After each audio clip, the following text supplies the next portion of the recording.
Hello, everyone. Good afternoon. It's afternoon here, anyway. Very funny, Hayes. No, unfortunately, we're not playing TMNT today. We are continuing. We're going to continue Breath of Fire on the Super Nintendo.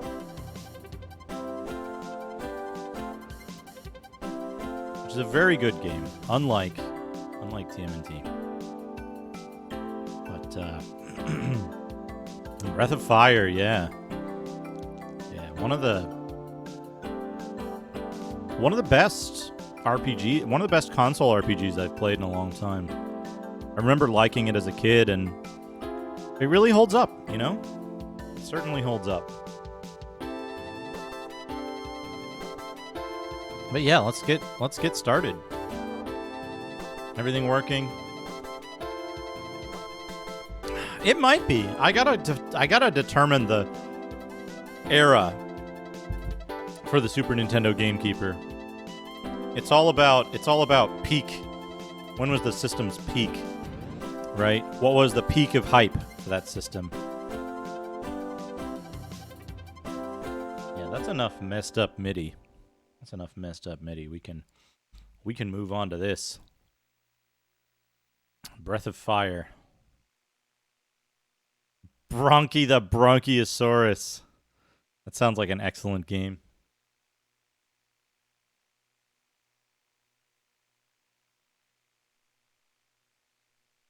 Just 2 and 3, not 1. It doesn't have 1. Okay, that audio level should be good.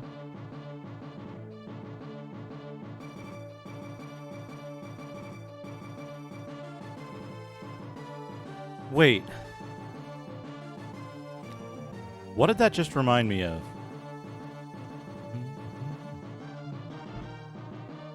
That's gonna bug me. I gotta come back and think about this later on. Yeah, we're gonna play Breath of Fire today. Oh, we got a little wobble in the middle. That's what I was afraid of. I set this on the other screen. And we'll go back to phase 25. I think that's the cleanest it can get. There's a little wobble on the left side, but yeah, Super Mario 3 seems to have been the pinpoint of the NES Gamekeeper, the original, the real one. And I think it's games that were like a few months after, or several months after, and then like about a year before that. So that's the key thing, is like finding where that point is and determining what that spread is. It's not just the best games or the most popular games on the system. It's a particular like time slice of the system's popularity. Super Mario. All right, let's get started. Are we ready to start the timer? Yeah, I think we are. I think we're ready to start the timer. The timer. Have you fully recovered? My God, I'll keep a close eye on you. MP83, how are you?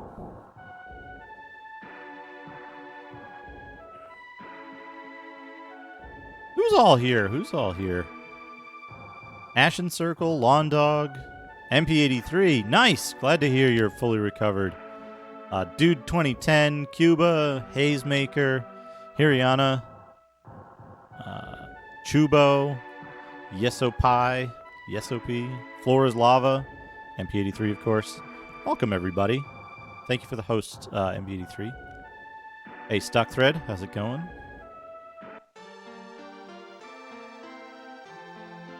Right, well, Super Mario World is the pack-in, right? So, it was the pack-in with the system for, like, the majority of its life. So, it doesn't really count, right? And I don't think the Super Nintendo it didn't start at the peak of its hype, right? It built up to a peak and then, tailed off after that. Which is kind of what, like, Sonic 2 is what we kind of decided on for the for the Genesis, right? Sonic 2 is the peak of popularity for the Genesis. And after that, it was like there were more impressive games, there were popular games, but nothing that really like got pushed as much as Sonic 2 or that's as well remembered. Bolster will allow you to enter Mogu's dream. Are you ready? I am not ready. Let me know when you're ready. Who's in my party? Is it the correct people in my party? It is the correct people in my party.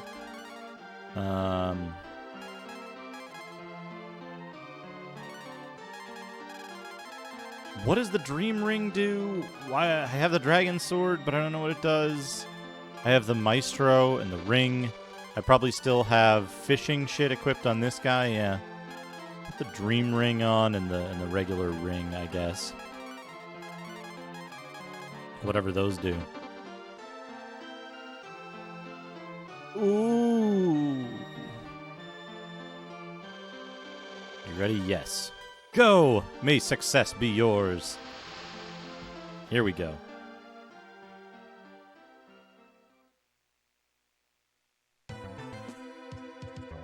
Well, so the interesting thing is if you look at the top 10 of... Oh, he was dreaming about being in bed. Who are you? Where do you come from? You have a bolster? We can't get rid of the spellcasting monster. Hey, I Heart Corruption. How's it going? Yeah, Bill was streaming some good stuff.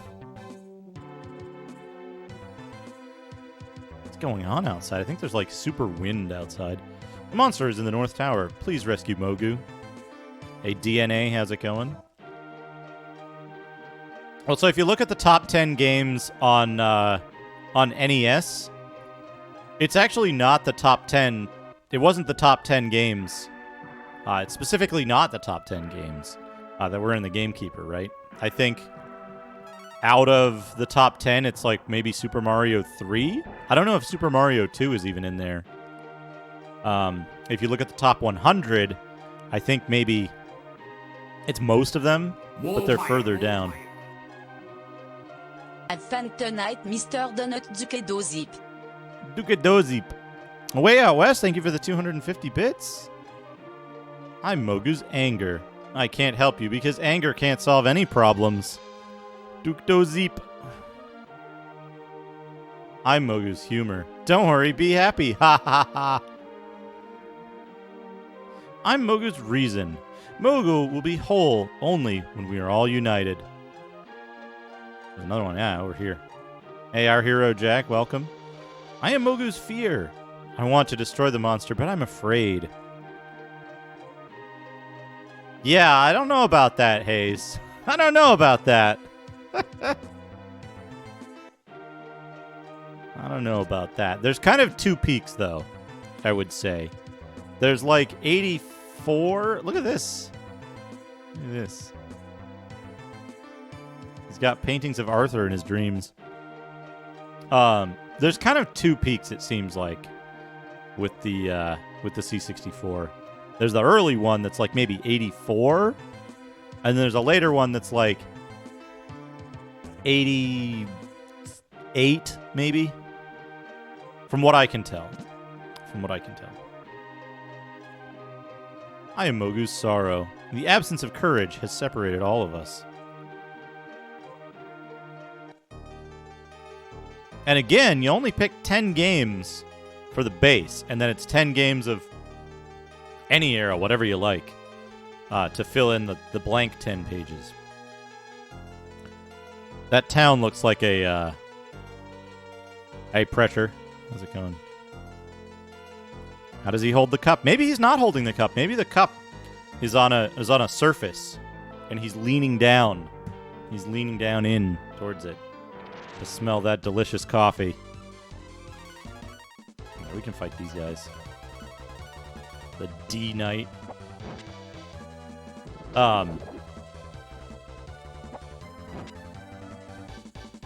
So yeah, the big thing with the Super Nintendo is like, do you count Donkey Kong Country? Donkey Kong Country sure was big, but it was also a pack-in from day one, right? Yeah, he's definitely got the thrusting going on. Oh man, the North Tower. Oh. You can see the walls. Once upon a time, a blue-eyed boy from the old West Shit, Pudmuddle. learned one of life's cruelest lessons, that evil was bigger than his gun. So he followed the footsteps of a mysterious master to the Far East, where he learned the secrets of the sword and came back home with the heart of a gunman and the soul of a samurai. Pudmuddle, thank you for 2 months with Prime Gaming.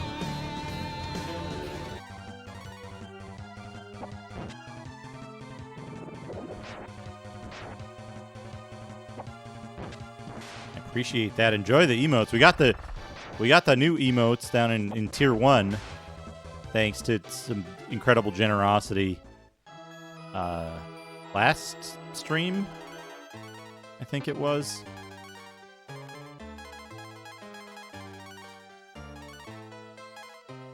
Good. Yeah, did Capcom do any, did they do any Japanese-only RPGs that, might have come out on the Famicom or something? I'm curious. If that was the case. I think I'm being followed. What could they want from me?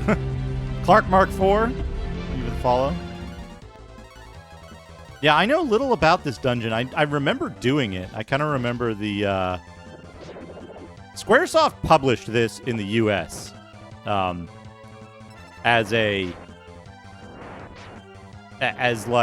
Presumably because, they thought it would do better. Somebody thought it would do better if it had Squaresoft's logo on it, but it was developed in-house by Capcom, I believe. So, Hayes, the weird thing is there, right? Super Mario World is, hey, Ultimo, welcome. We'll look at our real software in just a moment. Let's get out of combat and, this music, the start of this music, the, descending arpeggio sounds like something in, I think it's the caverns in Symphony of the Night. It reminds me of that.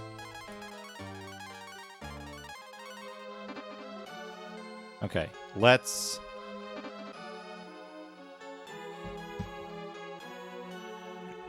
Well, so here's the thing, right? Is that... let me pause it. Pause the timer. We're going to look at a real software. It sounds like a specific piece of music from Symphony of the Night. Hey, MRR Knight. Or as I like to think of it, Mr. Rocket Knight. How's it going? Let's go over to Doodad time. It is not development time. It is Doodad time. Good job on Revenge of Shinobi, by the way. Holy shit. Strange music. Ultimo. It's really eerie here. I feel as if I'm in a strange world. The reverse library? Possibly. Ultimo with 8 gift subs. Holy crap, Ultimo.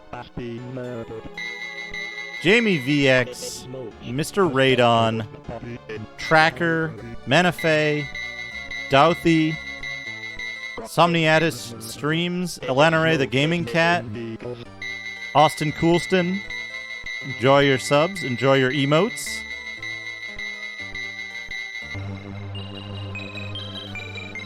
Donkey Kong Country and Super Mario World were 2.5 years apart is the thing. That's what I was going to say. 2.5 years apart. So that's it's a narrower time. I'll explain it. I'll explain it a little later as we play the game. But let's get a real software for Ultimo now. Ultimo, thank you so much for the 8 gift subs. They weren't that far apart. They were a year, maybe. I think a year apart. Let's get out a real software. What have I got in the box behind me? Let's find out.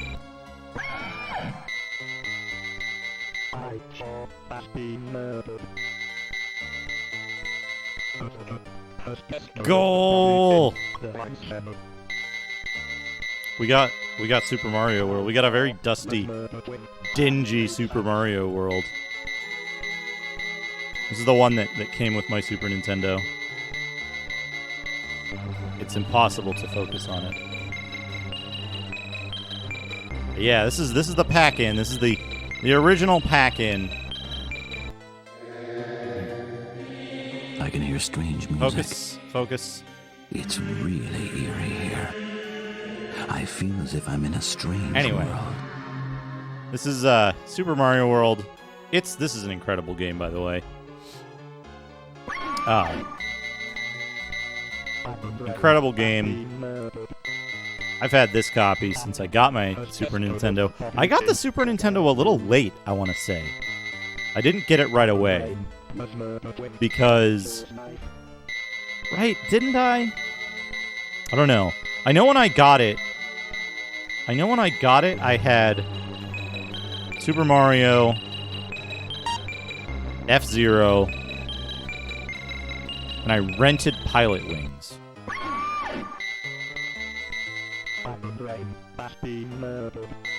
But, man, so many murders. Yeah, not quite that late. Just late because I know the Genesis I got like right at release time. I know the TurboGrafx I got close to its release. The Nintendo we got right at release. We got a lot of stuff like really, really early, and then I think the Super Nintendo we got like I don't know, a few months later or something. El Dorado Gate. I'm getting that confused with, I think a different game. A VN on Dreamcast? Oh man, Hyperzone. I remember Hyperzone seeming really cool. Bioballs, how's it going? Sarathir, how's it going? But yeah, Super Mario World. This game kicks ass. Goal. This game kicks ass. This is a game that I definitely want to play through. But it might this might take a while, right? There's like 100 and something levels. Is that right? There's like 100 levels. There's over 100 levels in this in total if you count all the secret stuff and all the different paths and alternate exits. There's a lot. There's a lot to it. So this could end up being a Saturday game. I think this is eligible for a Saturday game. Yeah, over 100 exits. But it's a really good game. Like I said, the Baldi's has fewer levels, but they are more impossible. Yeah. I kind of suck at Super Mario World though. I kind of suck at this game. I'm not very good at it. Which complicates things. Of all the like platformers and stuff, there's something about the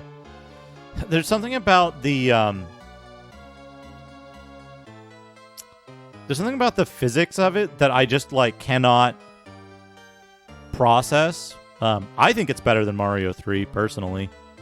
I think this is a fantastic game. I'm bad at it, but I think it's great. And that's the sign of a truly good game to me. Is if you're not good at a game, if you feel like a game is difficult and you can't really get it to do what you want, but you still feel like, you know what, this is a good game. I'm having fun. I'm really enjoying the game, even though I'm not winning at it, even though I'm not doing well. I think that's the hallmark of a truly good game. Is that if you don't do well at it and you still feel like you're having a great time, you want to play more, and you look back on it and you say like, hey, yeah, this is a good game. I really enjoyed this. This was fun to play. I want to play more of it. I'd like to go back to that and do better. Yeah, TMNT on NES is a lot of people mistake what I say. It's not the worst game. There are worse, but it is one of the worst, and it's certainly how do I put this? Like, presence versus quality. It certainly wins that ratio, right? Of having the lowest quality to the highest presence. So it wins that, right? Or popularity, I should say. It's the lowest quality to popularity ratio of any game.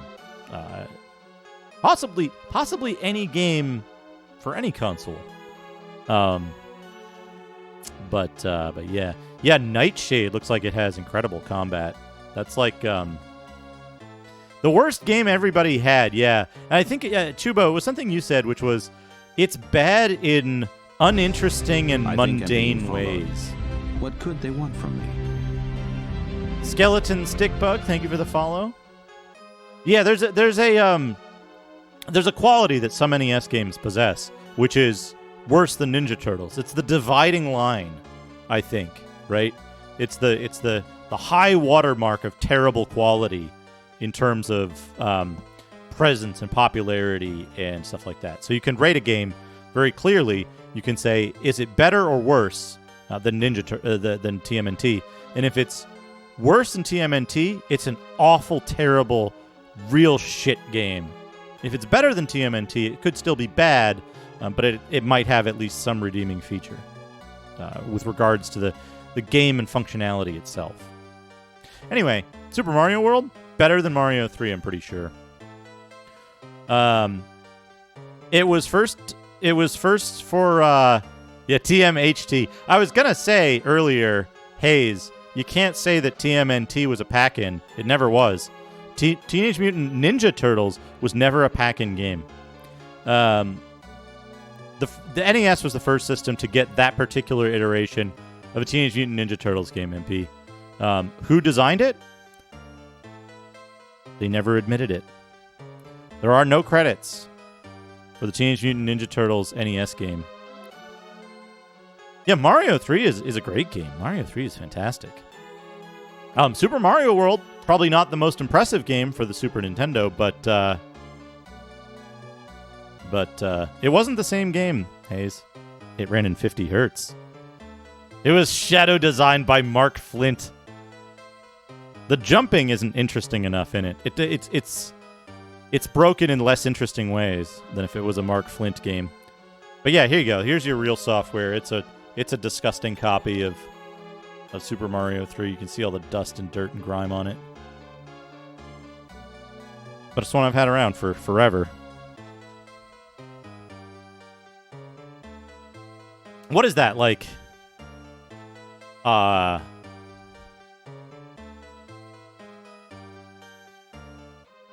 it 92? 91? 92? When did the Super Nintendo come out? In the US? I've had it since, I think, probably the same year, maybe early the following year. Certainly the first production run. But there you go. There is a real software. That's a real one.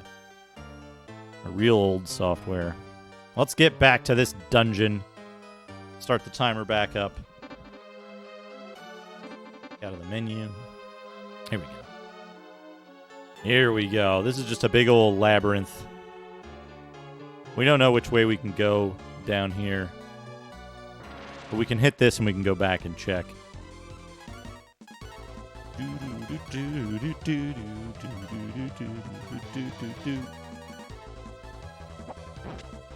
Whoa, these guys. These guys are fast, but they're weak to physical attacks. Oh, right. Right. I gotta check the numbers. Thank you for reminding me. This is Breath of Fire, Zuper Dan. Breath of Fire 1 on the, which emote numbers? I have to look this up every fucking time because I can't remember. All the way down here at the bottom of this page, it is 225. 225. Let's change that. In here, configure 225. Oh, we might have to do... Hold on a second. I'm going to pause this timer. We might have some work to do. Hold on.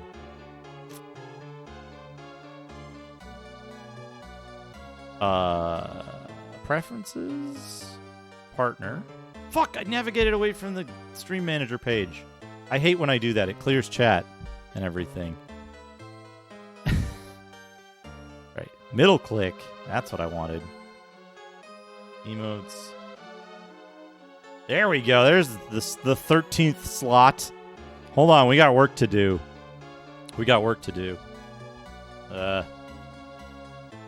I'm always incredibly unprepared for this, but we're going to do it live. Just keep this.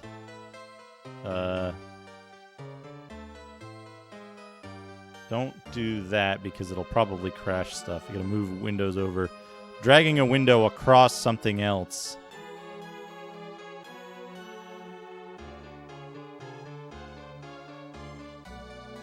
Yeah, that's fine. Image scale 112 by 112. Export as. Well, we're gonna do it live. I can't see chat right now, can I? Yeah, no. I think I'm being followed. What could they want from me? Super Dan, thank you for the follow.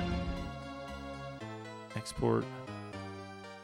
We're doing this live just to get the emote out there. We can fix it up later. There's no reason to wait for good versions of emotes. No need to make it perfect.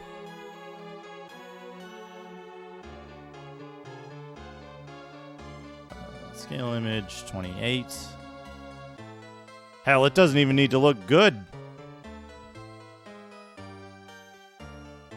8. Good. Quit. Discard. Alright, where do we do? What am I doing here? Tier 1, Advanced, 112, 56, 28, same. I don't know why it's called that, but that's what it's called. Hey, Sakana Cow, how's it going? Is it?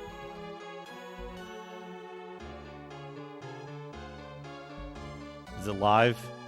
There we go. Enjoy, everyone. Thank you, Ultimo, for giving us that last little boost. I gotta damn it, I gotta do this thing too. I gotta go to what hold on. Do I have anything stupid on my desktop that'll work as a new emote?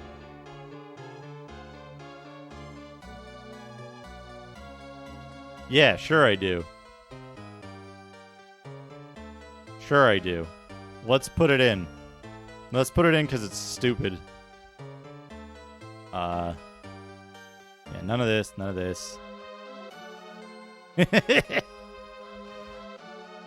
You know what's good, though?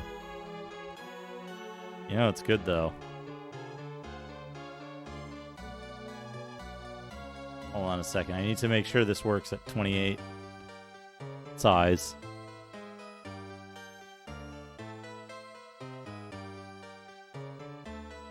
Paste.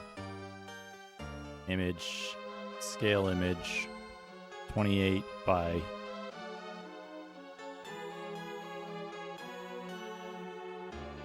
Oh, no, that doesn't work at all. Oh, no. That's going to need some editing. We'll put it as the thing anyway.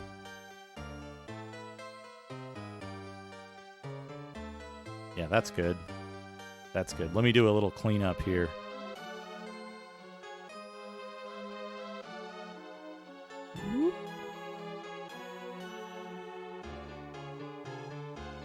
Can I do this with the easy thing? Yeah, that's probably easier. Good. Delete. Good. No, that's not good. This is going to be harder. Okay, sure. Fine. Select. Sorry you can't see what I'm doing here. I'm not running the timer, am I? I shouldn't run the timer when I do this.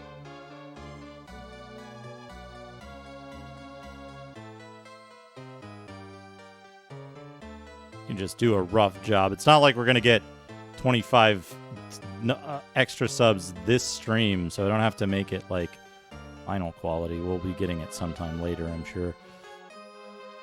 Right there, do a little fine work, and then we'll be good to go. 5, yeah. It's fine.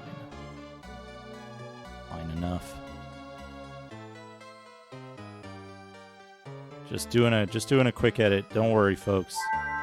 We'll be getting a very nice normal emote ready in just 2 shakes of a lamb's tail. Gotta fill in. Gotta give people something to look forward to, something to be happy about. That's what we need in these trying times. Things to be happy about and look forward to. Here we go. It's good enough. Mouse.png. Good. Quit. Discard. Good enough. Let's go to the overlay scene. New emote image. Properties. Browse.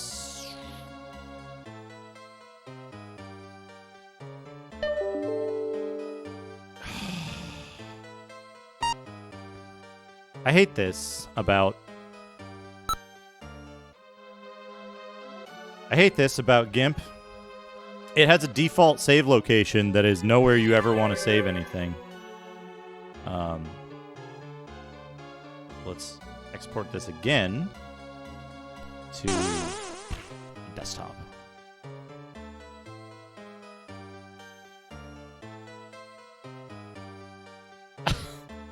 This is Splinter's daughter.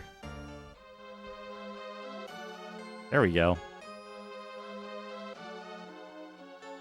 There we go. Back to the Super Nintendo scene. I like that it's... Splinter scored. Right, start the timer back up.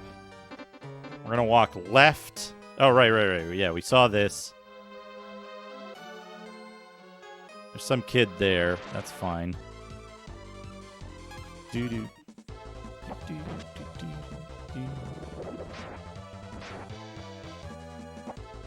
These things do a lot of damage, right? Oh, they use Blizzard. That's going to hit everybody. 45, yeah.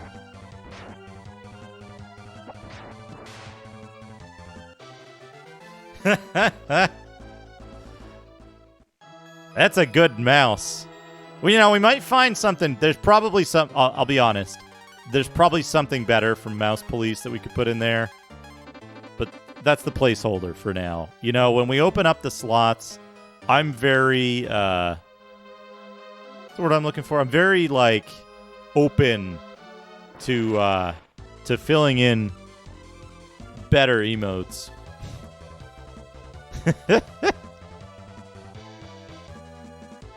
Yeah.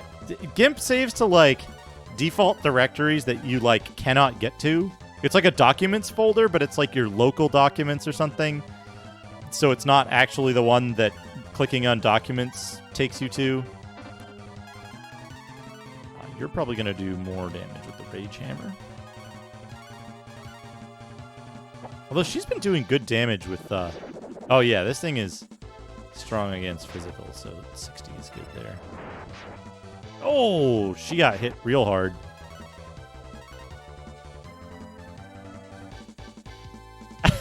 Twice! Yeah, the apps folder. The apps folder's a good one.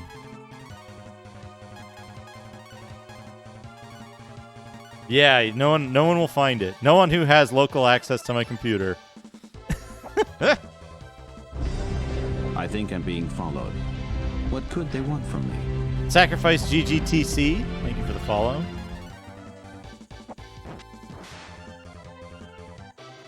Would you like to save to someone else's computer? Someone else's documents? Okay, did I miss a bunch of stuff in the dungeon? Are there chests in here?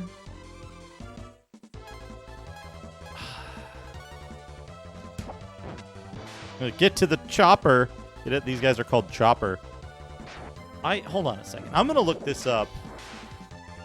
Wrath of Fire, Mogu Dream Dungeon map.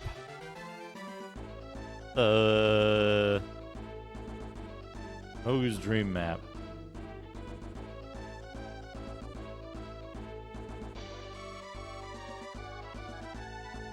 What the fuck is this? Moat's Dungeon?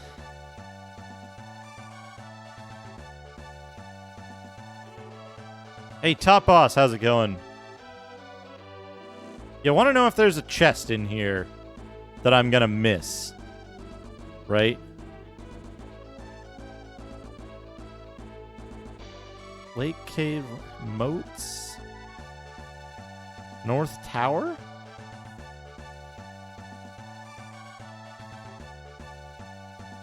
Yeah, okay.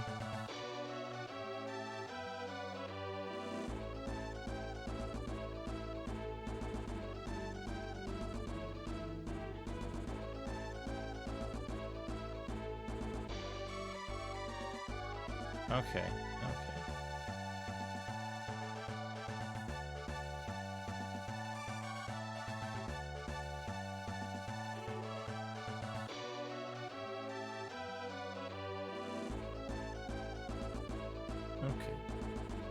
That's good. Hey, ET Phone Home 99.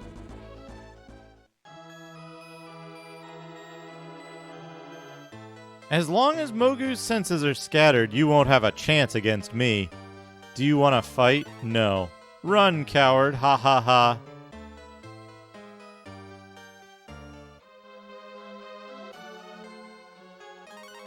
A fight, yes. If you want to run, I'll let you.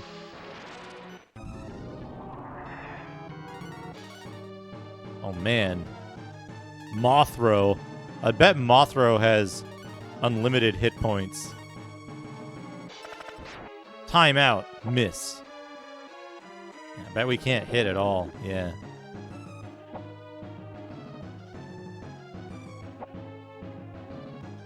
It's doing a really cool effect, though. Yeah, we'll run.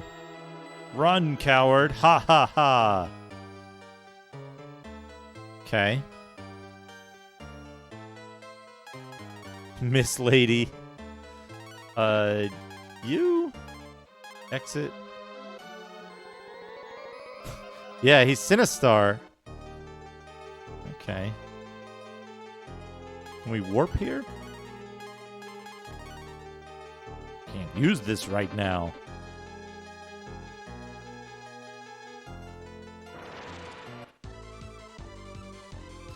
But yeah, there's probably better emotes we can get out there, but we'll have to think about it. I just want something there so it doesn't look all blank. Run, coward dog.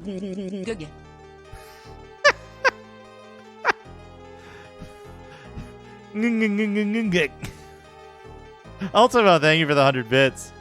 Anne, I found out where courage is. Come with me. Who is Anne?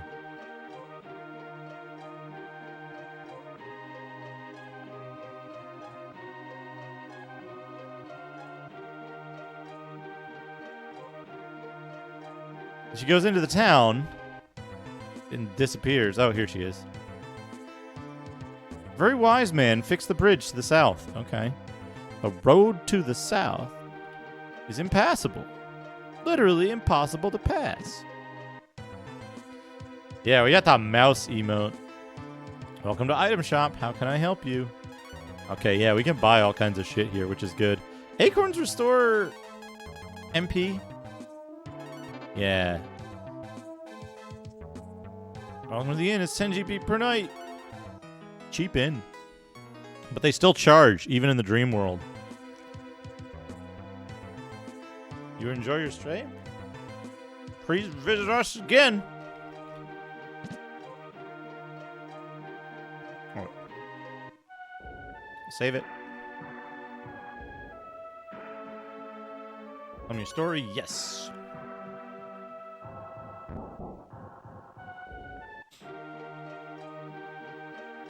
Yeah, global bungle emote would be good. Maybe, hey, you know what, Chubo? Maybe original bungle. That is the global.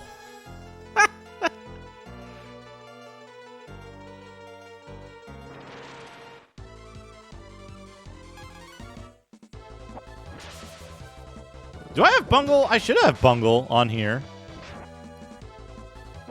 Yeah, we got bungle. Bungle bear.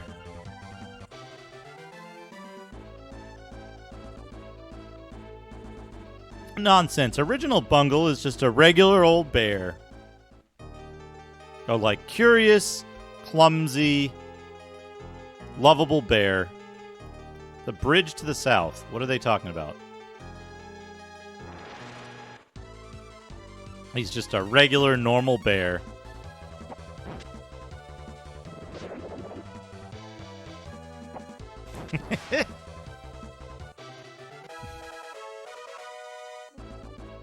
Guns reaches level 28. Ice has been learned.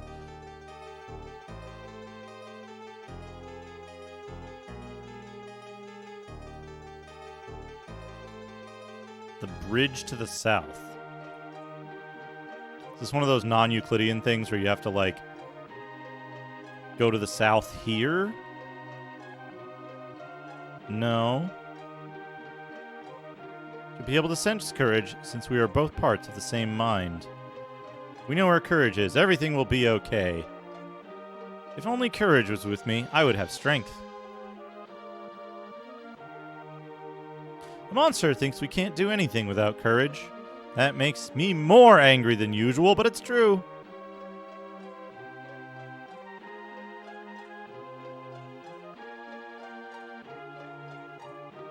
We know where courage is, but can we save it? The wilderness before the cave is filled with poison gas.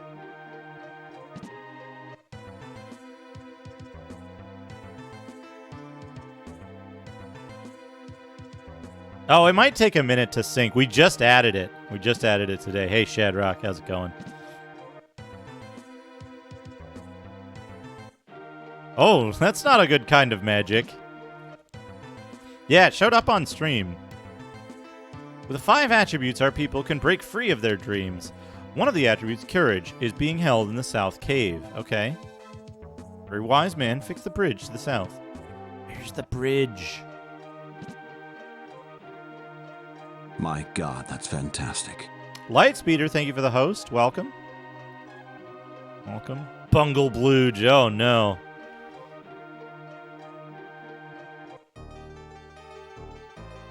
The bridge to the south.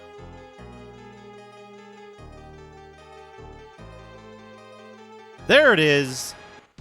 She says that the bridge to the south has been fixed before it's actually fixed. The trigger is on a different NPC. That's funny. It's like super obvious, and I went down here before, and it wasn't there. Oh, good. That's a good image. Bludgeon.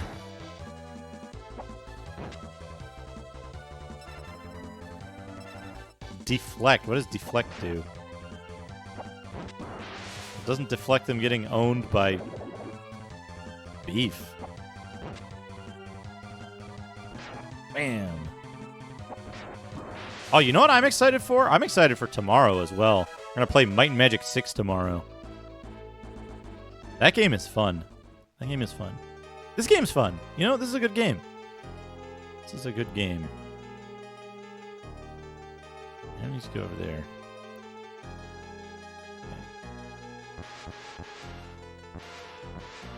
Oh man, don't step on the bones.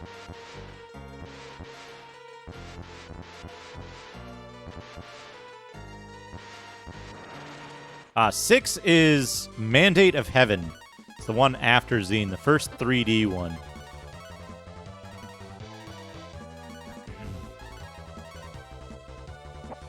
Yeah, the lineup for December is good. Very happy about it. I should have had her just attack. She's going to do more damage with attacks. Blast does a lot of damage. Yeah, 4 and 5 is Zine.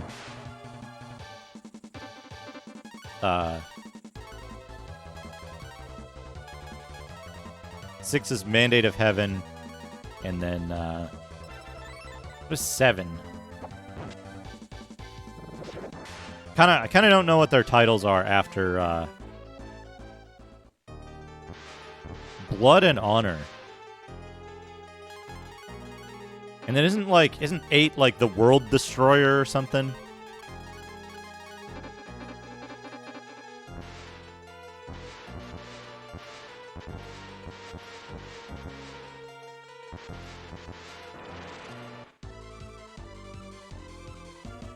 Planet Buster.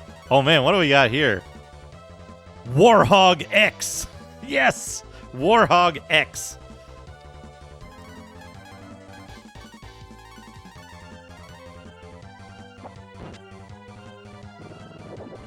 Nine is the series killer. Yeah, isn't 8 the one where like... Wasn't 8 the one where you could,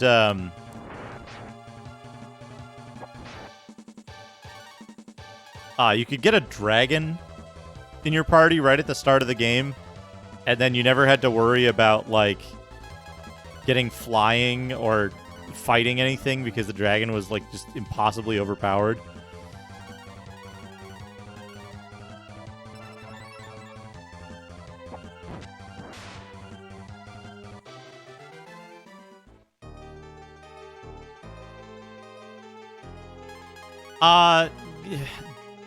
They made a game.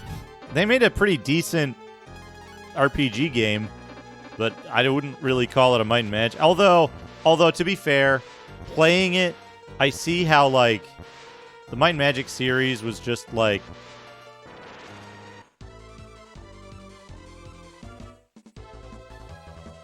it had like several times that it was Wraith X and Wraith. There were several times that the series was kind of like just completely rebooted without any formality. So it's like, is 6 in the same boat as 10? That it's like, well, it uses some of the same names and like it's completely, in the end, it's pretty much completely unrelated.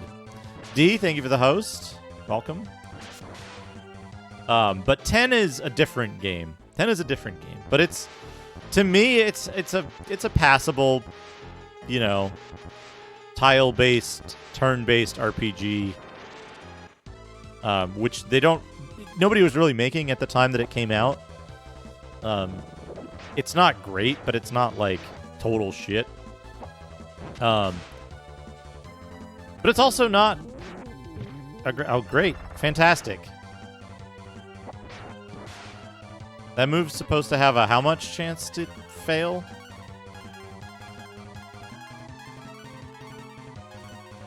A Creator Max. This is Breath of Fire 1, which I think is like kind of the underappreciated one, in my opinion. A lot of people play 2. 2 has some significant improvements in like visual quality and stuff, and tells a very similar story. Bill Bull, how's it going? I was lurking in your stream a bit today. I saw some of those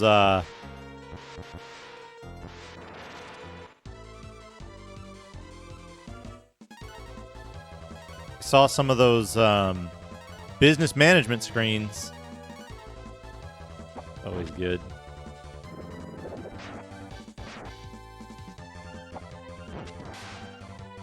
Business Management and Romancing Saga 3. What was I going to say? I'm quite certain I've made it this far into the game, because I remember this stuff. So, Grimrock 2, definitely a The monster left life. No shit. What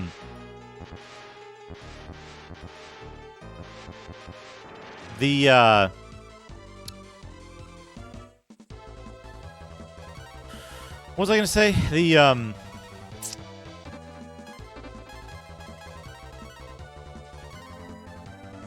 Might and Magic 10 and Grimrock 2 are different games, though. They're a different class of games to me. Because one of them has turn-based combat and like turn-based grid movement with like, trying to think of how to describe it. Like, there's no interaction with the there's no interaction with anything in the environment at more than a like oh, okay, he just attacked. At more than like a tile-based level, right? Like, a tile can have a thing in it or not. There's never, like, items you put down on the ground. There's never a, like, switch that you pull or a button on a thing. That isn't something that's like, this is the entire purpose of this facing of the square.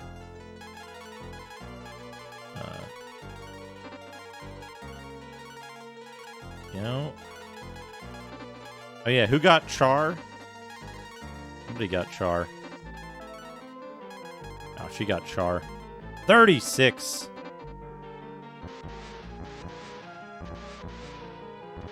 You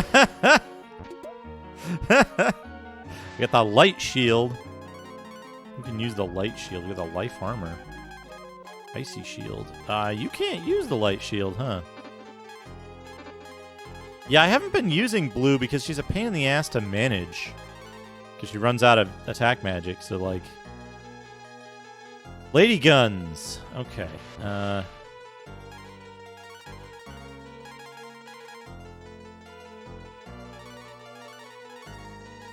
Ooh, that lowers her action, though. For 6 points of defense? I don't think it's worth it.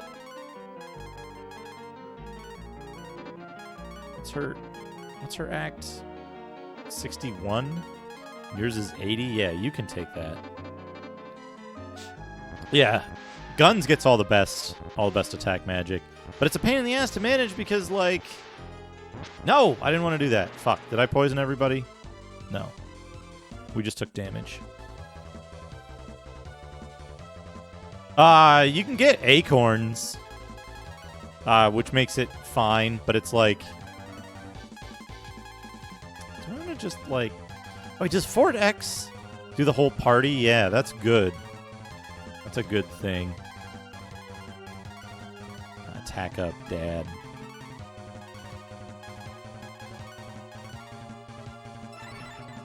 But acorns restore only, like, kind of a pittance of magic. We're probably going to want to exit this place and, like...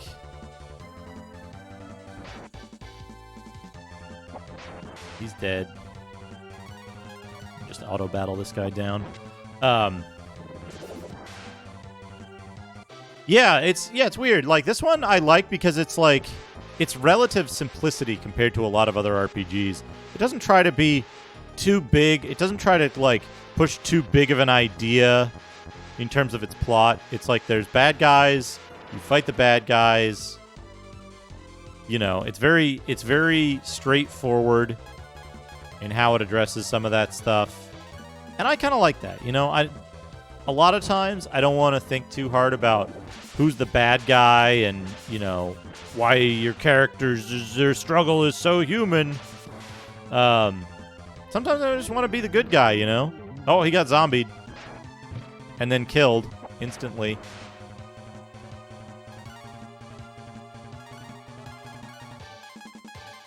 Will he be a zombie when he gets revived? Yeah, like sometimes, you know, sometimes I don't want to read about like 200 I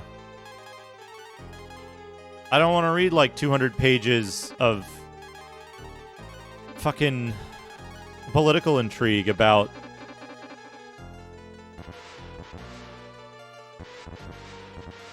the state of the kingdom and how it's this way because the previous king, the thing that he did, it's like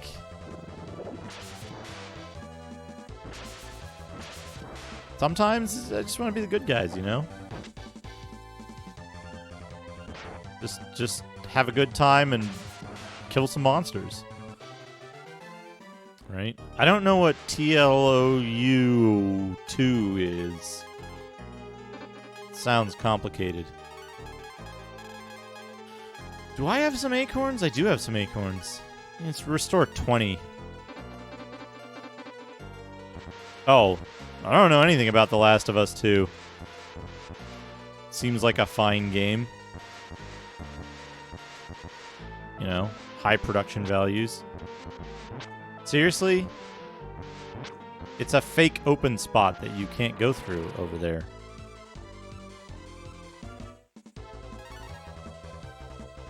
Yeah, I don't get that. It's a fine game.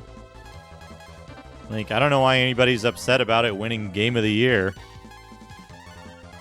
Like, oh no, your favorite movie didn't win the Oscar. Get upset.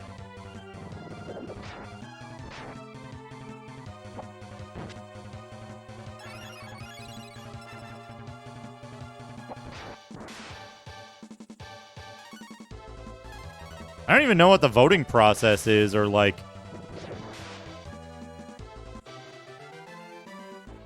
That doesn't sound like a very productive use of your time, D.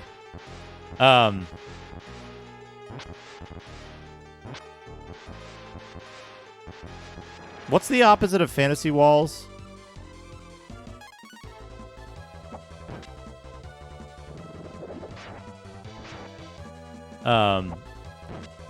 But yeah, like, I don't know whose votes that process represents even, right? Like, hey, Kraid, how's it going?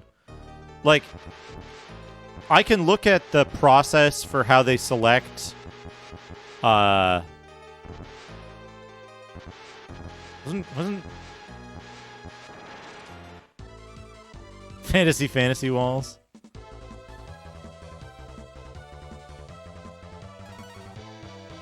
Some hidden cabal of game developers.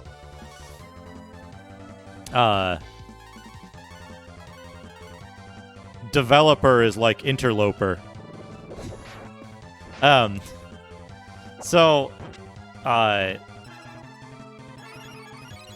Deflect and redirect. What does that do, even? They're casting spells, and I don't know what they do. Like with the Oscars, right? There's a selection process. In LA, you get these giant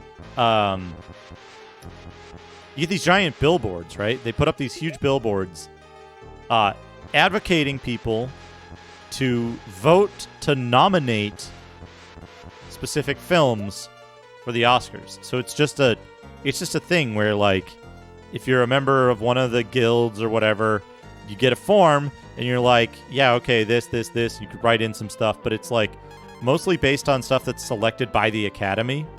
Yeah, you take life. But that's what it is, It's you realize that it's not like the Oscars aren't determined by they're not determined even by popularity, right? They're determined by a specific group of people who are in an industry-specific club, right? They're in the guild or union or whatever, and they just pick their favorites, right? And yeah, you don't even have to watch. You don't even have to watch it. It doesn't matter, right? You pay your dues. You're in good standing. You can vote, right? You can vote for anything you like. Yeah, exactly, Bill Bull. So the thing is that, like, without knowing what the criteria are for a particular awards show, you can't, like, why bother even, like, why bother even getting up in arms about the results of a show when you have no idea what it represents, right?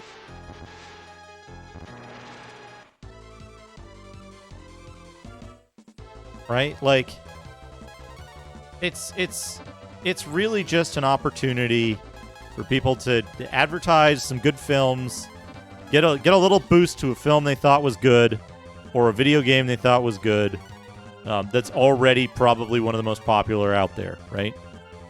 Like, yeah, Warhog X is very good. They're very dangerous, too. They do a lot of damage if they choose to do, is it Burnout? Hey, Bahamut, how's it going? Yeah, they can put 2 party members at risk.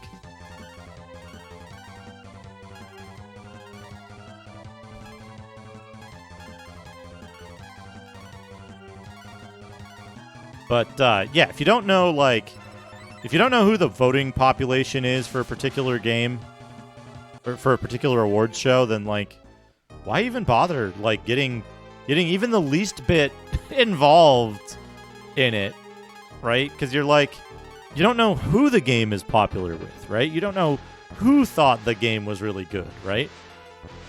Like, Last of Us 2, right? A lot of developers probably think that game is really good because it's really, like, it tells a story really well. It hits the ideals of a particular subset of, like, AAA developers, right? It doesn't have a fucking business simulator in it, and it doesn't have... Oh, that's a fake. That's fake? Okay. It doesn't have, like, business simulation elements to it. It doesn't have a thing where you, like, do hostile takeovers of other companies. And most game developers today probably wouldn't want that in a game that they aspire to make, right?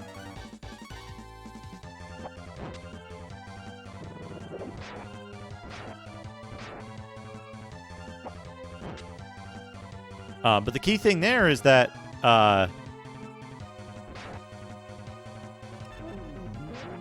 Rodaway, uh-oh.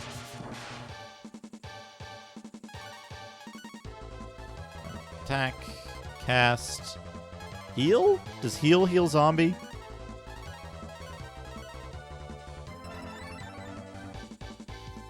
Yeah, 1993.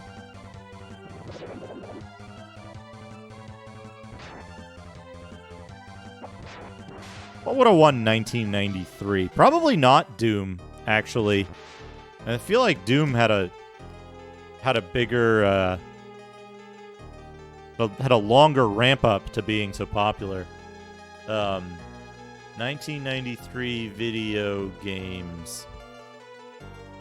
1993 in video games. Oh yeah, 93 was like, yeah, here we go.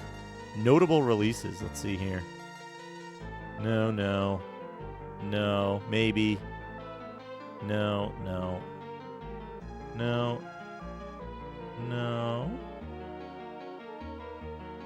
Oh god, I hate this. Let's see. Maybe. No, maybe. Maybe. Here's the thing.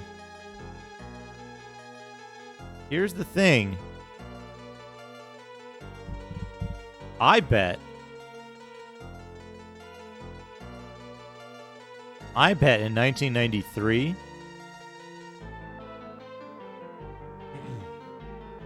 Oh, Ultimo beat me to it.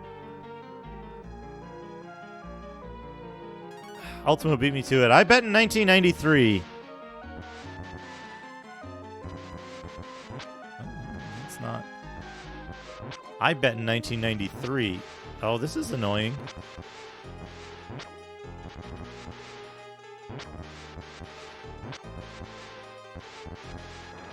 Who knows where you're meant to go? It's truly invisible.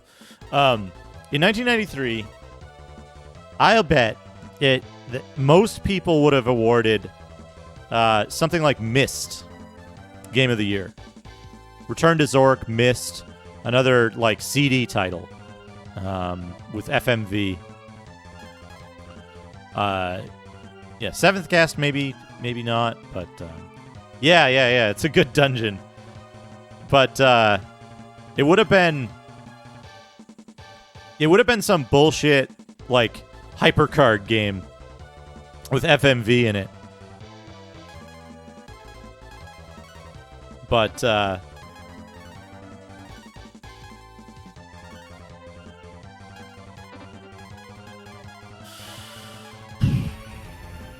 what am I gonna do here? This is super dangerous. This is fucking super... Oh, I could hush one of them. What if I hush that guy?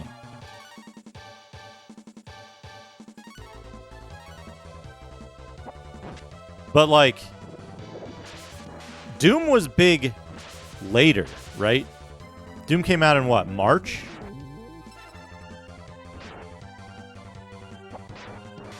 Doom came out in, what, March? And then... like, or am I thinking of... No, hold on. Doom was a December release, December 93. Yeah, it wasn't until like mid 94 then that it was that it became big. Hey Graticus, yeah, you can. There's in the Fish Town, there's a spot you can rename folks. Let's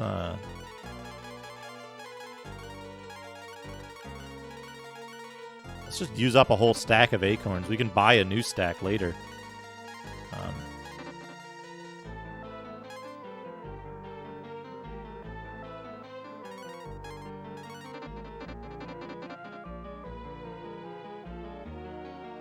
Yeah, Riven on 1,000,000 CDs.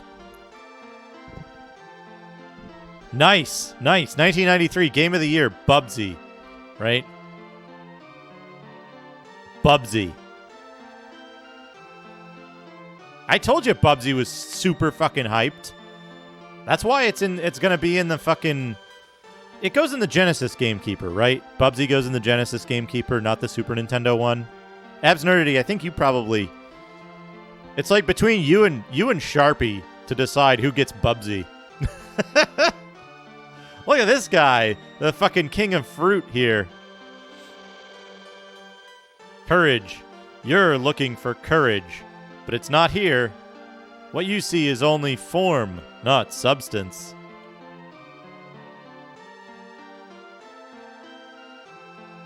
And thank you for finding courage.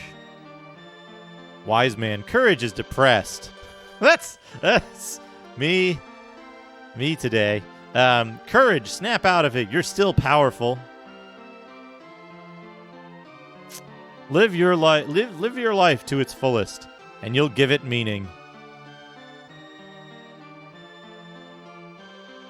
That's easy for you to say.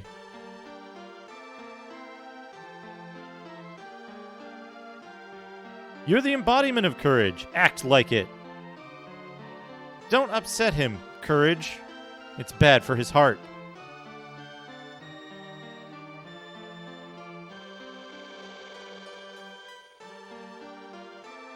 Reason. We must be united in order to bring peace to the world. How did you all get through the poison gas fields? Since you're with us, we have nothing to worry about. Ha ha ha!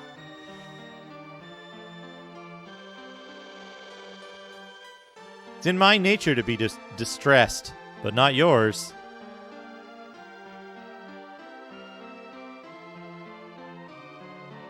If you become yourself again, I'll be fine too.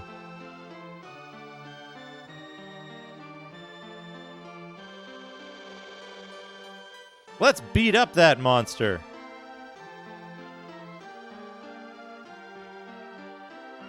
Mogu. I'm not sure if I can beat him, but I'll do my best. Will you help? No. Mogu joins the party.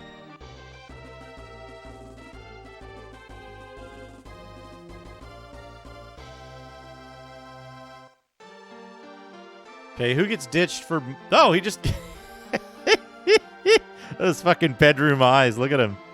Look at him.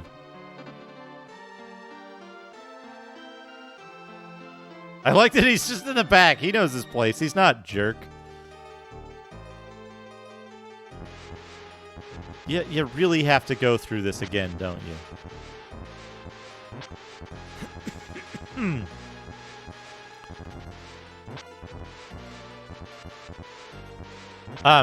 You know what's the... You know what's the kicker? I don't think...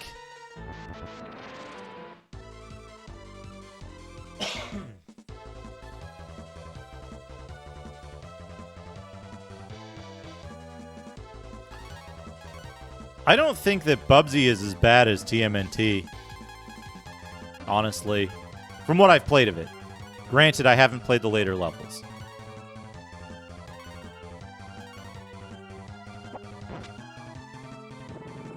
Oh, nice slam.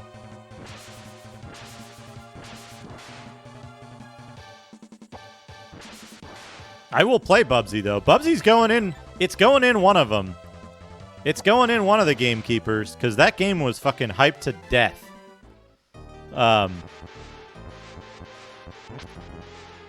Go that way. Can't go that way. Can I go up and around? Yes. No, I gotta go through here.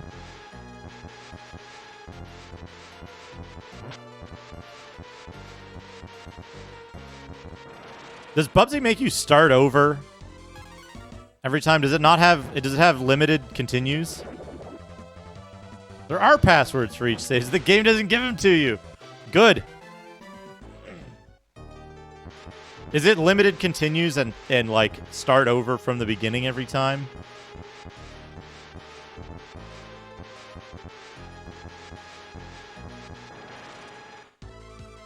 Makes you start over in real life.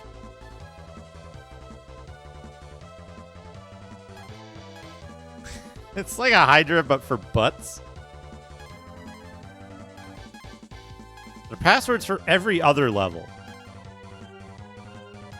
Okay. So, like, you get a password for level 2 and level 4 and level something.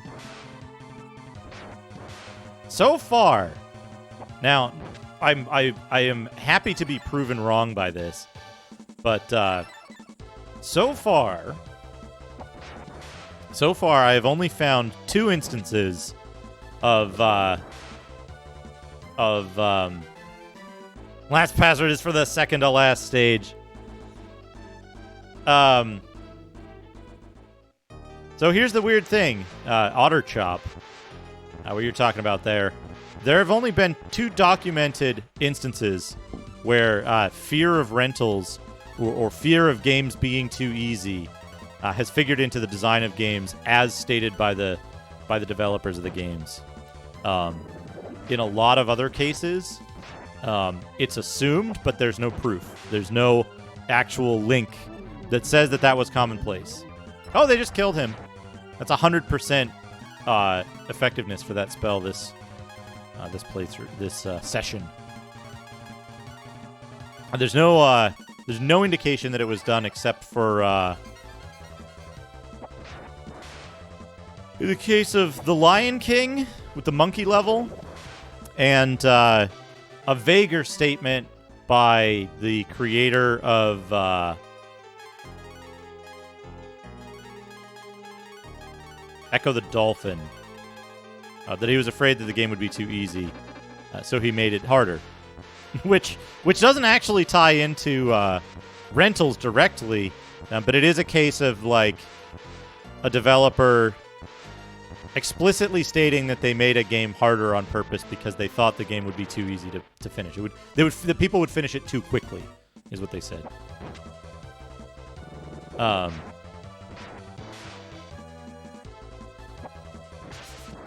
yeah, Echo's a weird one. Echo got hyped to fucking death on the Genesis. Echo is probably, to me, Echo is probably the TMNT of the Genesis. Not Bubsy.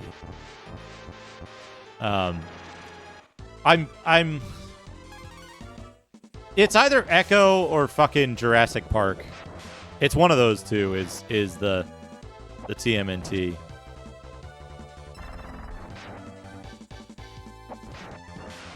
The Genesis.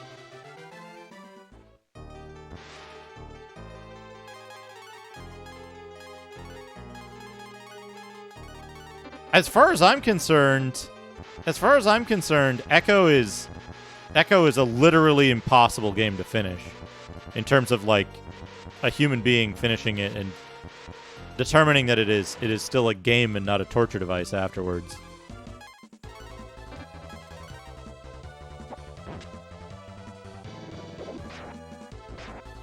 But that's why I'm hesitant to include Echo, but it's also like a super hyped Sega game that they were really pushing.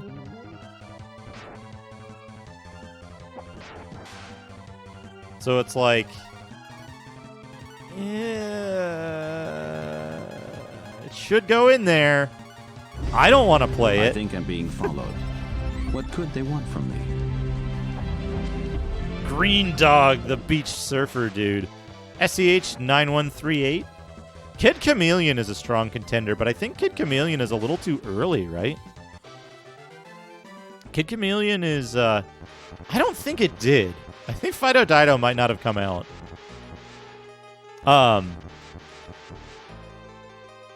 It's, what was I going to say? It was, yeah, Batman was a big one. But Jurassic Park was fucking huge. They did, like, 2 gigantic features on it. I have one of them back here in Visions. Comic Zone was also much later.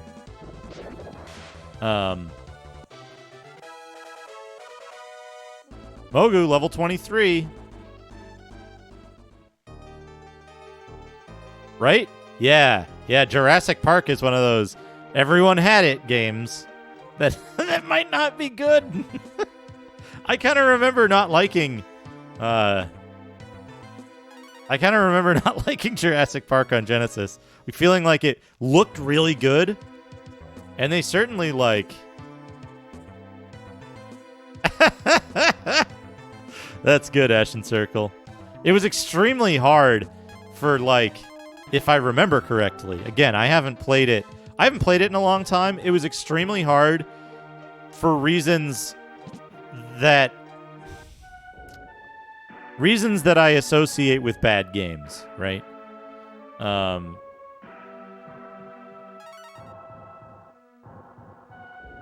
Like, the controls were extremely, like, floaty and weird, and, like, the hitboxes were incredibly, like, unknowable. And then there was, like, there was a lot of blind jumps, I kind of remember. But again, these are vague memories of playing the game around the time of its popularity. Yeah, same thing with Genesis X-Men, of feeling like it was hard to control. It had this weird thing. There were a number of Genesis games that came out maybe around that same era where they just felt like they had this weird like acceleration and inertia that made them feel just like out of control. Like you would just like barrel through a level. You'd be going really fast, but you'd have little control over your character, and like you just feel like you couldn't really get it under control. Yeah, you have to reset the console in order to continue. Well, so Sonic 1, right? Sonic 1 was cool because you always felt like you were getting kind of funneled into the place where you're supposed to go, right? Like, yeah, Landstalker is excellent. I'm curious, though, like, Landstalker I felt was kind of a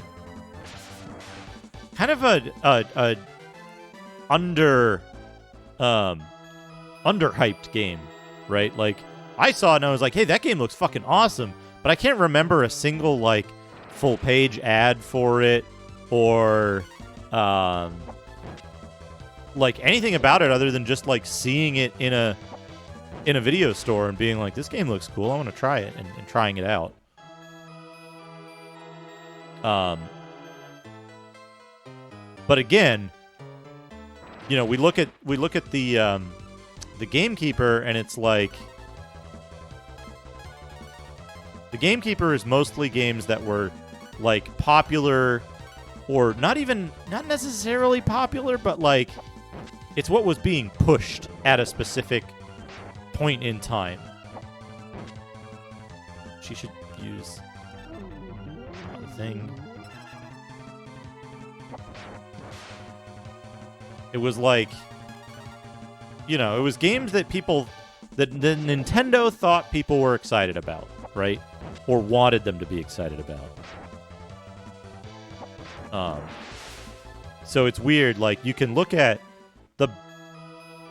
I would say probably the Batman game might be a game for the Sega CD Gamekeeper, which I would separate, right? Different platform.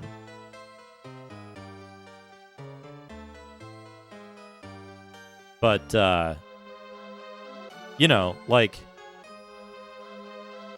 I think the Batman game, was it, what's the Batman game with Catwoman in it that got, like, full-page ads everywhere? The one with Penguin? Rocket Knight's a possibility, but, like, also I feel like that's another one that is just good, right? Rocket Knight is good, but was it popular at the time? That's the question I keep asking myself, right? Is like, not popular. Was it pushed at the time? Awesome Possum.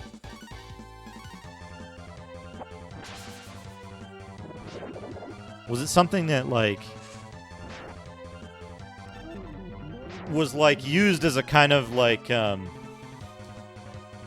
it's gotta have a Shinobi game, right? Revenge, I think, is too early. So maybe 3? Probably. Shinobi 1 wasn't on Genesis, right? Shinobi 1 wasn't on Genesis. There was,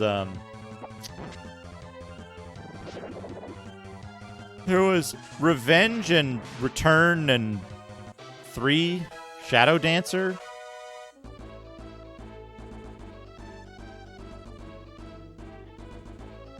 I had 1 on Master System. Best ending of a game on the Master System. Yeah, Revenge, Shadow Dancer, and 3. So it'd either be Shadow Dancer and 3. Earthworm Jim, yeah, Earthworm Jim's a possibility. I think Earthworm Jim was late, though, right? It was like over a year and a half after Sonic 2. And that's kind of why I don't know it personally. Shining Force. Shining Force is the like must-have RPG title.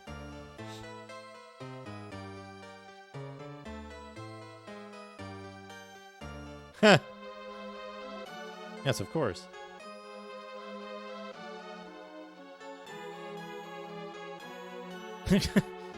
Exclusively have to help like Game Fan, yeah.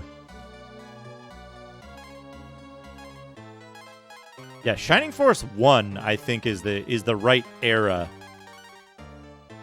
Do I need to have Mogu in the party for this? Shining Force CD might be a contender for the Sega CD. You may have found courage, but that doesn't mean that you've won. I'll be at the top of the tower. Come and get me if you dare, he says. I don't know if I saved it. In fact, I'm going to exit and make sure that I saved it, because I do not want to do that fucking that poison gas place again. I absolutely do not want to do that. I need to make sure that I saved it.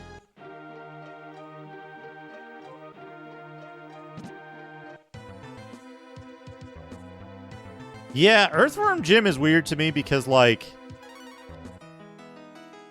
The times that I've played it, I absolutely hated to play it. But watching other people play through it, it's like, it's an okay looking game. Looks okay. But me playing it, I couldn't stand it.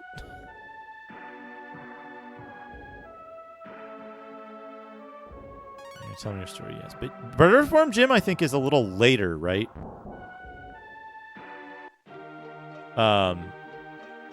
Earthworm Jim is a little later than I would place the like peak hype for Genesis, right? Because by the time the Super Nintendo was reaching peak hype, the Genesis was kind of out of the picture.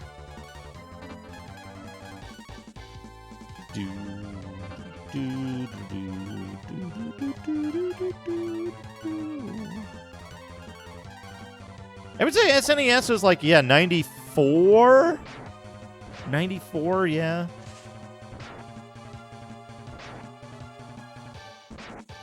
Yeah, FF3 is the correct number. And yeah, it's weird because there's a lot of overlap, right? And sometimes, like, it's weird because the overlap is sometimes, like, one system that was on its way out might have been more popular than a system that was just getting started, or a system would ever be. So I'm thinking, like, late 94 is probably the, like, pinpoint that I would use. It's longer to go this way, isn't it?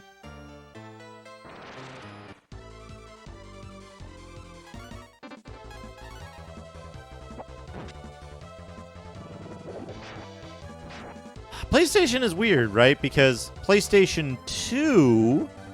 Well...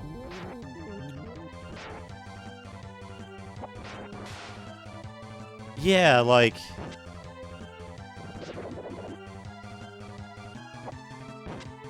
PlayStation 2 came out in what? 2000? Is that right? 2000? And then... the Dreamcast was 99. But I don't think the Dreamcast really cut into PlayStation 1 popularity at all. Final Fantasy VII is probably the like key game for is probably the key game for PlayStation 1, right? When did Final Fantasy VII come out? Like Gran Turismo is another big one. Like racing games were huge on the thing. So yeah, maybe 97, 98.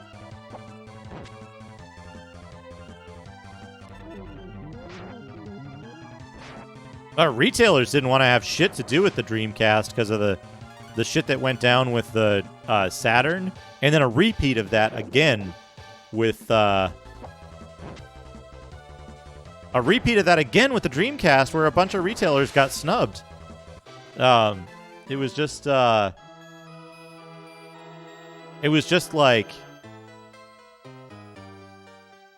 wait, can I just go in here?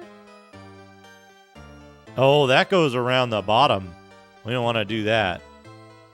The Dreamcast is... I'm trying to think of the best way to put this. The Dreamcast is weird because it's one of the least popular consoles. Yeah, the 32X caused a lot of problems. The Dreamcast is weird, right? Because Dreamcast is one of the least popular consoles to stream. But the people who show up for it love it, right? It's a weird thing where it's like you get a small number of really dedicated fans as viewers. And with, like, it's the same thing with Nintendo 64 as well. You get a very small number of people. The people who do show up are very excited about it.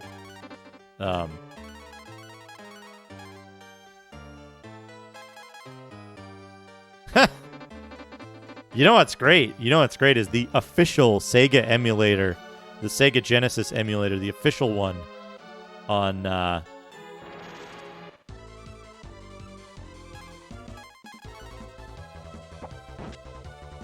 the official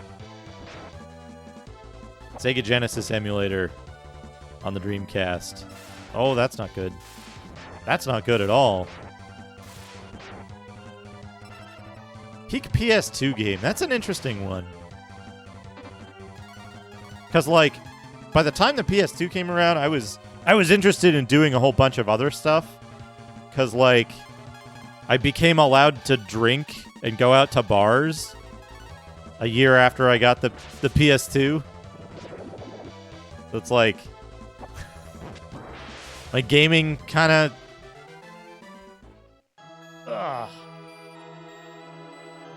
My gaming kind of tapered off at that point.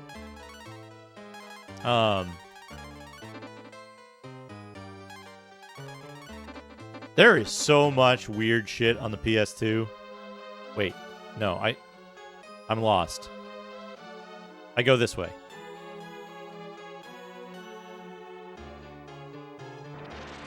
GTA 3, yeah. GTA 3. Best Windows 95 game. Oh, man. Windows 95 is a weird one because, not Windows 95. Windows 9X, 95, 98, probably you can combine. But then when you get to XP, right, you gotta have versions of DirectX.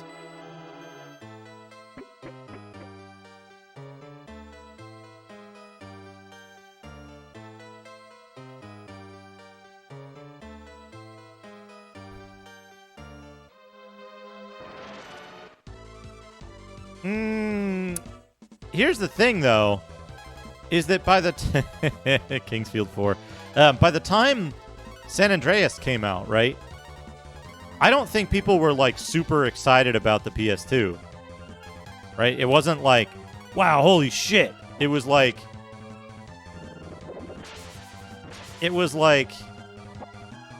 oh, hey, yeah, awesome. This is a game we're really excited about. It wasn't all about the PS2 at that point, right? Like that was a pretty late game. I think GTA 3 might have been like, wow, holy shit, look what new systems can do. Look at what is possible. Exactly. Yeah. Yeah, it didn't need to build up hype. It was still popular, sure. But it was still popular, but it was like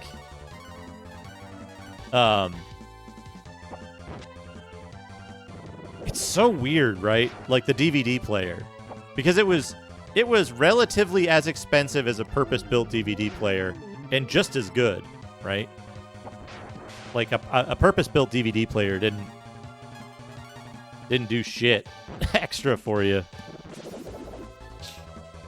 It didn't look better. It didn't, except maybe, I don't know, some high-end ones that did something special. Backwards compatibility was big. They made a lot of smart choices on the PlayStation 2, and they've been trying to hey, Fractal Mind Mike, yeah. Can I get to it? Yeah, there we go. Yeah, DVD player, a console, backwards compatibility. And, like, they made a lot of really smart decisions with the PlayStation 2, and I think they've been trying to walk those decisions back ever since. They've been trying to walk those decisions back ever since. Now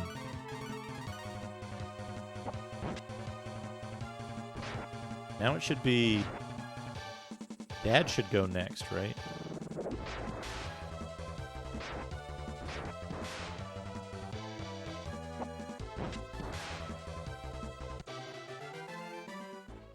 $599 US. Hey, Tiger Maxi, how's it going?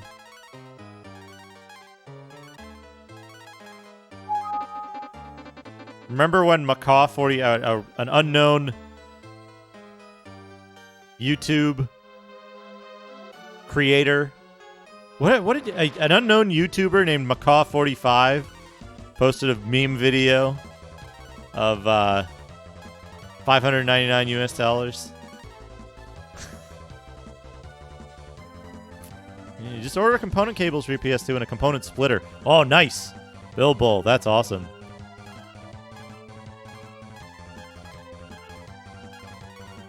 Yeah, the Game Boy's an odd one.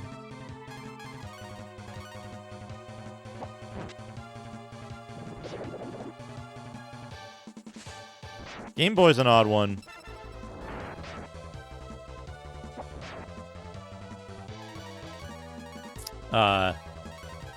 So folks, you know, I'll tell you something. There's a lot of different thoughts about what makes a console retro or not. And you know, I think just in general,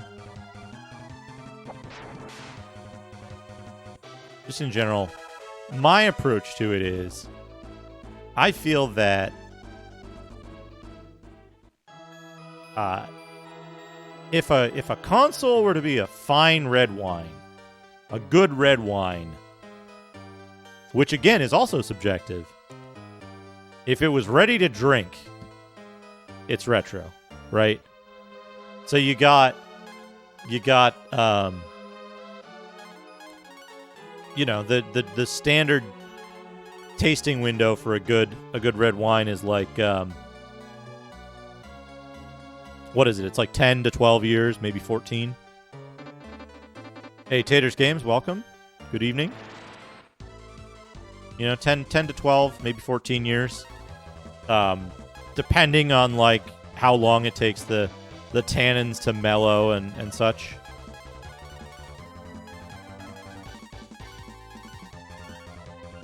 And I think that's about the right window for a console to become retro. And part of it is also like we think about like features a console might have, right? But that feature list changes because it's like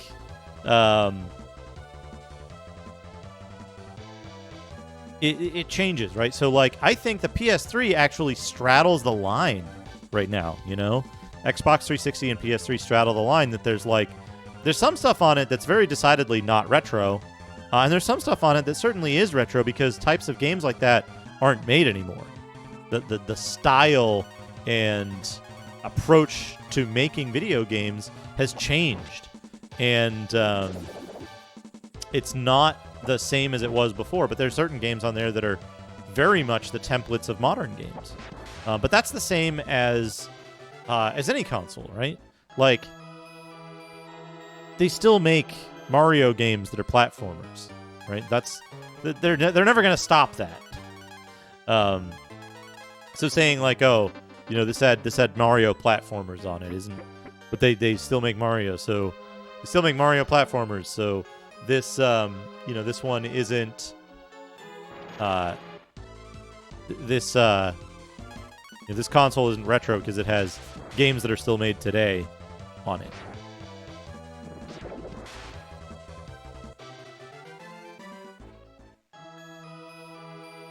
The PS2 is weird, right? There's certainly a level of I guess I want to go this way. Guess I want to go. Right. Yeah, no, I'm saying I'm putting that out there as like as an example of like the counterpoint to it, right? That it's not, you can't just go by that. But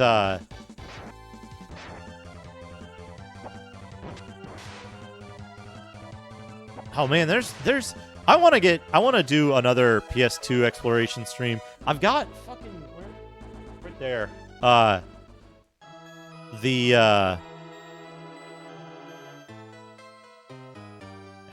Does this loop back to where I want to be?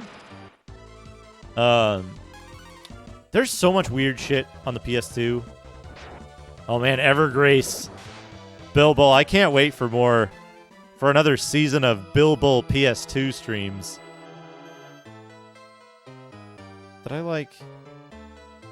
I ended up back at the shit place, didn't I? 'Cause if I go straight down from here... No?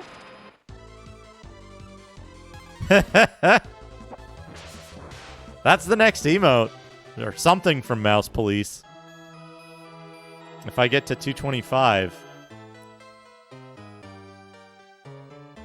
Yeah, here we go. We're going to have to go this way.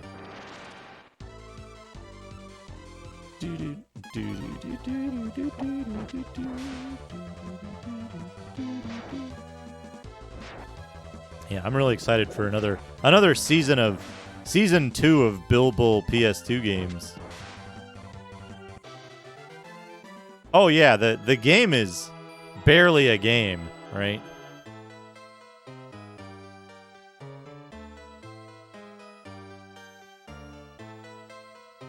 Okay. I have a feeling this is just going to loop back around. These guys are dangerous because they can kill you instantly. If they choose to.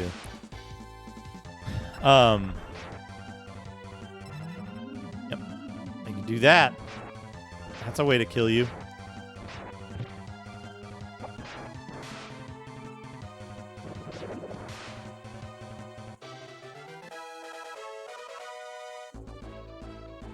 Does Guns just level up fucking infinitely?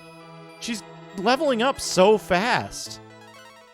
She's almost like... She's 5 levels ahead of the next highest character. Is she wearing some weird Mist SF? Does that give her, like, a ton of extra experience?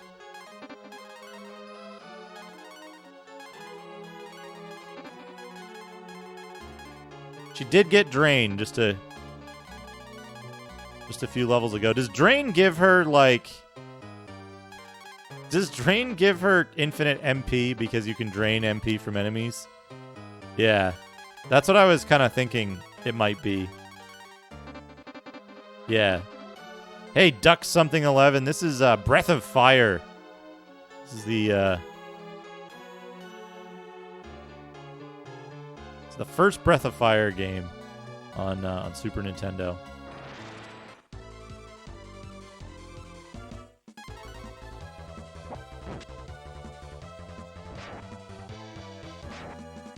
I think they're all great games. I think this game is very good. I haven't played all the way through any of the others. Okay,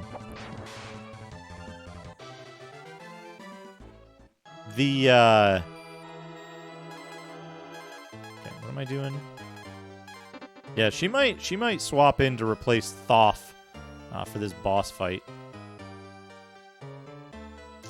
Yeah, the Wonder Swan. The weird thing about the Wonder Swan is, like, the Wonder Swan is extremely popular with people who know about it, right? Especially now. I do not have Karn's fusibility yet. Anyway, yeah, Duck Something. This is a really good game. I know there's some issues with the second game, and just in terms of, like, it had some issues with its translation and stuff. Yeah, let's swap out. We'll swap out Thoth for her. We're not going to swap the mole in yet.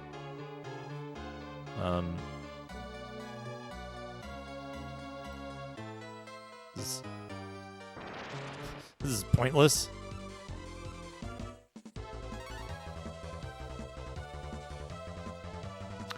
There were parts of the... oh, man, that's good. That's good. Naming the mole Hans. I had an idea of a name for the mole, but I can't remember what it was. One crystal box complete Final Fantasy 4 years ago for £100. Nice. It sounds like a good deal. I don't know much about... Wonder Swan prices. Let's use Ice X on this dude. Why not, right? Chill. Hell yeah, she chilled that guy. Monster left acorn. Good.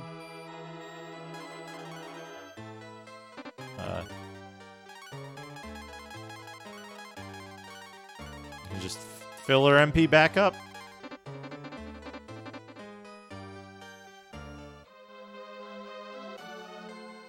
I wish I could save here. This is a long dungeon.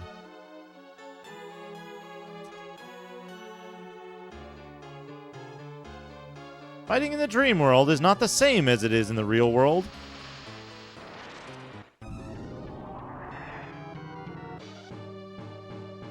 Art Truck Battle. Art Truck Battle sounds like a good game. Under Dragon. Luck up. Attack.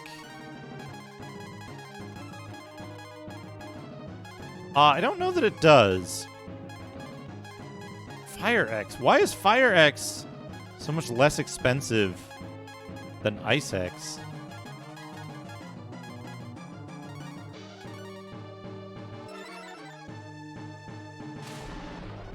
I assume that's like the Mark of the Dragon or something. Down 250. Poison. Miss. Okay. Attack. Luck up. Attack. Ice X.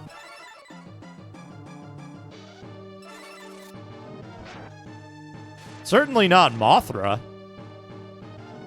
Shock. Miss. Miss. See miss a lot in this fight.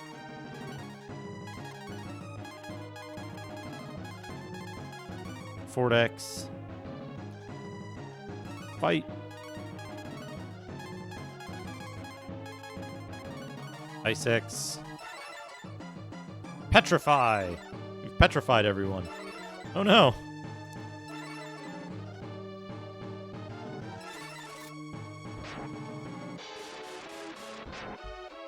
Yes. Love that Dragon Slam.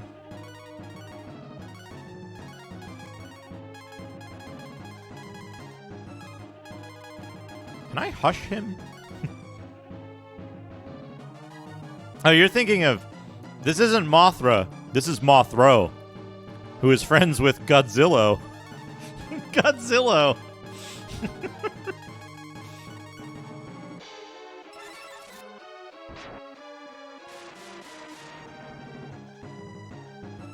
A slam can miss?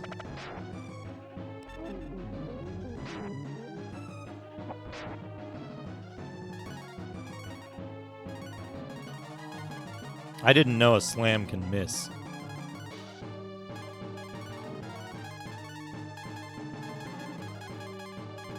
Godzilla.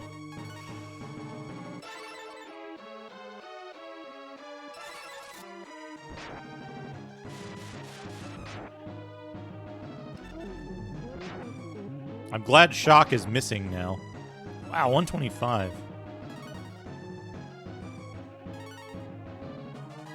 Mr. and Mrs. Slam. Do you need Mogu for this fight? I don't know.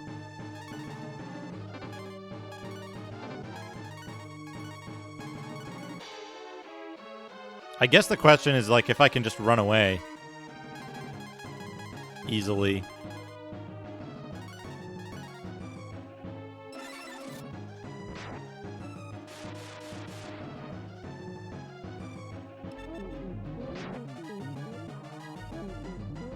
Oh, she counters with Shock. That's great. You have to have Mogu in your body. Whoa. You have to have Mogu in your party to get to this fight, right?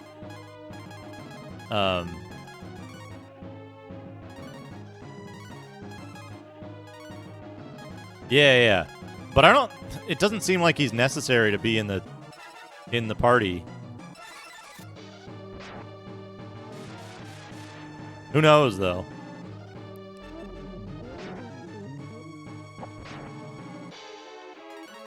Because you can't see its HP, right? So...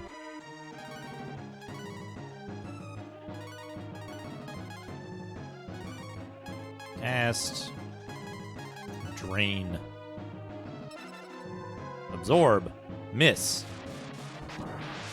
Yeah, there you go. 6,000 EP, 8,000 GP. We got him. You've beat me, but you'll still be trapped in this world forever. He never even got into the party.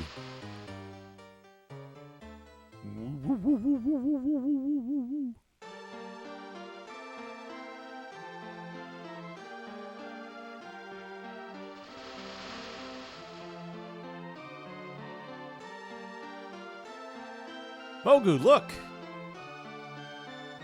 What's the matter? Oh, look who's here! Thank you for saving my grandson. I'm so happy to see all of you. Mogu, I was so worried about you. Yeah! The rest of this game is a dream. Like the end of the game, Mogu wakes up. And it's like, oh, it was just a dream. You were in Mogu's dream the whole time after this. I had a dream. And you were in it. In fact, it didn't seem like a dream at all. My mind, my courage, it was real. Could I join your party again? Thank you all. Mogu joins the party. Yeah, but how cool would it be if they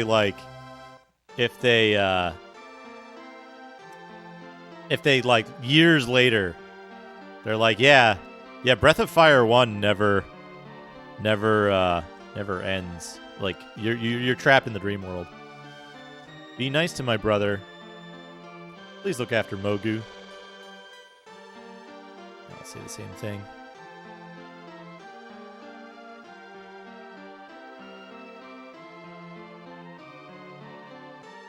Hey, Basky, how's it going? Yeah, you know, this has actually been like... Can't equip that. Headgear? This has been really enjoyable to play. We're like 22 hours in and I'm still like, you know what, this is fine, this is fun. Dragon Hat's better.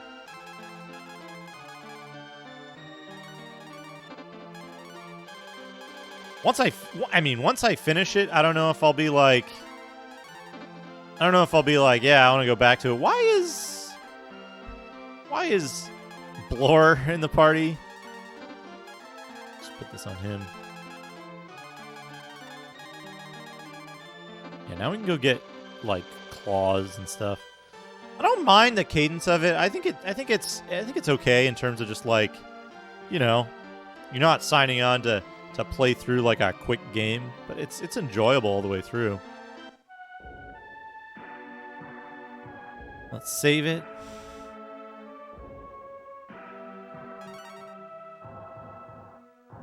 It has been recorded. Good luck.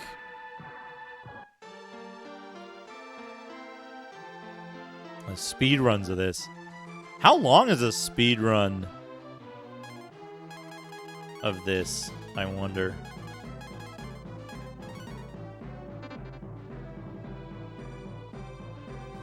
Five hours? 5-6 hours?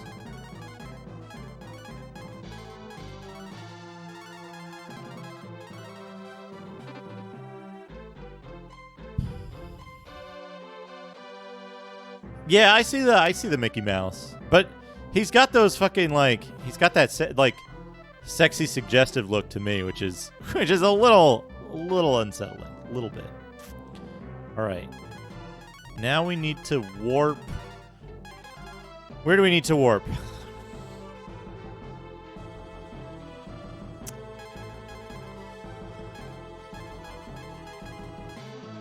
Tantar?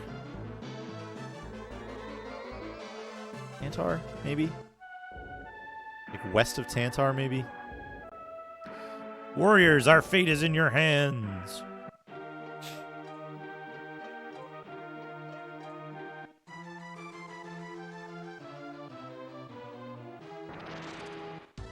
There's, I want to dig in the... Holy shit! Oh, we're fighting like bullshit enemies. I was like, holy shit! Why is guns doing like 1,000 damage? By 1,000, I mean 258. So that's there. Is it up by the robot?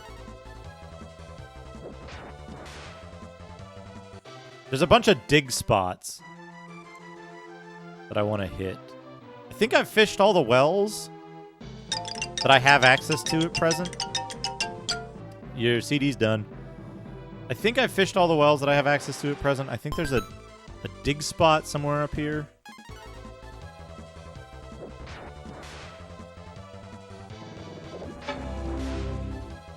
I have the dragon sword, so I can go to that second temple that's like somewhere over there.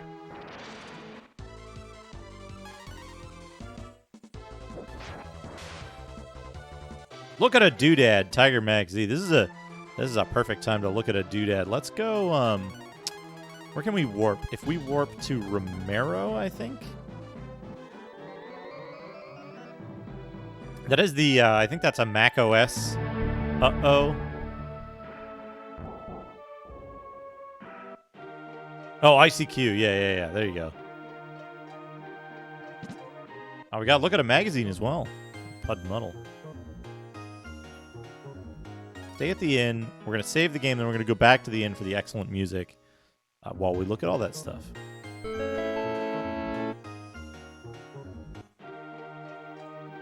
I gotta put together a bunch of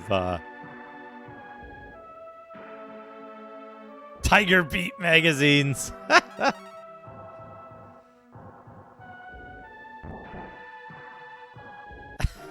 Oh man, ICQ number. I never memorize my ICQ number.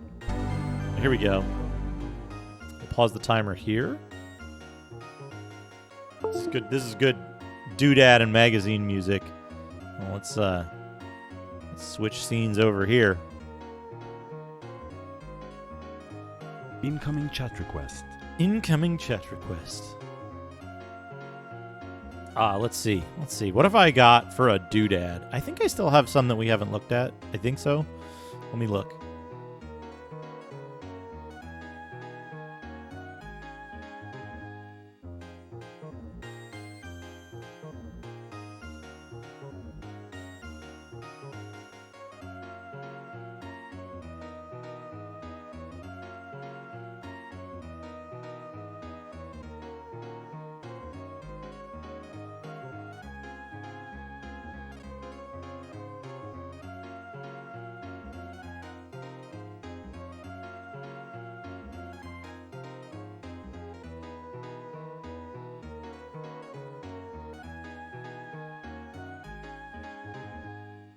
There we go. Here's one we haven't seen. Gotcha. The Discord one is the best one. The best one. Here we go. Here's a doodad we haven't seen before. We've got the game manual for Eric the Unready. Yeah, Eric the Unready. This is a Legend game. This is a very comedic kind of game. On the back, it's from Legend Entertainment.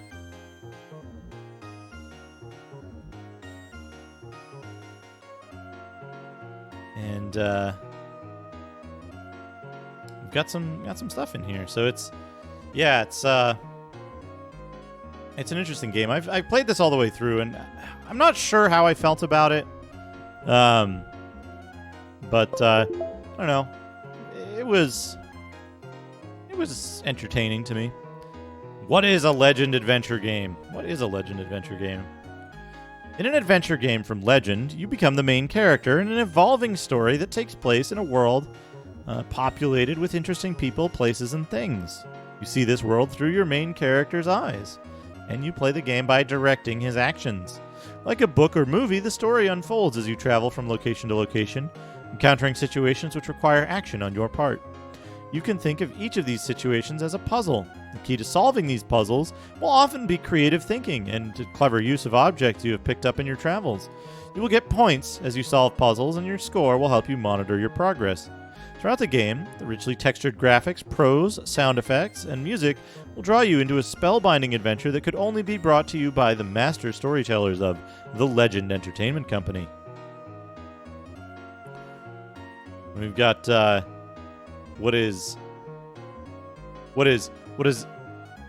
extremely obvious copy protection here. Giovanni's House of Armor, famous for custom fit. Name, Eric the Unready. Fitting date, illegible. Salesperson, illegible. Payment in livestock, gold. Gold livestock or Visa. 16 Gorget, 14 Helmet, 1 Quiris. 5 Pauldron, 6 Vambrace. It asks you these. Gauntlet style. Baroque, Cubist, Gothic, Modern, and Palladian. Brown Queese. Yeah, those are parts of the copy protection. And we've got let's see, introduction, quick start, installation, and quick start playing the game, installation and startup, configuration options, music and sound, introduction to the game interface, playing the game with a mouse, playing without a mouse, save, restore, and quit, talking to the game, helpful hints, things to try at the start of the game, game commands and their abbreviations about the author, credits, help, troubleshooting and technical assistance, creating a boot floppy, and legal stuff. And then it says underneath, and this is the highlight of the Legend manuals usually, was their humor. Even if you are an experienced adventure game player who thinks that instruction manuals are best used as confetti at sporting events, you should still read the sections with names in bold for valuable information about this game.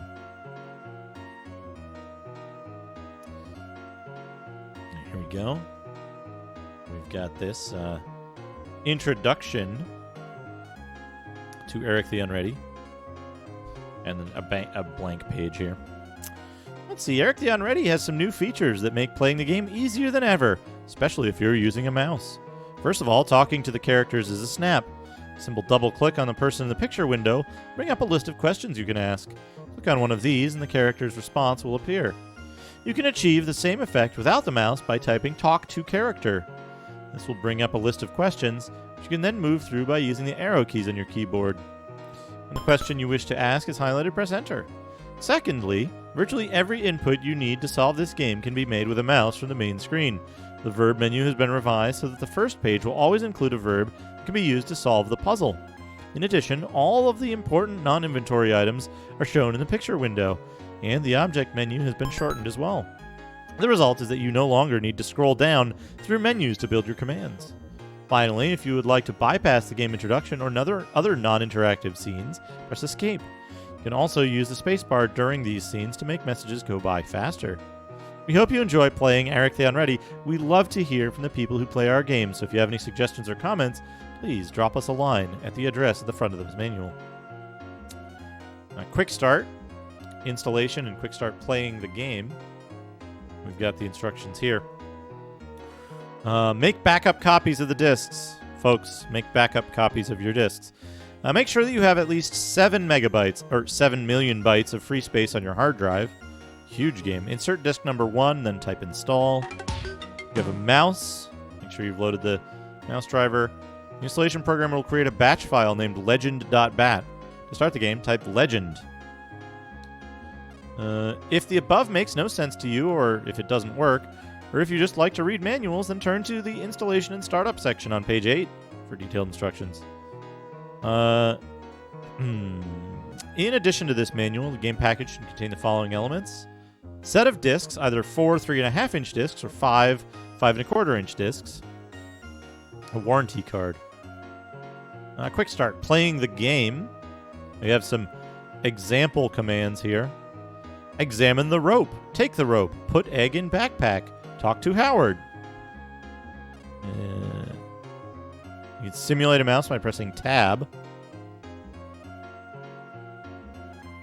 You can use Tab again to move through the the menus. Installation and startup. This is detailed instructions on how to install the game and get to it. And we have configuration options. This is always fun to see what we've got here.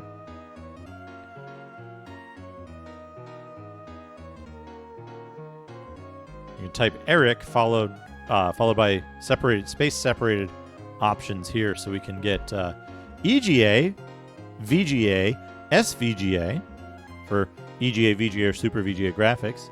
Xmouse overrides the default Microsoft mouse driver used when you have a mouse that is not Microsoft compatible. AdLib uses the AdLib music synthesizer card if present.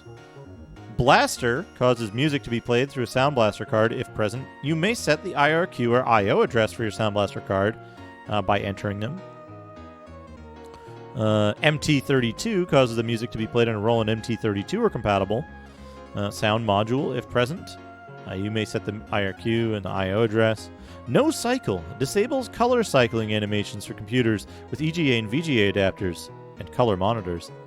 Real disables AdLib, Sound Blaster, and Roland music and plays real sound effects through the PC's internal speaker. No Real disables real sound effects. And it gives an example of how to do it. EGA Blaster 9. Music and sound. Talk about it. It supports real sound. And we have here Roland MT32, MT100, CM32L, and LAPC1 owners. Use your MIDI sound modules. Make sure your equipment is configured as shown in the MIDI wiring diagram on the next page. If you have problems, check that the following steps have been taken, blah, blah, blah. LAPC1 owners may ignore items 1, 2, and 3.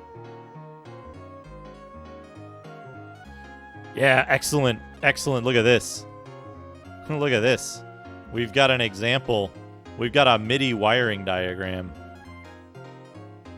IBM PC MIDI interface cable, the MPU 401 or compatible, a MIDI cable, that's the Roland sound module, audio cables to an amplifier or stereo, and then speaker connections with speaker wire to the speakers.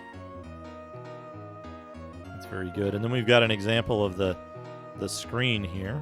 Introduction to the game interface. And they show, what is this? In your quarters. But your quarters is, this is from what? Homeworld? What's that game called? The earlier Legend game, for which they probably took the screenshot. Gateway. There you go. Gateway. I always get that confused for some reason. Homeworld and Gateway. Let's see, all this stuff. Command buttons, elevator boxes. They had to invent names for a lot of this, these interface elements because they hadn't been standardized yet, right? So, elevator boxes is a new one to me. Compass rose, directional buttons, the verb menu. Just call these things command buttons. This is what they refer to them as. Playing the game with a mouse. How to move around, examine objects, talk to things, and customize.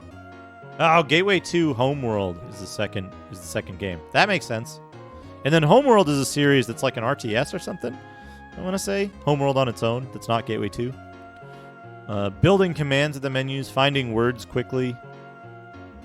There's nothing really that interesting in here. It's very dry. This part of it, anyway. If you select a noun as the first word in your sentence, the game assumes you are trying to speak to that person or thing, and therefore it adds a comma after the word. For example, sailor, give me the rope. FML79, thank you for the follow. I don't know why the alerts aren't playing. There seems to be something wrong with alerts. I think I missed a follow before as well. Let me see if I can scroll up or down and find it. Somebody followed. K Deadbot followed, and we didn't get an alert. So I think Streamlabs alerts might be kind of screwy right now. But thank you both for the follow. Playing without a mouse, emulating the mouse using menus, alternate screen interfaces, typing. If you'd like to type, go ahead. No matter what method you have been using to place words on the command line, you can start typing at any time. Cursor will appear on the command line and you can type in your commands. Function keys.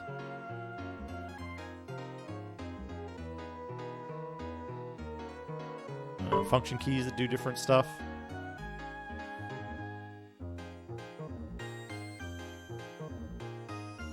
And then save, restore, and quit. I like the names that they chose here. Choose a name that will remind you of where you are, like after first day or solved book puzzle. The description of the game, a save game, can have up to 33 characters in it.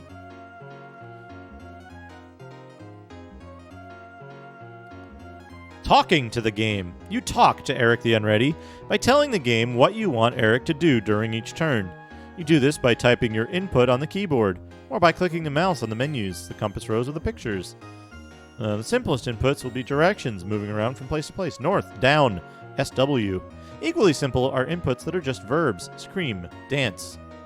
Let's get a bit more complicated and add some nouns, or if you combine them with adjectives, noun phrases. Take the coconut, read spell book, examine barn, kiss the pig. Note that you can use articles like the or a if you wish, but most people just omit them to save time. Shall we add a dash of prepositions? Sit down, dive into the pool, shoot crossbow at tree. Take a deep breath. So far, the noun phrases we have looked at have all been the direct object of the sentence. Now we are going to throw in a second noun phrase, the indirect object. Give ticket to laundryman. Buy rock from Fran. Pour water on ground. Give apple to man. Sorry, it is time to introduce some mind-bogglingly complicated concepts. You can include several inputs after a single prompt, as long as you separate them by a period or the word then. Sit at table, order red wine. Open refrigerator, then take picture of sangria. You can also use pronouns. Pick up seashell, throw it in the ocean. Examine Lily, kiss her, give her the towel. Hit the knights, follow them. You can use multiple objects with certain verbs like take and drop, as long as you separate the noun phrases with a comma or the word and. You can even use the amazingly useful word all. Take the starfish and beach umbrella. Drop hot fudge ice cream scoop cherry. Take all. Give all seahorses to the Sea King. You will probably want to fortify yourself with some good strong scotch before moving on to the next area, talking to characters in the game. Ask waiter for bourbon. Bellhop, pick up the suitcase. Tell Herbie about the hammer. Ask Valerie about rubber sheets. Ask the blonde about herself.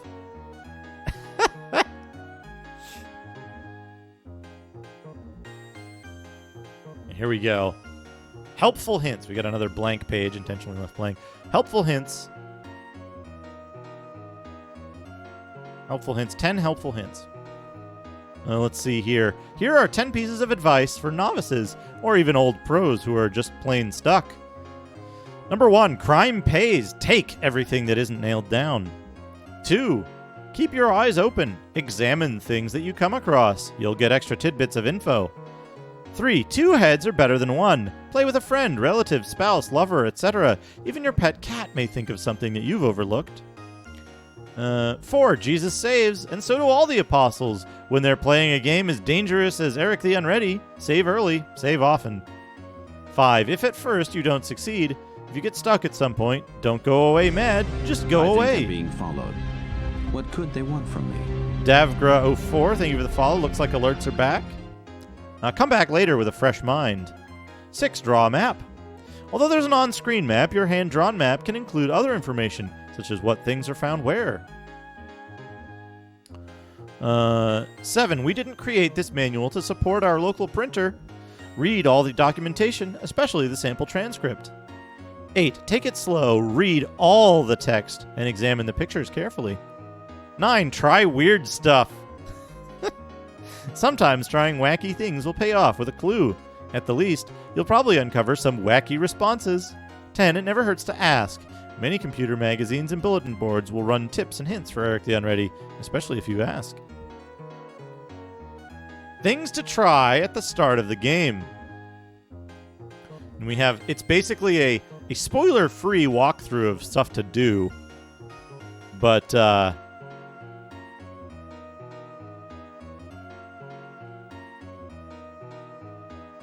spoiler-free, well, spoiler-free in terms of it doesn't tell you what happens when you do all these commands.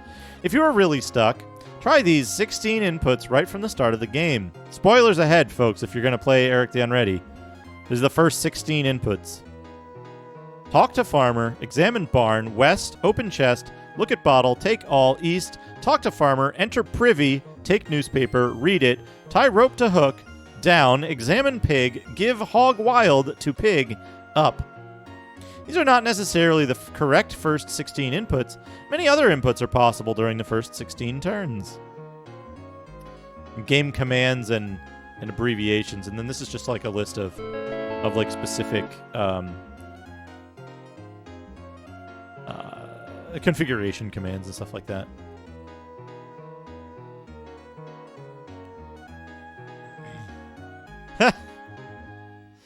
Oops! If you mistype a word, use oops instead of retyping the entire input. For example, if you type take Bach, and the game responds, I don't know the word Bach, you could simply type oops Bach, oops book. Naturally, you menu users will never need to use oops.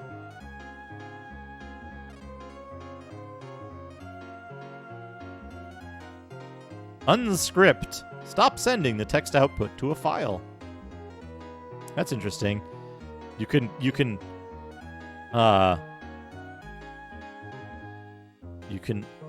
output all of the text in the game to a file. About the offer. About the author. Bob Bates lives in a mud hut on the outskirts of a small English village. The only villager who owns a complete set of encyclopedias, Bob entertains the local children with myths and legends drawn from the ancient Druid tales. Although Bob currently wastes a good 4 hours a night sleeping, he remains convinced that with practice, he can eliminate the need for sleep completely and devote his energies to yard work. Subsisting entirely on classic Coke and Snickers bars, Bob has somehow managed to produce these other games: Sherlock, The Riddle of the Crown Jewels, Arthur, The Quest for Excalibur, and Time Quest. We have credits. We have credits here. Music by Glenn Dahlgren and Arfing Dog. But relatively small team. Relatively small team. Steve Moretsky tested it.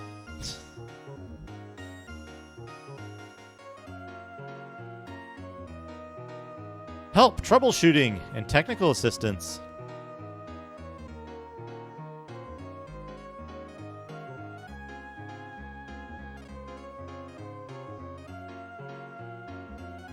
Let's see here.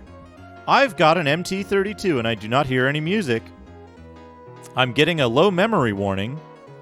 You need at least 570,000 bytes of free memory to avoid the low memory warning. The mouse cursor is eating the graphics. The mouse cursor isn't anywhere to be seen. I have a color monitor and I'm seeing pictures in black and white. Creating a boot floppy. And then we've got legal stuff at the back. Copyright, all the copyrights for stuff. This is a 93 game. 1993. Same year as Doom. Eric the Unready text adventure in Super VGA, but with like hand-drawn graphics and stuff. Very interesting that the difference in what this was like versus the other stuff. There we go. There's Eric the Unready game manual from 1993. I finished this game. And this game's it's very strange. It's like very adult humor, but it's like you also have to know like specific product brands and stuff because they make puns on the brands. So you have to know what it means in order to progress. In some cases, there's a lot of like, what's the word I'm looking for? Not dated humor, but like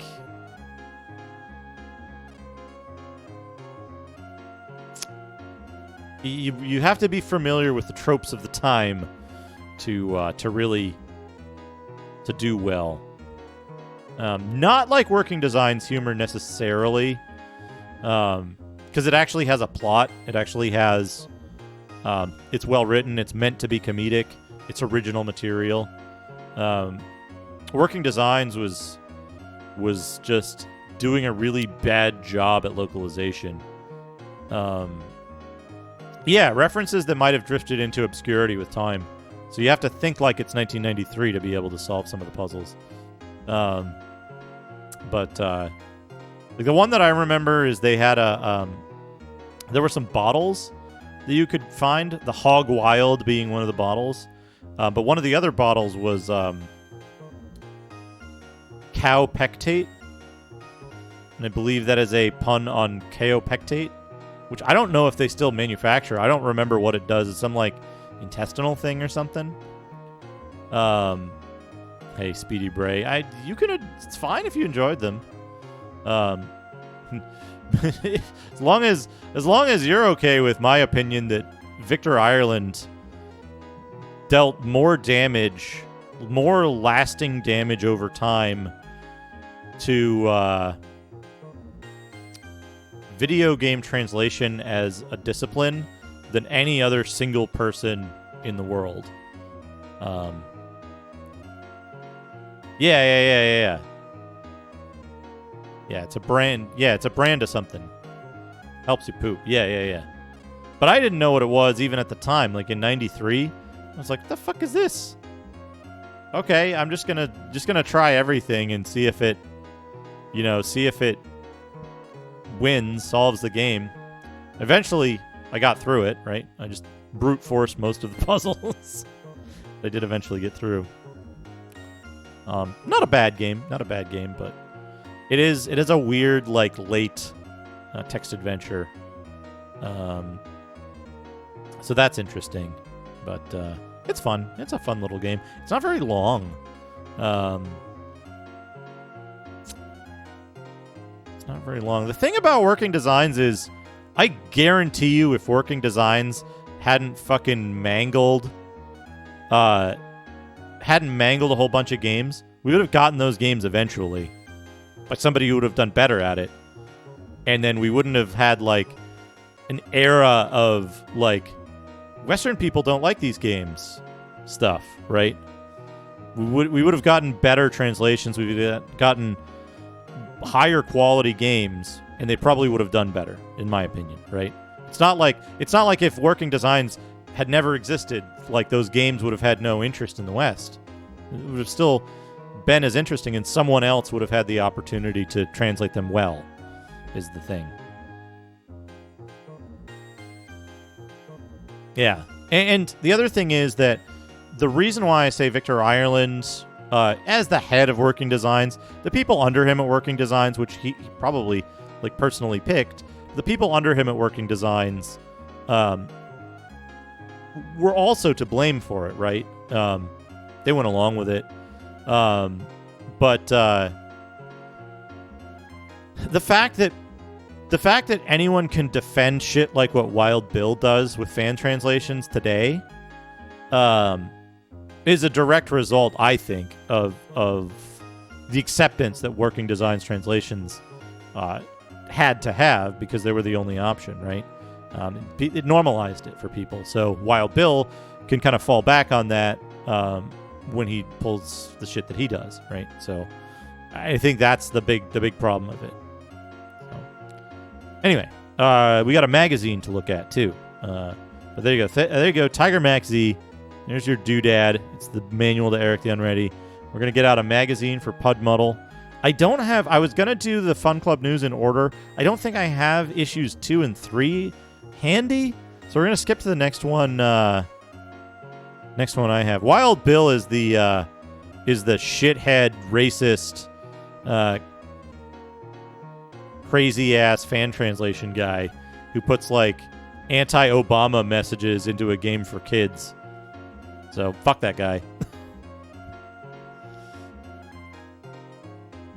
But not the same as the Microprose guy.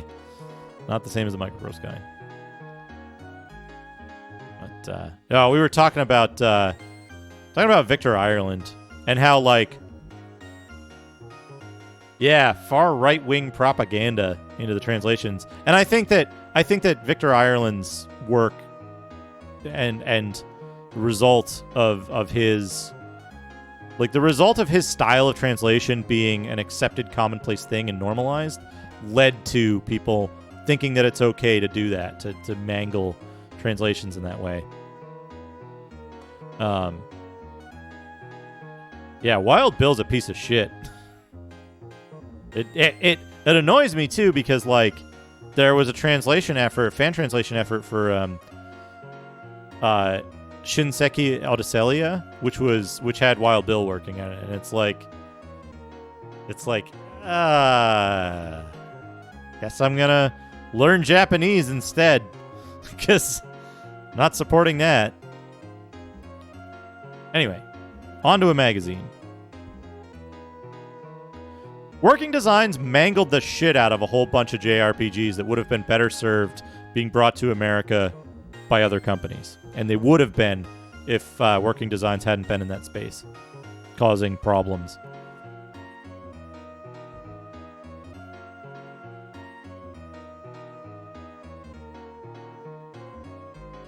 Where was I? Right.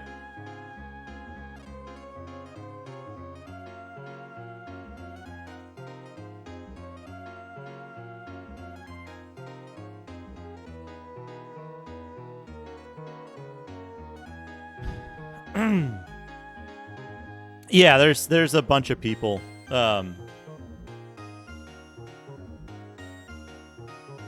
There's a top boss. There's an interview with one of the people at Working Designs who says, like, completely irony free. He says, "What we do is we take the script and we throw out all of the plot and we replace it with pop culture references." And Working Designs is largely responsible for the myth of games are harder in Japan. Games are harder in Japan. You know, they're such fantastic video gamesmen over there that they make their games harder. All these games from Japan are super difficult, like the ones we're putting out. That's, you know, we specialize in Japanese games. That's why all our games are so hard. It's fucking bullshit. There's a few notable examples of games being made easier for the West. They are absolutely the exception. The majority of games are far easier in Japan. Part of that stems from arcade culture, where arcade games in Japan were 100 yen typically, I believe, and games in the West were a quarter. So it made more sense for arcade operators to crank up the difficulty on games, or to request or look for more difficulty, right? So they made games more difficult in the arcades because the cost for per play was lower, so they needed people to play more. They needed to play more credits in order to get the same, you know, the same stuff like that. Yeah, and that's a thing that, like, that's a thing that carried over, I think, into the home market as well. But Working Designs wasn't the one. They weren't the first, and they weren't the only people to do it. But they were extremely prolific and extremely notable. Look at the charts on TCRF for some of the Working Designs games and how they changed stuff. They made, like, the cost of certain items 1,000% more in Popful Mail. Also, they they absolutely fucking destroyed Popful Mail in terms of their, like, edits to the script and their casting for it. What a fucking disaster. What a piece of shit Working Designs Popful Mail is, even if you fix the difficulty. All right, here we've got Nintendo Fun Club News. Volume 1, Issue 4, Winter 1987. Mike Tyson's Punch-Out. Hot new game review. The Mike Tyson Story Rad Racer review plus free 3D glasses offer. Yeah, before Mike Tyson was like a real problem. Power steering. We got the NES Advantage here.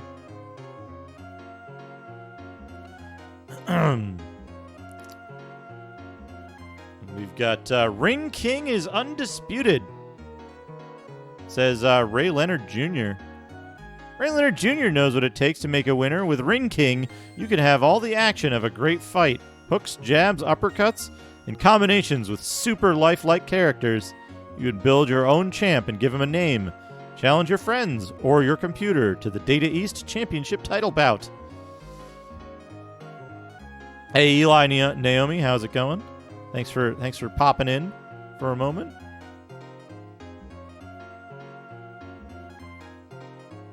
It's not just inserting them, by the way. It's not just inserting them. It's destroying the original plot of a game in order to replace it with pop culture references.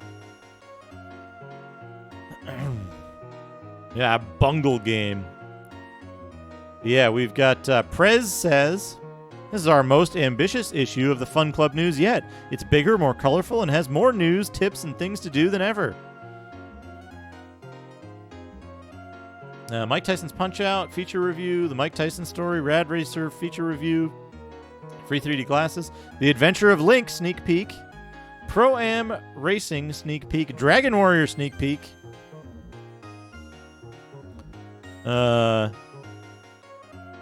Pros Corner, tips and tricks, top 5 member game reviews, scores of fun, stuff and things, mailbag, Fun Club President's Media Tour, member tips, rap video, new products, and Puzzler Place. Yeah, here we go. This is a confusing speech bubble. You are Little Mac, says Little Mac. Yeah, the ultimate, a dream bout with Mike Tyson. Quick punch, knockout, critical. And we've got the different characters here. We've got Bald Bull, King Hippo, Piston Honda, Super Macho Man, Mike Tyson. Mike Tyson says, meet me in the ring. Time out. You get the exercise there. You run all night.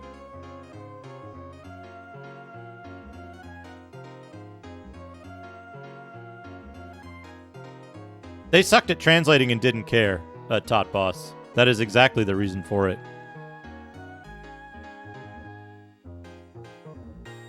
And Sunsoft, the title holder, Sky Kid and Spy Hunter, bring the best of the arcade home with Sunsoft. From neighborhood tough to world heavyweight champion, Mike Tyson Story. Well, Chapter 1 of the Mike Tyson Story. Chapter 2 and 3 and 5 are not that great. Drive 8 snaking courses in Rad Racer. Are you ready for the real thing? Pick your power machine. A Ferrari Type 328 Twin Turbo, Coupe, or the Indy 500 style F1 machine.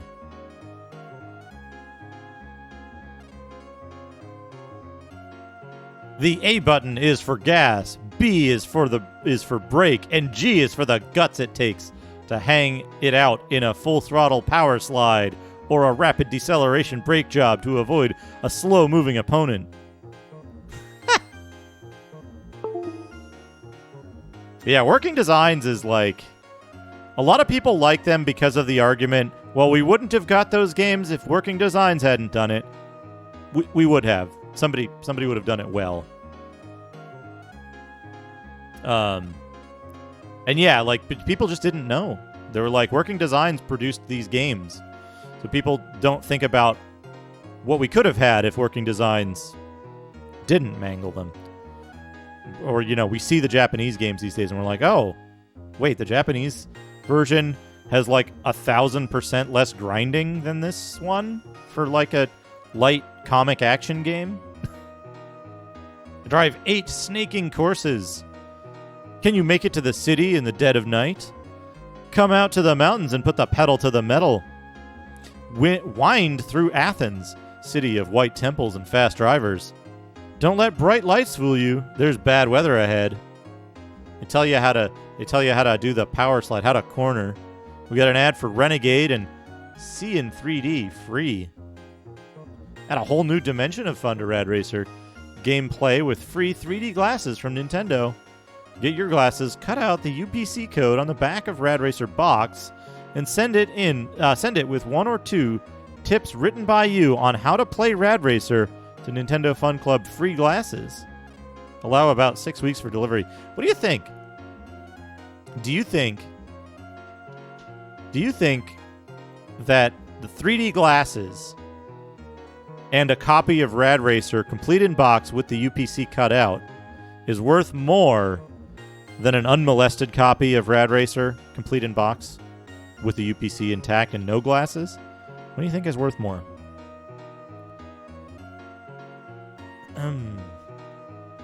Sneak peeks coming soon from Nintendo. The Adventure of Link. The game is in surprisingly like complete state here in 87.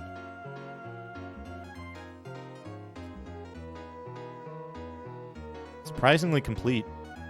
Looking good. We've got an ad for Star Force from Tecmo.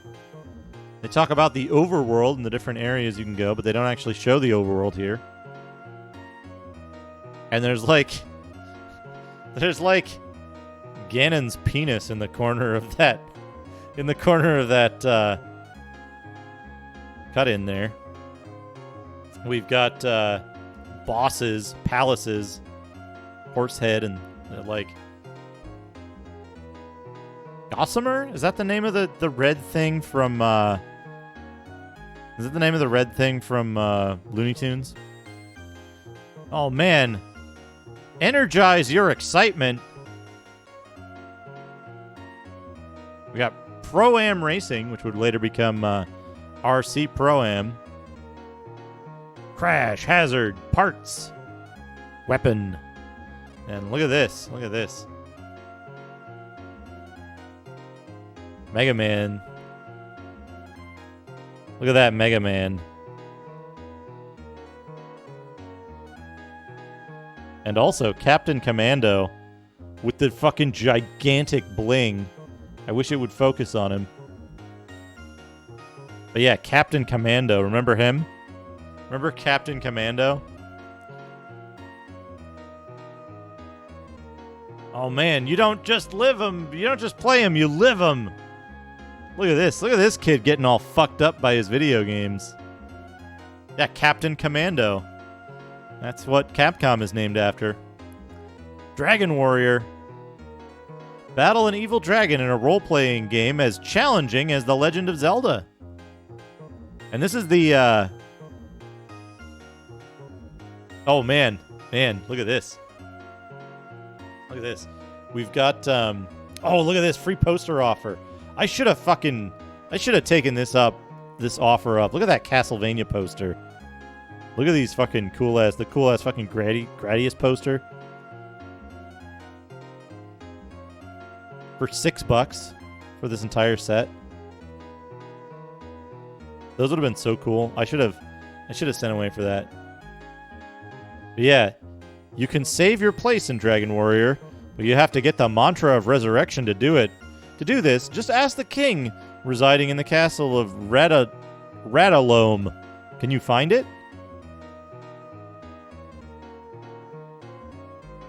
And yeah, look at this. It's the Japanese version of Dragon Warrior they're showing off here. With the front-facing character all the time. And let's see, presenting Interactive TM. The most involving and innovative video games ever designed for Nintendo. Gotcha, the sport. Jaws, the revenge. Town and Country. Surf Designs. Pearl City, Hawaii. Official licensee, Major League Baseball. And The Karate Kid. What's the stupidest thing I ever sent away for as a kid? I don't know. I'd have to think about that. I think I sent away for one of those stupid things that was like, get a whole bunch of points for something, and you send away for it, and they send you like this thing that's just like a shitty little useless plastic thing. One of those like points based ones where you'd get points out of like, I don't know, snacks or something. Yeah, something like that. I'd have to think though, because none of it survived, and my memory is kind of bad for that kind of stuff. But yeah, this stuff. Oh man, Pros Corner. The Legend of Zelda, all the different bosses. We've got Aquamentus, Dodongo, Manhandla, Gleeok, Digdogger, Goma, Aquamentus again, Gleeok again, and Ganon. Get Ganon, the second quest.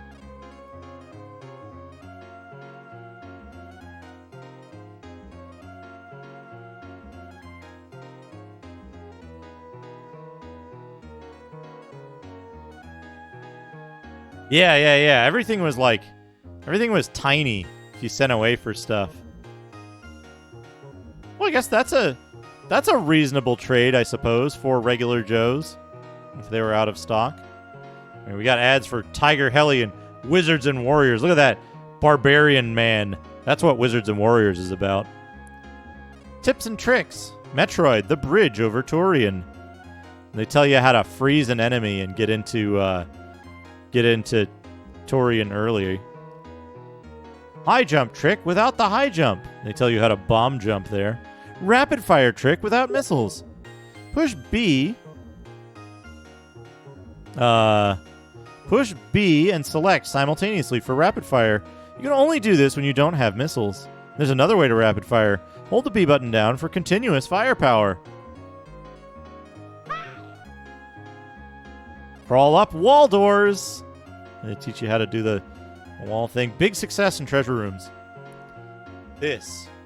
Folks, this fucking thing. If you're going to play Kid Icarus, memorize this shit. Memorize this fucking thing.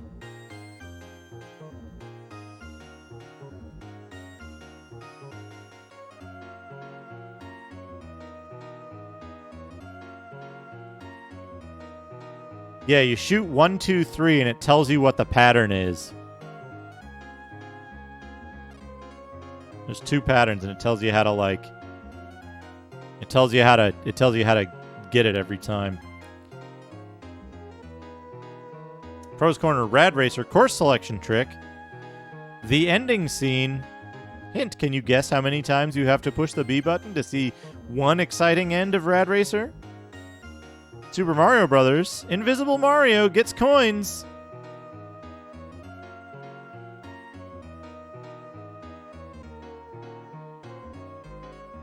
Huh. Arkanoid. This is a fucking cool. I always liked the art for Arkanoid, even though I wasn't a huge fan of the game. But this fucking Arkanoid art it's awesome. Imagine if the game actually played like that. Oh, we got Ho Ho Ho video. Oh. Yeah, Kid Icarus' first stage is like the hardest stage in the game. Here we go. Is everybody ready for Ho Ho Ho video? Ugh.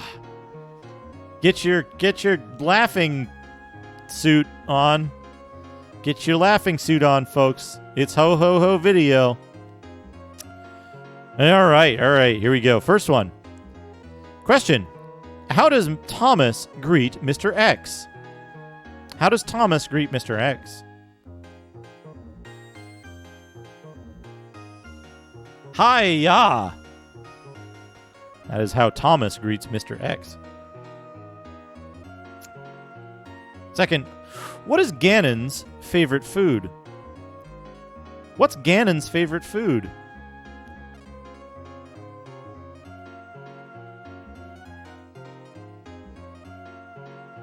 Question, what's Ganon's favorite food?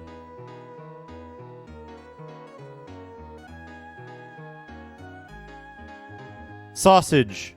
Lynx. That is Ganon's favorite food. Yogurt. Not yet. Not yet. Not yet. Question, what does Fire Mario get when he eats a fire flower? Question, what does Fire Mario get when he eats a fire flower? Heartburn. That's what Fiery Mario gets when he eats a fire flower. Why did Link win the video game race?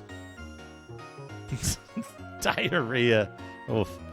Why did Link win the video game race? That's the question. The question is, why did Link win the video game race?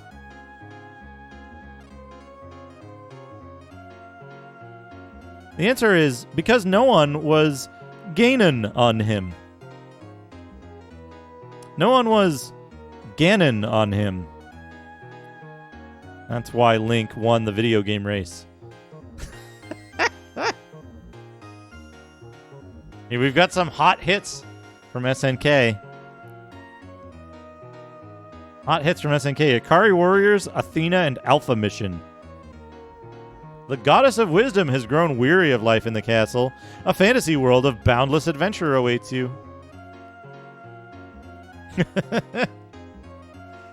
Top 5 my favorite games. Number 1, The Legend of Zelda. Number 2, what? Oh wait, we got a little blurb on each. Came in on top for its deep play interactive video challenge. 2, Super Mario Bros. A hot title since it first came out, still a leading favorite. 3, Metroid. Came in a winner for its fast action adventure in a faraway galaxy. 4, Kid Icarus. Took flight right from the start for classic action and exciting play. 5, Pro Wrestling. Tough competitors make this a hit with wrestling fans. That's what we got there. Our review. These are just a few of the many reviews we received from Fun Club members. Thanks, and keep them coming. Let's see here.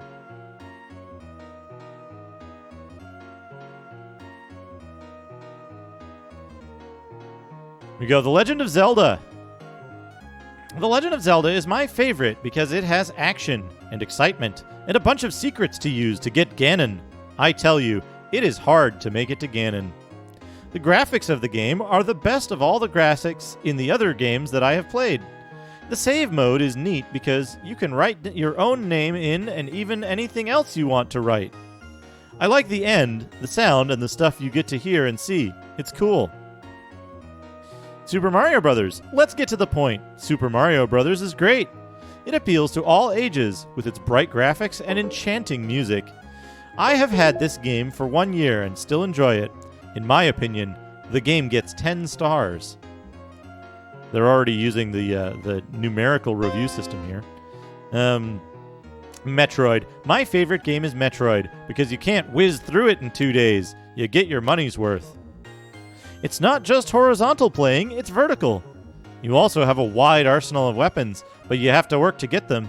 In some places, it's almost impossible to get through unless you have a certain weapon.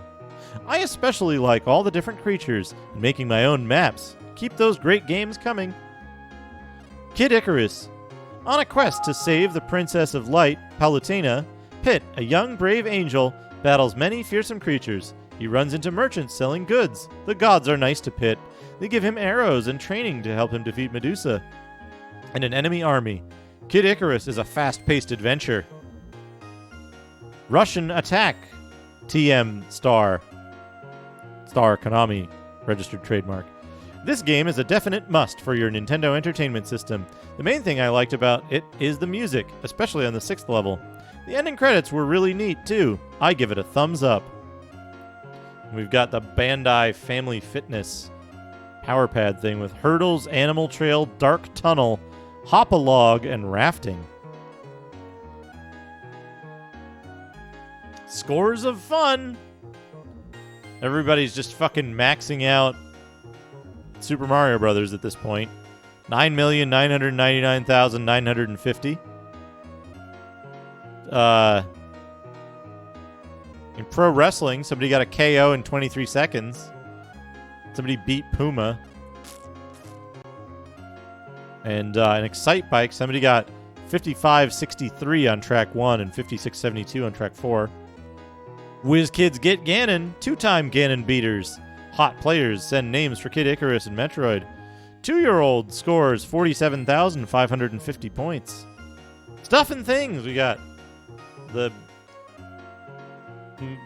binoculars, Nintendo brand binoculars, Nintendo brand shirts, books, the Fun Club kit, a watch, a weird fucking watch.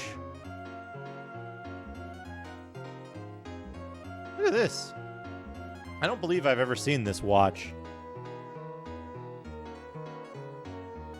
It's just like a red watch with a weird symbol on the side. Like around the corners of it. Very strange.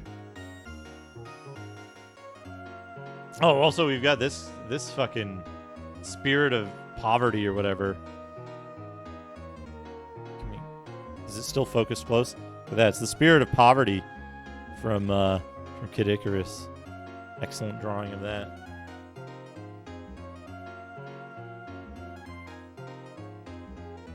The mailbag. Let's see if there's any good questions in here. Dear Nintendo, is there a way, when you blow your whistle, that you know what maze you will be taken to in The Legend of Zelda? Dear Nintendo, I play Gradius a whole lot, and I can only make it to stage 6. Could you give me some help? Dear Nintendo, I plan to purchase more games soon, and if you could send me a list or catalog of your games, and maybe what they are about, I could make a wiser buy. Dear Nintendo, our local club is getting good at gameplay because we call Chuck and Richard at Nintendo, and they are so good. Dear Nintendo, just a quick question on Super Mario Brothers. I've heard of a warp zone to 8.4 from 8.1. Is there really one? Dear Nintendo, if Howard Phillips plays games for his job, what does he do for fun? Well, Kevin, Howard just plays more games. That's why he's such an expert. Dear Nintendo, I think it would be a good idea to have an artist's corner. Any reader of the Nintendo Fun Club can submit his or her best drawing of any scene or character from any NES game they wish. Dear Nintendo, I really love your club newsletters and wish you would send them out at least monthly or even weekly. And we've got Howard Phillips driving a convertible. And then we've got Mighty Bomb Jack and Solomon's Key advertisements. Beat it if you can. Get it. Play it. Beat it if you can. Get it. And we got Howard Phillips here.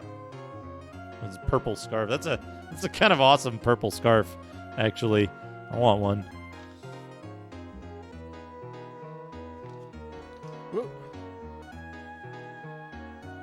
Let's see. Tips. Members' tips.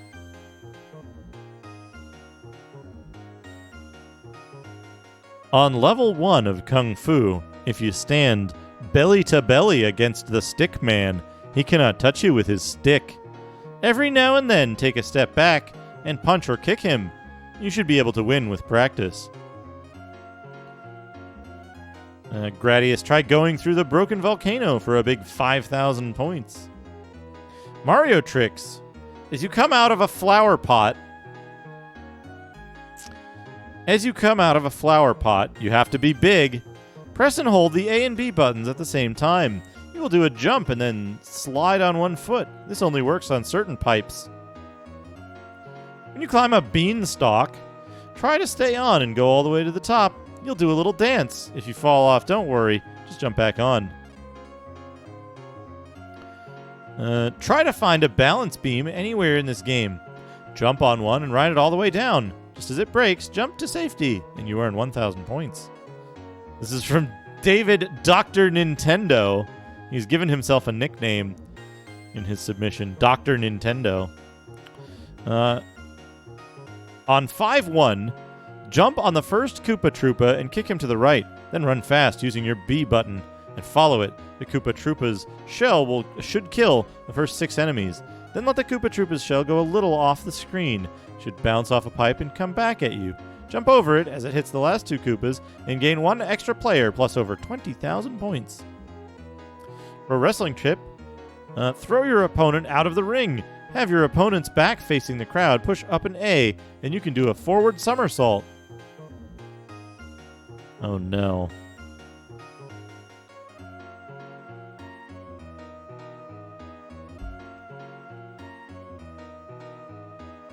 Load Runner turns on your Nintendo.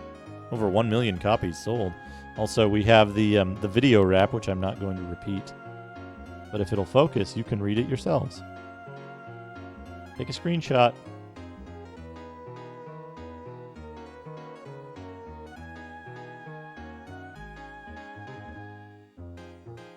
Legend of Zelda is very swell.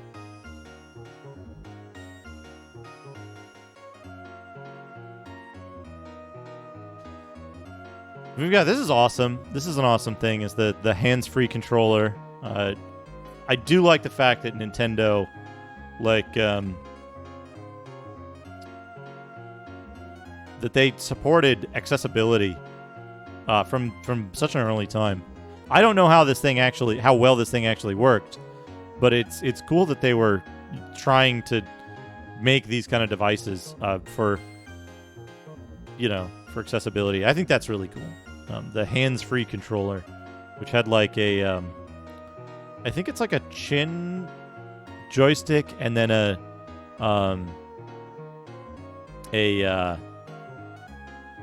breathing tube that you would use to hit the buttons. I don't know that all games were playable with it, but very cool. Very cool thing.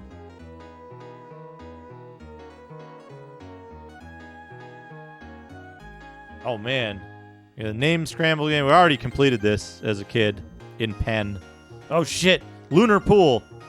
Lunar Pool. This came up earlier. Talk about it. And Xanac. One of my favorite shmups. Nintendo Cryptos. Oh no, they're making their they're making their own Bitcoin. Nintendo Cryptos over here. I think I'm being followed. What could they want from me? Catalus. Thank you for the follow. But there we go. That's the whole thing.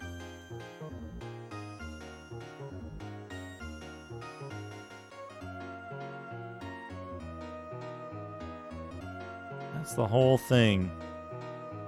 And then here it decodes to, you're a super player. Yeah, Nintendo, Club Nintendo points. Nintendo coins, Club Nintendo coins. But yeah, here it is. That's it. That's Nintendo Fun Club News, Volume 1, Issue 4.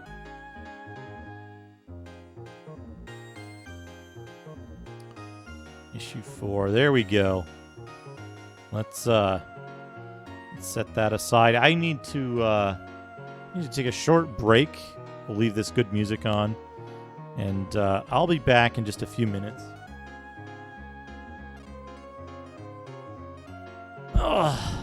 We'll give it a shot to run, I don't know, like a 90-second ad or something while I go to break.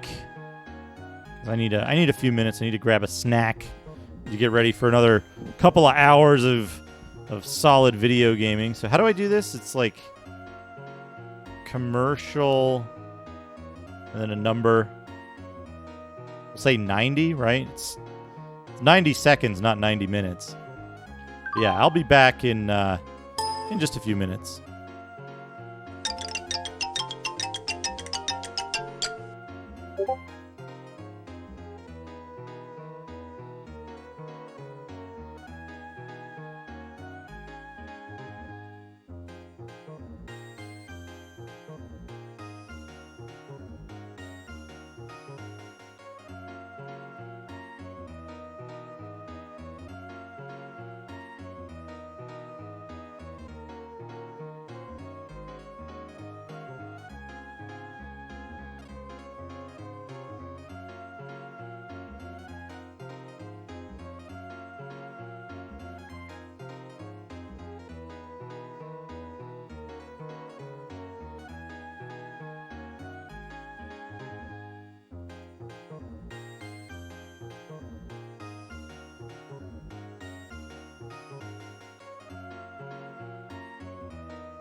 Oh no.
I am back.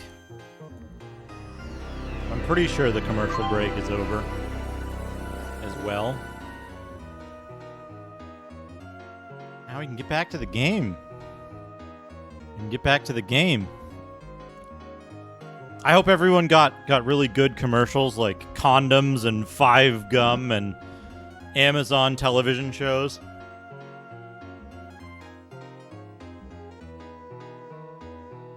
Hope everyone enjoyed those. What am I doing? I'm playing a video game on the internet.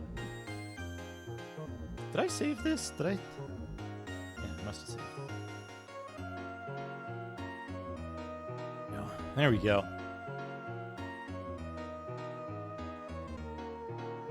Oh yeah, there's good ones that advertise other streamers. That's good. All right, what are we doing? We saved the game, right? We need to restart the timer.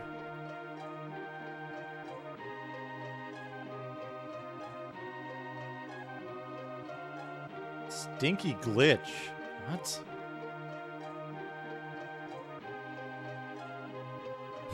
I'm trapped.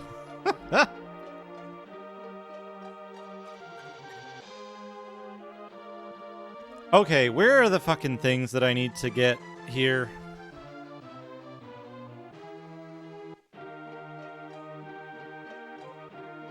Who is the top Twitch streamer? I don't know.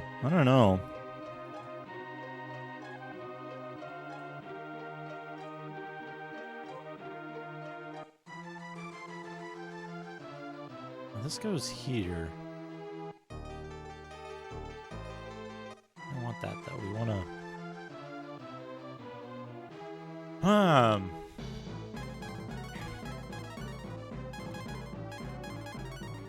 Oh, was it near? Was it between Camlon and Winland? Maybe. I don't think they can. Really. I think it changes when you get to a certain level of. I love that. The twirl, wink, wink, wink. Twirl, wink, wink, wink. That's a good animation those dancers have. When you get to that level of like, I don't know, over 1,000 viewers or something, maybe 2,000. I feel. Wait a second. Yeah, you're just putting on a show. You're not. It's not interactive, right? It's, or you're interacting with. You're interacting with.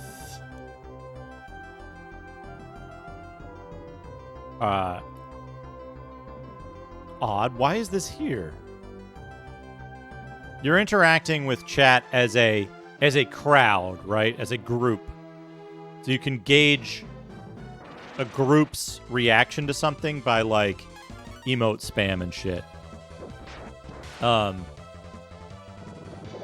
Hey, you know what? I'll tell you something. I can't keep up with chat half the time anyway. Yeah. When you're, like, at a certain point, you can, like... There's mitigation steps for that. Slow mode. Subscriber-only stuff. Like, I fucking can't keep up with chat anyway. I just pick a message out at random and then, like, respond to that. So, if I had 1,000 more viewers, it wouldn't change my chat interaction, like, anymore. Like, you know, like, I hope nobody's offended and thinks that I'm, like, ignoring them or something because I miss their messages or something. It's like, if I miss your message, just say it again. I'm not gonna... Unless I respond to it, like... Don't get offended. You know? I'll respond to it if I see it.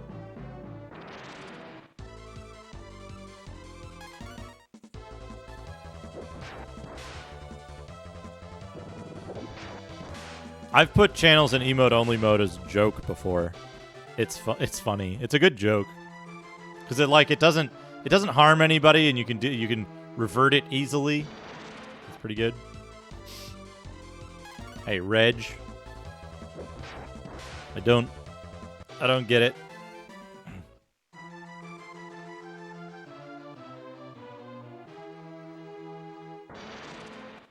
Where the hell is the damn thing?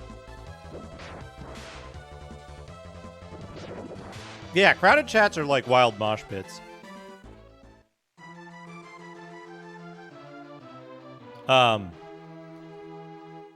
Like fucking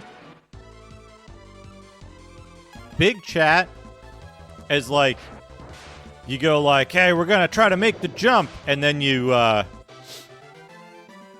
make the jump, and you're like, yeah, we made it, and everybody in chat spams the emote for you made it, and then like you're like, we didn't make the jump, and then everybody in chat spams the one where you didn't make the jump.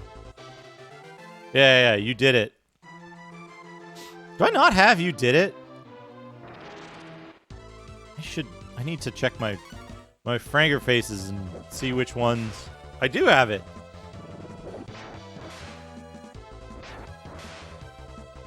You made the jump. Well, like, you know, like,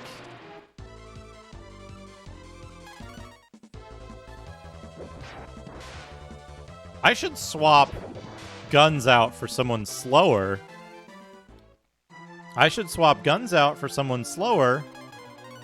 Whoops.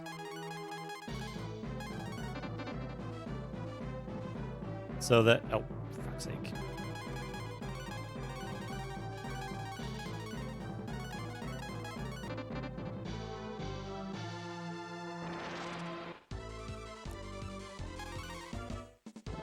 Yeah, so he goes first and kills the entire encounter.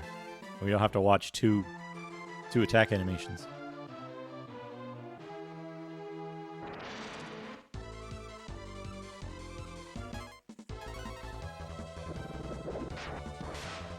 You know, Reg, I can think of 80 million ways that are better to wind down than playing Virtual Pool against the AI. Diggle, what's up? How's it going? We got the next new emote, Diggle. Same. Ducto same. Ah, here we go. Here's one. I knew there was one up here somewhere. Must be a pony in here somewhere. Fall in the dungeon. Oh, shit. Oops. You need to not be in the party. You need to not be in the party. Do-do-do-do. Do-do-do-do. Do-do-do-do-do-do-do. My kingdom was destroyed. I'm one of the few who knows this spell. Are you a Karn man? Who are you, Thoth? Let me teach you this spell.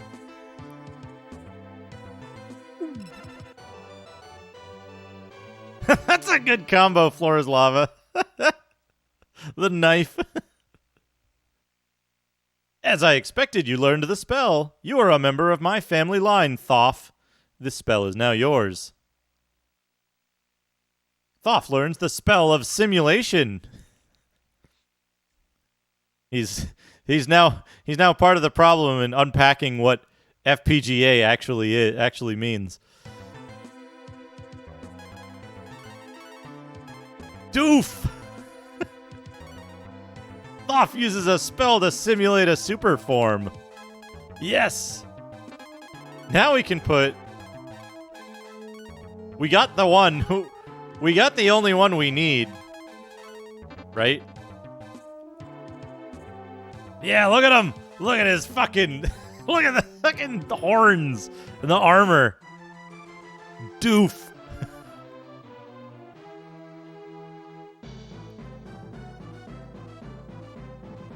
Is there more shit over here? It's that thing. Look at him! He's got that fucking Super Saiyan 3 hair. And he's fast? He's like extremely fast. That's good, Diggle.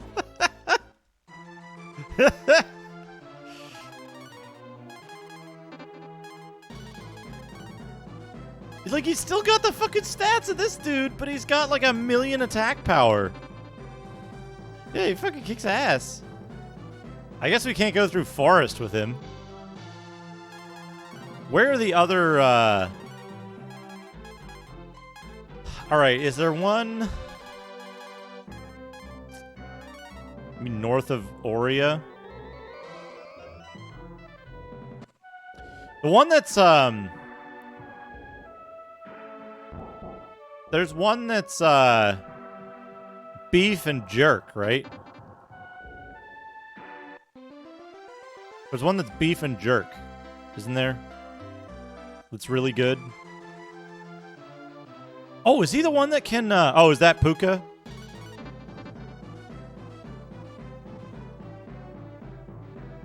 He can't move that. Can he move the, Can he move the shit in, Bleak? Oh, look at that! He does fucking charges. Puke. Oh, push heavy movable objects. Okay, yeah. He can push the thing in, Yeah. I know where to go with Doof. Fucking Super Saiyan 3. Dude.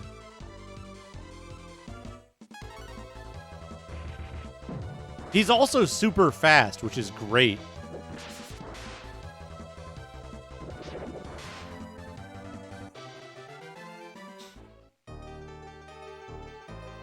So now we have a use for all of our useless characters.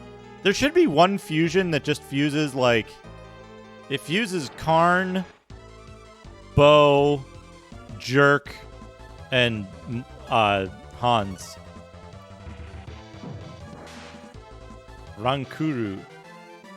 Hell yeah. Yeah, that kicks ass. Yeah, Fuse kicks ass. See, that's what you should do when you have a fucking game. Like, here's the thing. You got a game. You got an RPG game. Number of characters. Number of characters is bigger than party size. Put a fusion in. Put a fucking fusion in so that you can, like... So that you can go have a fusion and use up the characters that you feel are useless. Just make it arbitrary, right? Put all your shit characters together into one slot. That's what you should do.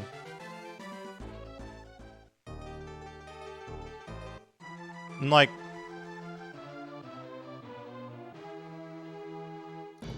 Dang it.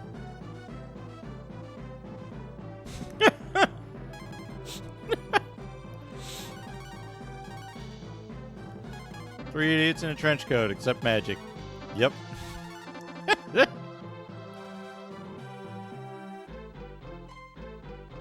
Is there a thing over here, or am I like... Am I losing my shit?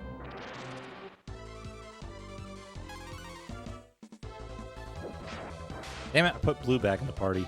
I mean, guns.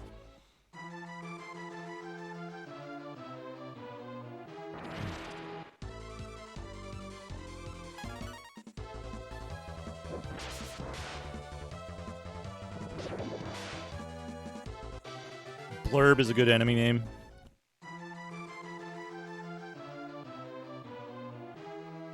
But yeah, you should totally do that. If you're a game designer and you're like, I'm designing an RPG in which there are more characters than the number of people in the party at one time, just always go for the fusion. And you know what? If you're doing a game where if you're doing a game where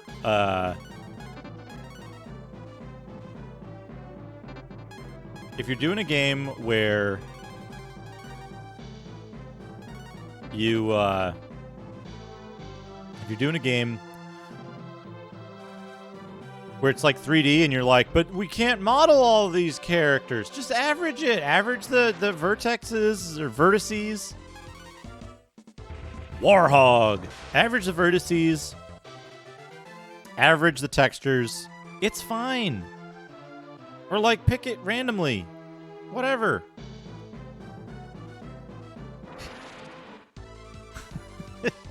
$104 idiot long dragon puppet. That's pretty good, yeah.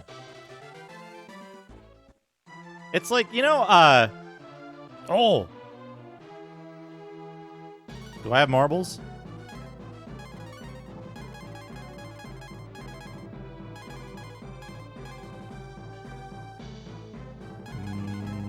Marbles? I don't think I have any marbles, do I? No, I do have marbles. There they are.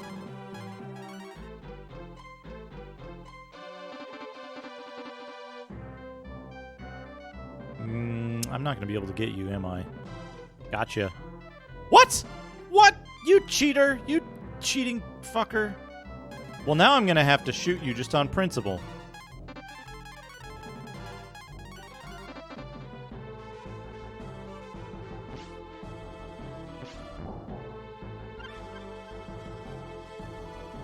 He went through my party.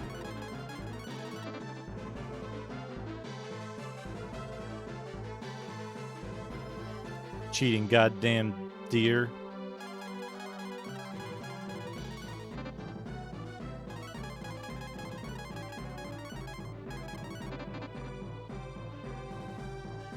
You don't have to shoot them. If they're cornered, they should turn into the item automatically.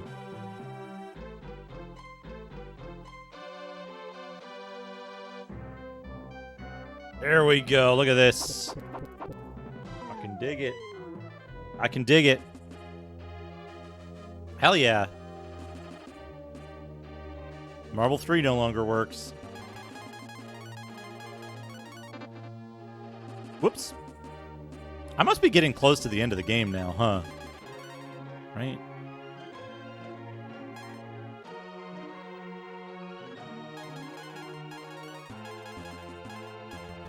Oh, it swaps? Okay.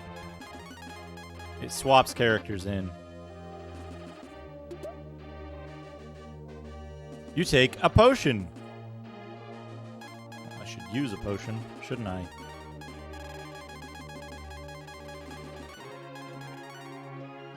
Off's agility is up by 1. Patoin! A treasure chest had a trap. Thoth removed the trap. You take V potion.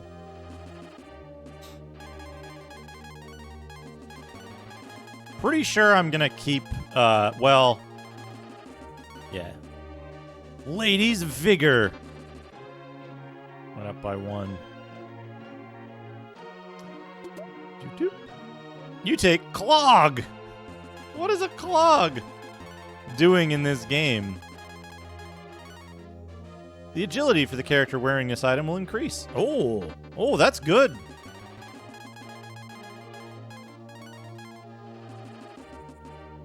Let's see here. 125. Good. 68, 100, 96. We're going to give it to her.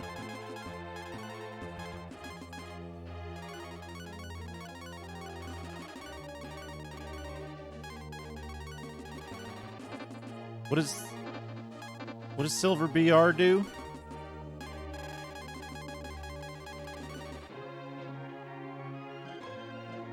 It doesn't say.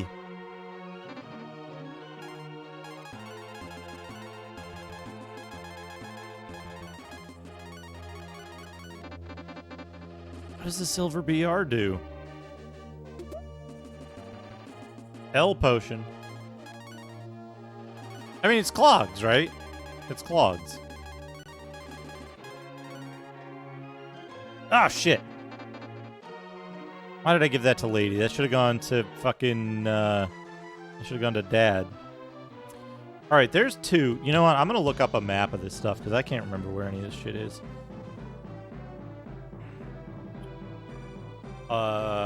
Breath of Fire mole map.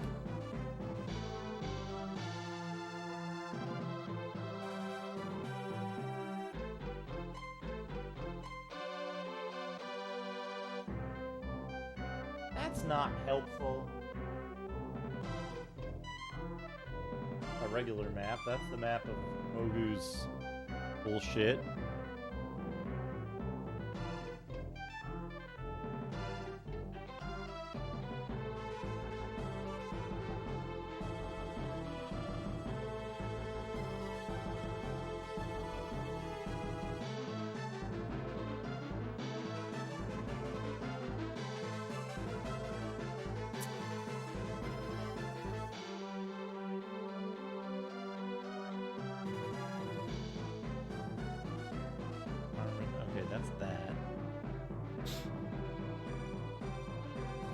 Map sucks. One up there.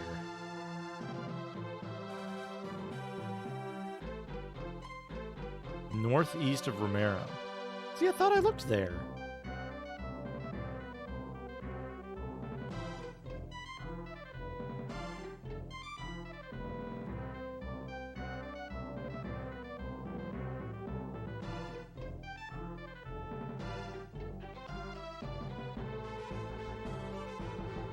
Well, I'm going to go to Bleak. I know there's one in Bleak, and I think that's the only one I saw that I couldn't push out of the way.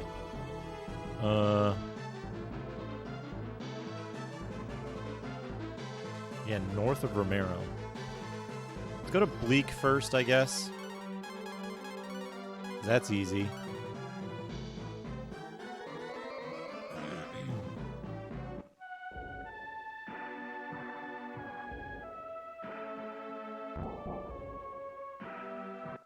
This gigantic fucking dude showing up. Hey, Night Sprites, how's it going? Is this the house? Yeah. How do you do this? You push that, and then push that. And then you go downstairs. You gotta push that, and then you push that. You take Clear Coal.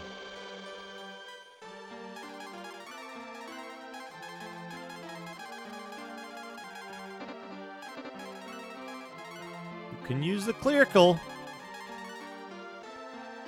That's power 100, weight 0. Lady and guns.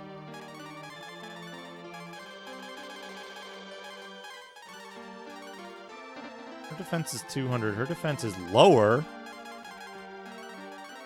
Yeah, she needs that more than...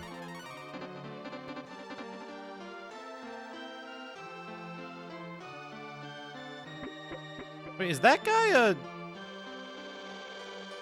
Is that guy a fucking spell dude? Oh. Are you a spell dude? My kingdom was destroyed. I'm one of the few who knows this spell. You have to revert. Who are you, Thoth? Let me teach you this spell.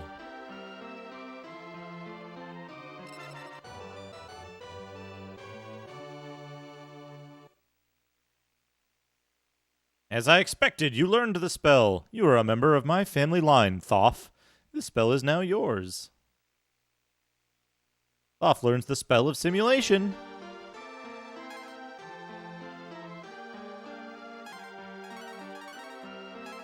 Puka uses 40. Rainbow robe.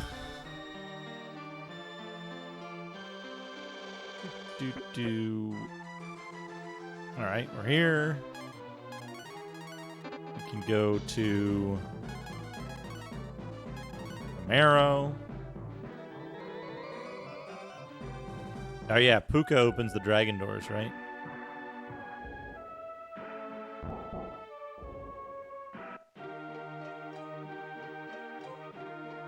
We want to go to the inn here. Go to the inn. Need to get to the inn.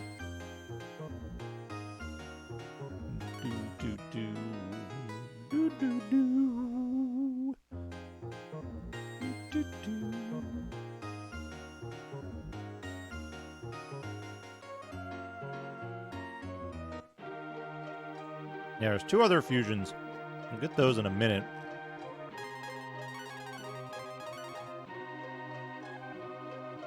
Oh man, Puka uses almost everyone.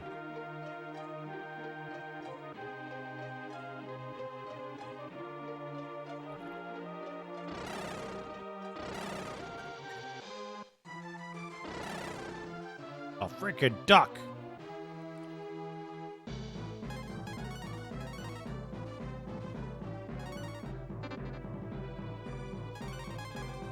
Oh, we should get all of them. We should get all of them. See, I'm reading underwater, and then I'm like...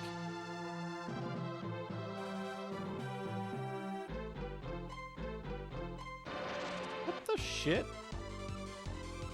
There isn't a thing here.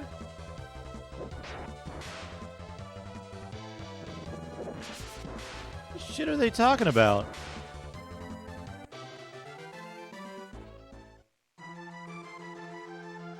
Get this freaking duck away from me.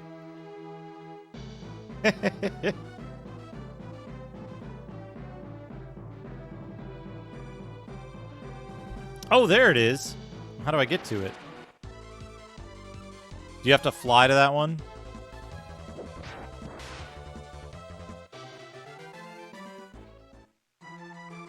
Yeah, it takes 4 dudes and it's...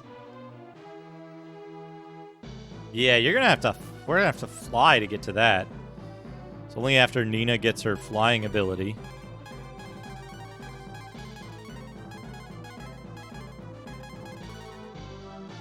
There's one door by Aurea, right?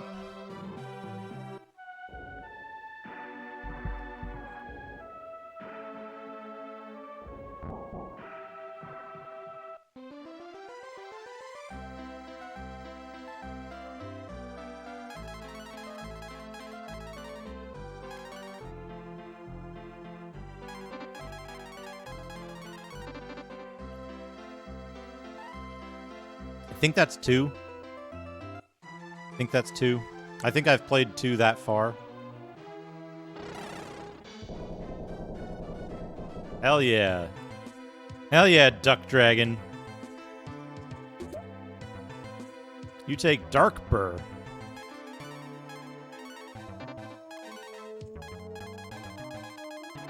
What do you suppose the Dark Burr does?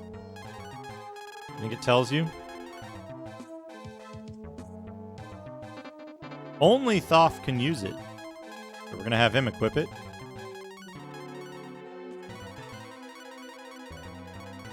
Oh man, it increases his fucking agility a ton.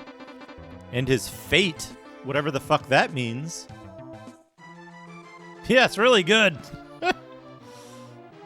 Alright, where do I need to go now for this? Dragon Doors. Where's Aurea? H is Aurea. This map sucks. This map sucks. One by...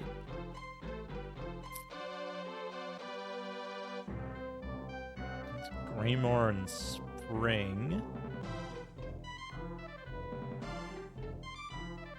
Toonland. And Carmen. There's one by... That's Aurea.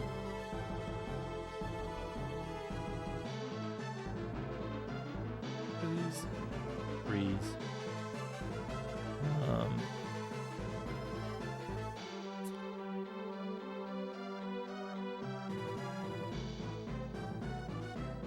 There's a dragon shrine there, there's a dragon shrine there, there's a dragon shrine in the middle there that I don't think you can get to.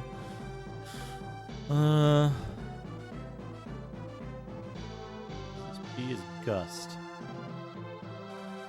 Who the fuck is Gust?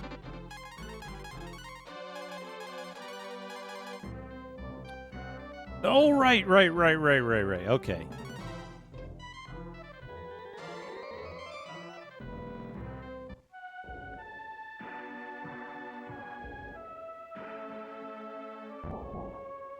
Fate is luck. Oh, okay.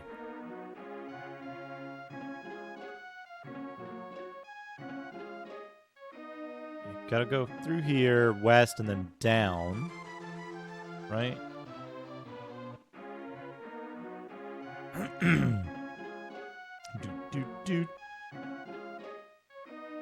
Yeah, his crit rate. Yeah. And his magic defense, right? His turn order and magic defense as well. Which is nothing to sneeze at. Yeah, we can't get there yet.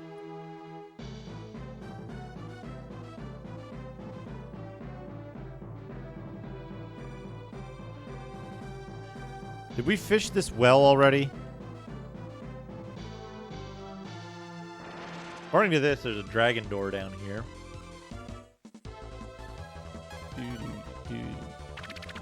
Oh, I remember that. I've seen this before. Fucking Guns is doing as much damage as Dad is now.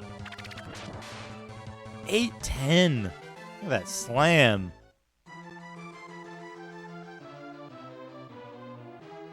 Oh, well, that's a shame.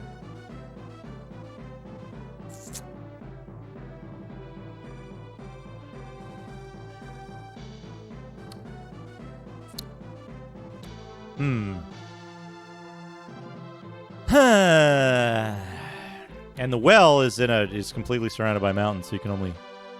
That means we need to go to fucking... What? Gant?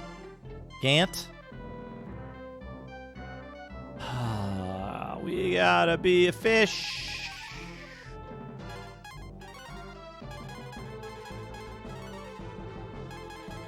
Time to go fishing. Oh, you know what?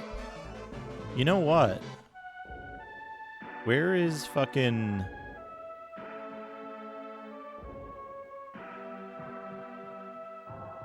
Drogon, yeah. Not here, actually. Not Gant. Flight is a thing later. I think it's just story related, though. We want to go to Camlon.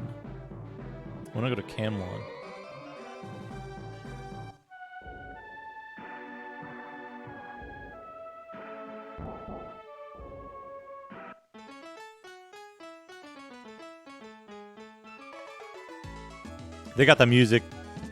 They got the music playing all night long.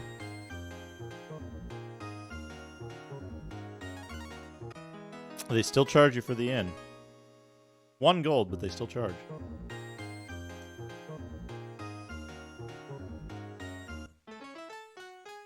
Can you imagine getting charged? I think I'm being followed. What could they want from me? Mr. Burns GT, thank you for the follow. Imagine getting charged to stay, to sleep in a town that literally has a statue of you in the center of the square, center square. Can you imagine? You're like, hey, yeah, you know, it's me, the town hero, the hero of town. Remember me? And they're like, yeah, 1 gold. And you're like, it's just enough to be insulting. Right? Like, they're still out the room. They're still charging you. And they're like, yeah, we're still going to charge you. We're just going to charge you 1 gold.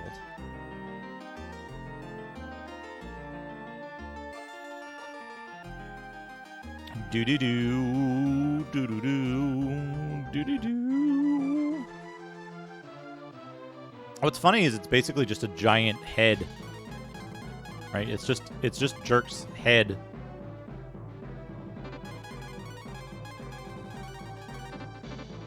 That's true. Maybe it was a tip. They just didn't figure out a way to. You take love BR.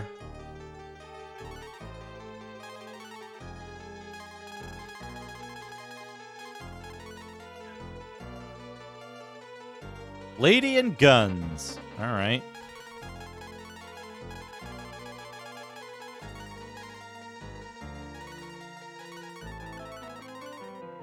Does it make your attacks cause, like, charm?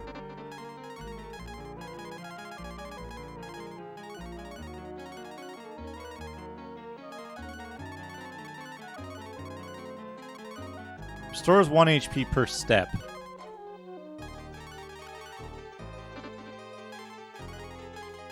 What does the silver BR do? Does it do anything? It doesn't seem to do anything.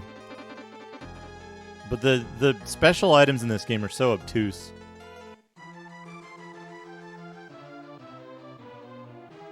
You gotta charge that card to reserve a room. Oh, there's a big thing here. I didn't need to do that whole side thing, did I?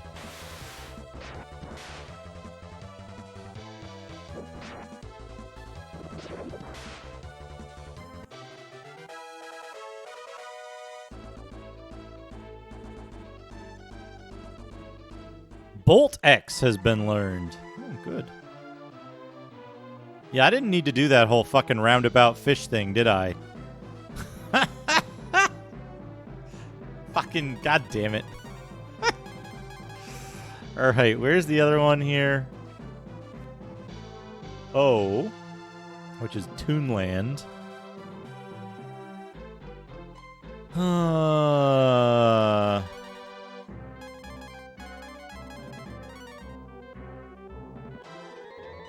And it only works on the lead character, right?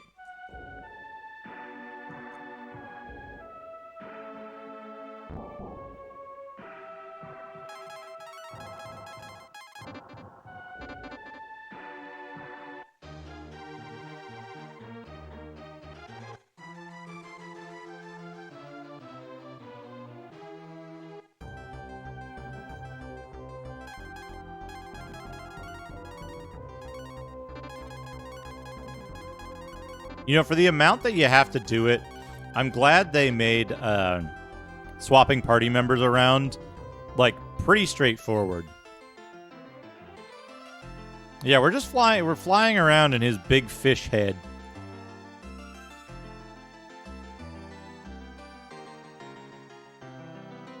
Doom, doom, doom, doom. I'm out of coffee. Am I truly out of coffee? Hey, what's up, Tom? How's it going? Yeah, we're floating around in a big old fish head. Our dude, Wait, seriously? I guess you gotta go all the way through the other thing to get there. I'm actually a little bit lost. I'm trying to find these, like, special things. But yeah, check it out. It's our dude's... It's his head. But he turns into just his head.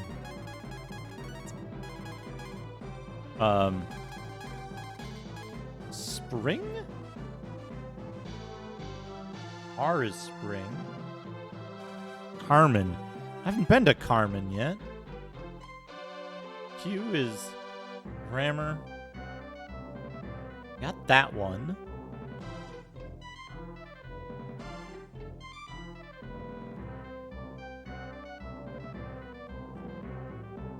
Spring. I guess I haven't been to Carmen yet. You can't get to Carmen yet. But I need to go to, where was it? Not Gant. Nabal. Right? There was a way to get to a shrine by Nabal. But how did I get there? I guess I gotta go to Gant.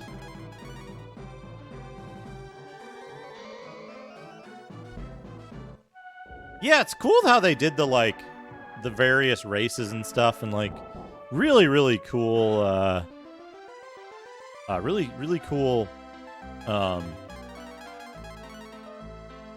party design and stuff. I shouldn't have done that. It's fine. Lead us, Duck Dragon. I love his horned helmet, too. His little Viking hat. Is there a shelf in Gant? Might as well check while I'm here. Was there one in Gust, too?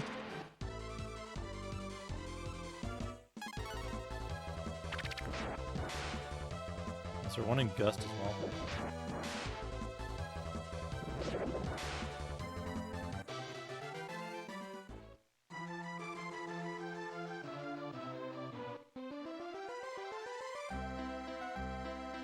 Yeah, someone mentioned that.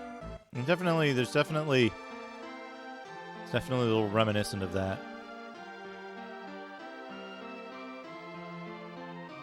Nothing in here.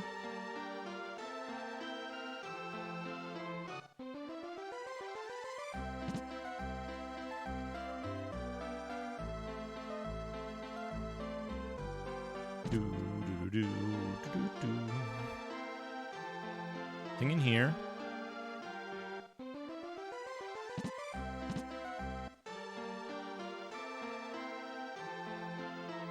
In here.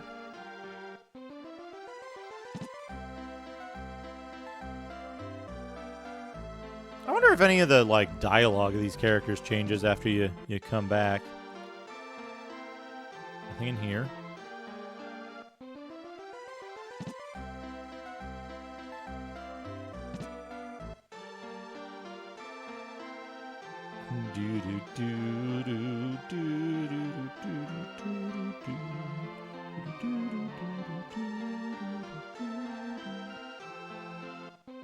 Nothing in there.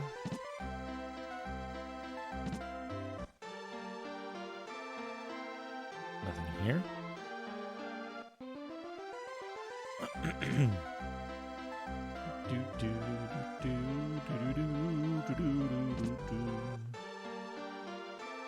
Nothing in here.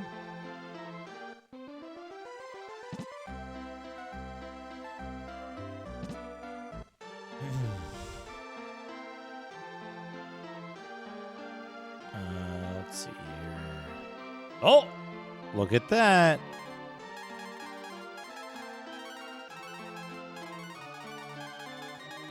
Turn into doof.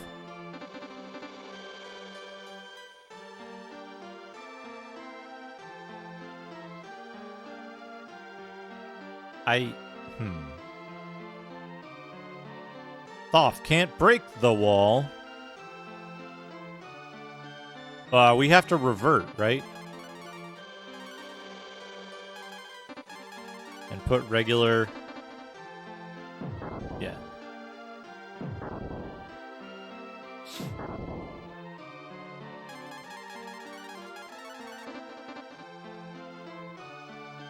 Who are you, Thoth? Let me teach you this spell.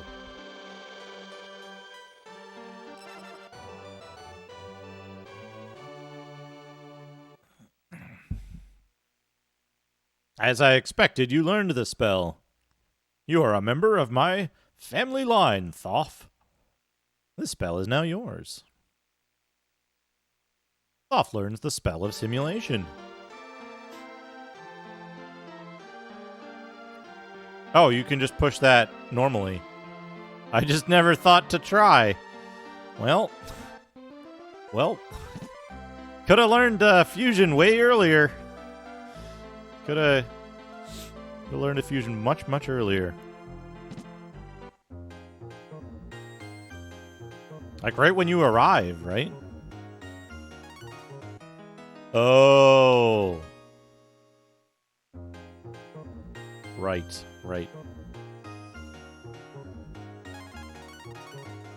What do we get? We get Shin. Thoth uses a spell to simulate a super form. Oh, it's a fish man, fish wolf, dogfish.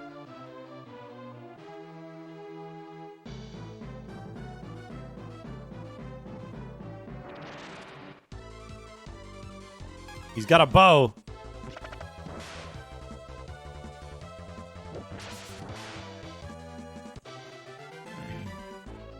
What do we have here? Yeah, wolf, dogfish, wolffish. Cool designs.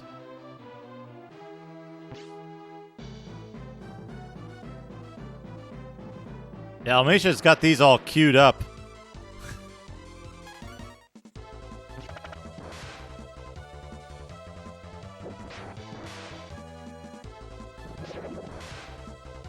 I feel like, oh, nice. Nice.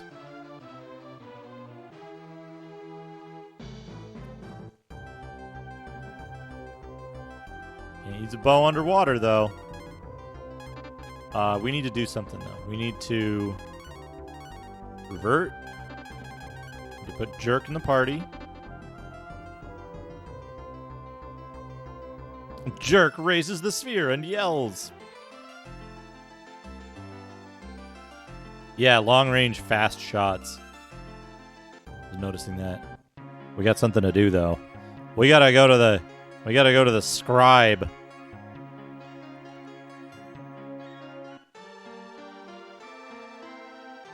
Now, what were we gonna... Who have we got? We've got Jerk. We got Dad.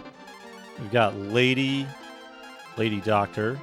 We've got Too Many Guns. We've got Beef. Blord. We get 4, right? We get 4 letters. You wish to change your name? Yes.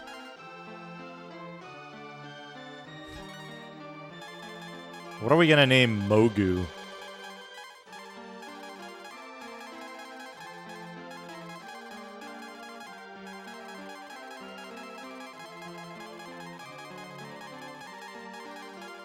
What are we going to name Mogu? We could name him Hans.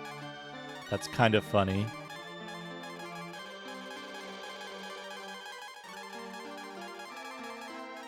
We could name him Mickey. We get 4 letters only, though, is the problem.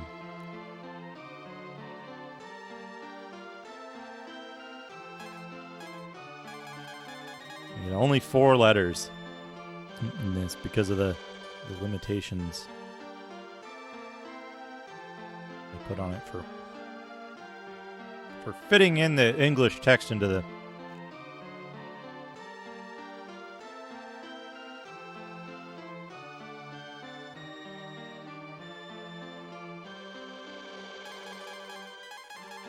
How you do, Mick?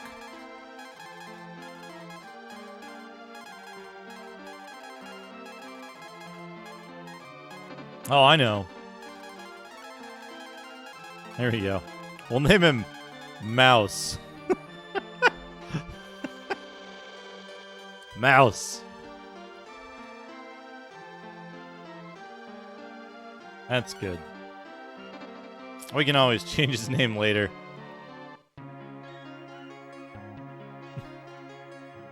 Yeah, discount mouse.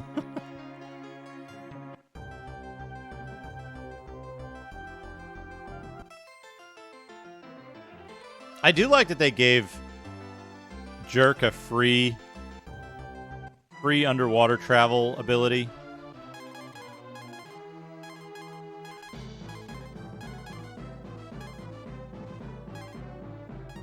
What if I equip this guy?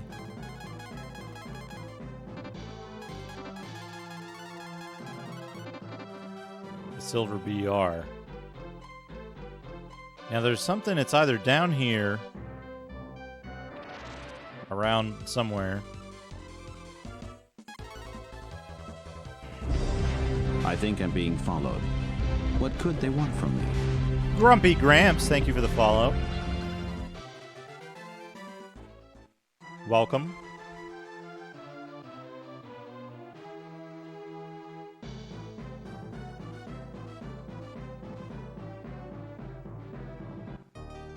Wait.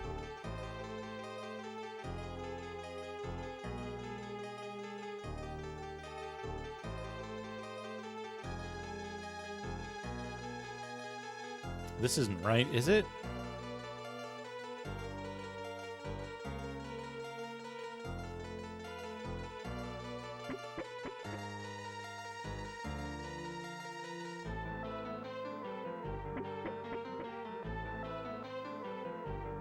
Just open this from this side.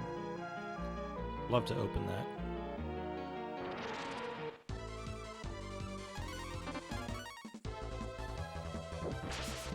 Okay, good. We're still killing stuff in one shot.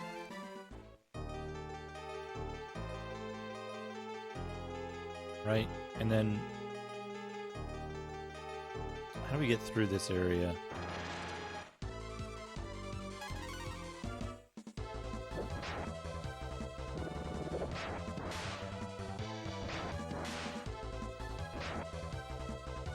These guys aren't dying in one hit. Dying in one round, I guess. It's fine. Mouse leveled up.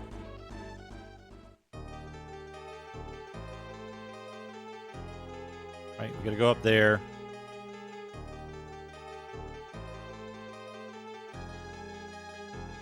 Do do do do do do do do.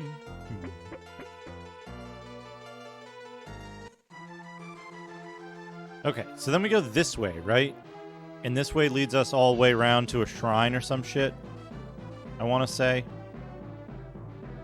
And it's the shrine where they're like, hey, you can't do the shrine until you have the sword.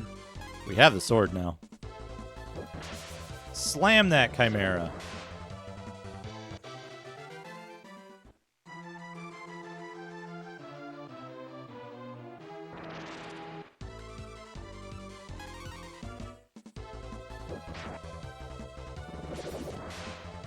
$256 damage.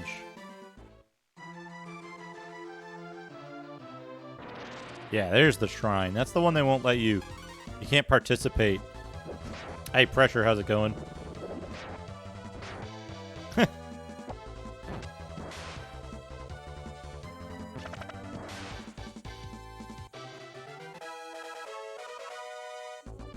Yeah, I got it. I got it, Clark.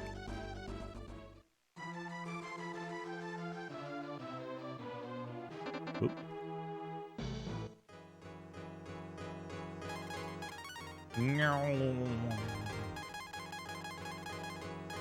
Do I have any real cool stuff I could give this guy?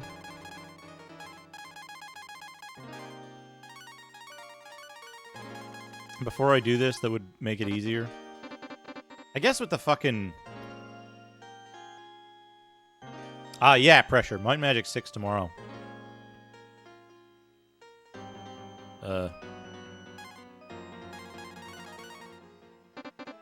He's all full. You need proper training to break the seal. He says, and lets me in. Ooh, what do we get over here? Marble 2.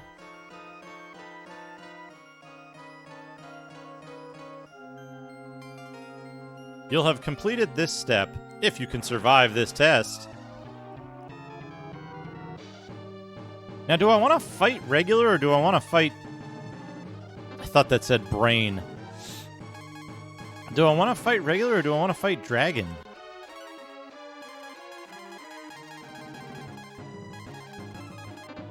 Let's see what happens when we fight regular. 36. We want to fight dragon. Thunder dragon.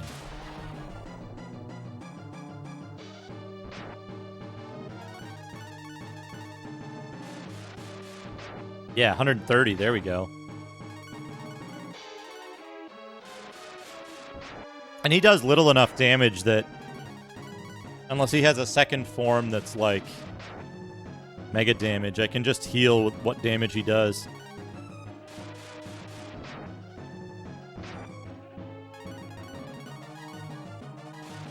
I have like fish and melons. Oh, can you imagine like eating fish and melon at the same time? That sounds awful. Imagine if it was like fish melon soup.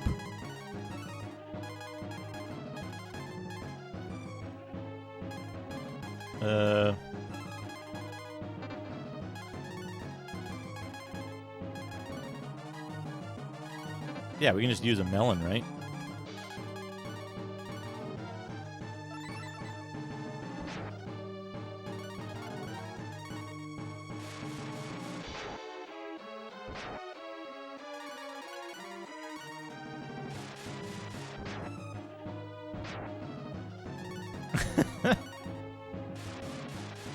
Slam!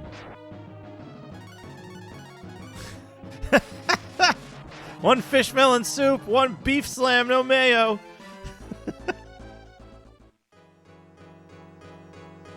Congratulations! Your training is complete.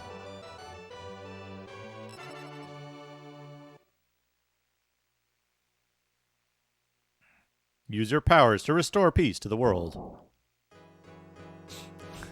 Ding, ding, ding!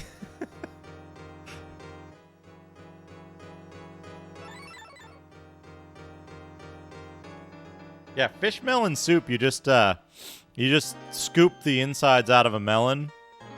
Congratulations on your achievement. Use your powers wisely. You just scoop the inside out of a melon, and then you throw that in a pot with some pieces of fish. With just some chunks of fish. You cook it for a while. Salt and pepper, you're done. Whatever you do, don't like sear the fish first. Just boil it in melon. What did I get? Oh, ice dragon, fire dragon, bolt dragon, and glad dragon.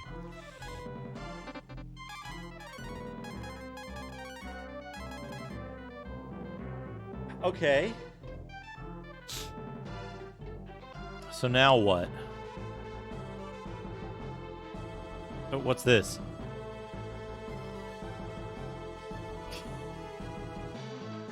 Basically cucumbers with anxiety. Okay, so what are we missing now? H is Aurea. Yeah, got that. Thing there we can't get yet. Got that. Got that. Is there an area to the south? The road to the south is impassable. Impossible to pass.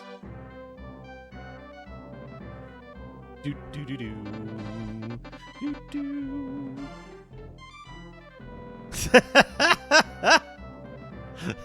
Some nights it's food talk. So good. Sometimes it's fish melon soup. Isn't that life? Sometimes it's good food talk. Sometimes it's fish melon soup.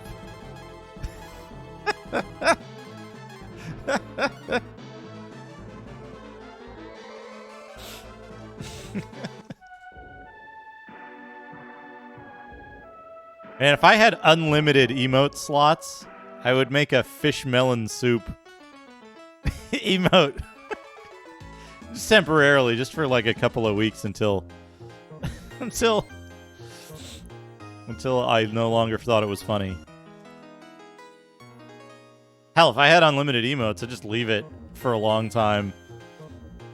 I'd leave it for a really long time until it became incomprehensible and therefore funnier. Just like it's like a bowl of soup, but with like a fish and a piece of melon. Like either watermelon. Yeah, I was gonna say either a watermelon or like a honeydew, because those are really identifiable too. You know, like the honeydew, or wait, not honeydew. Cantaloupe, like a cantaloupe slice. Oh, there you go. It's a half a watermelon with a fishtail and a cantaloupe like a cantaloupe slice sticking out of it. Yeah, cantaloupe is the best soup for fish melon soup. Is like cantaloupe, cantaloupe with like, oh, what would be a good fish to use? What's something really like strong fishy, like salmon or something, right? Right, like salmon has a really strong, identifiable fish flavor. It's good. I like salmon, but it makes it hard to mix with other stuff. Oh, I had an idea for a sandwich. This I think would be actually good. Herring, yeah. Herring would be good.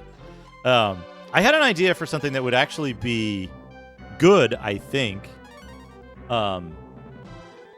Which is, what was it? It was like, oh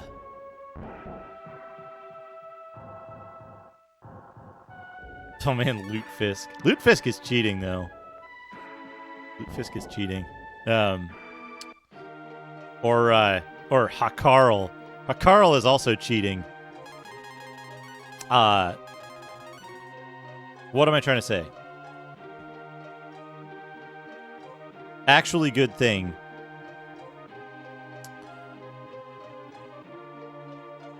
A sandwich on like a really hearty bread. Maybe like, what is the really dark stuff? Rye? Rye that has the like really like, what is that flavor? What is that flavor? The like dark bread with the like almost tangy flavor to it. It's like a little bit bitter. But yeah, like rye with rye bread, like, oh, pumpernickel. Yeah, I think it might be pumpernickel, right? What is that flavor that I'm trying to think of? Pumpernickel. Yeah, like a pumpernickel bread. Maybe like a toasted pumpernickel with salmon. Like a pan-fried salmon. And then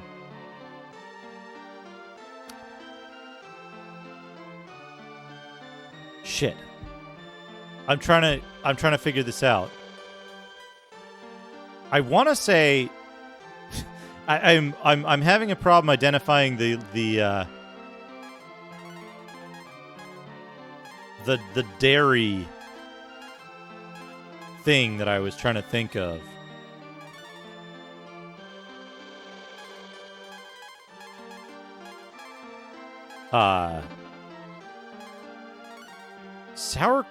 Sour cream?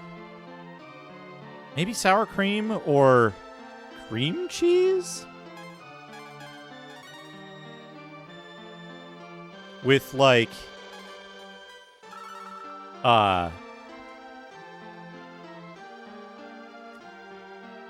chives? Yeah, chives? Something like that. I forget specifically.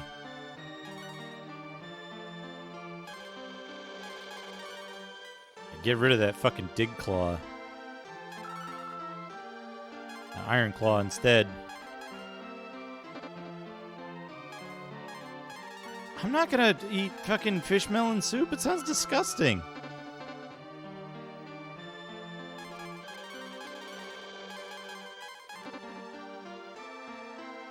Oops. Yeah. There we go.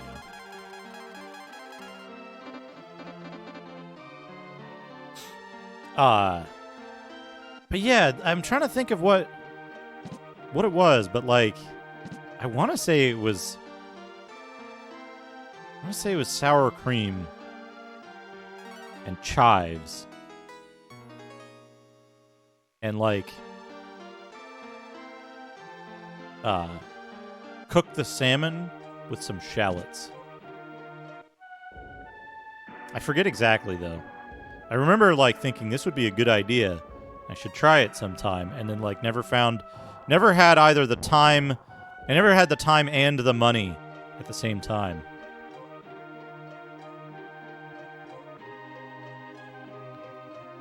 Oh, we can't do the fishing thing here yet, right?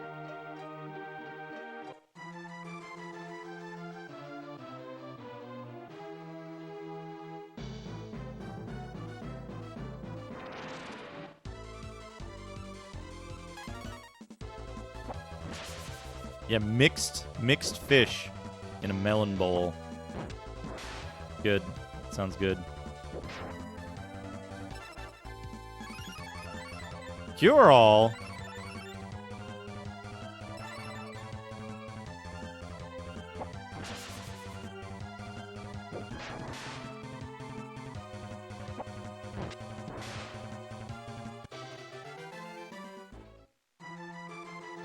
Yeah, 20s food is... it's something.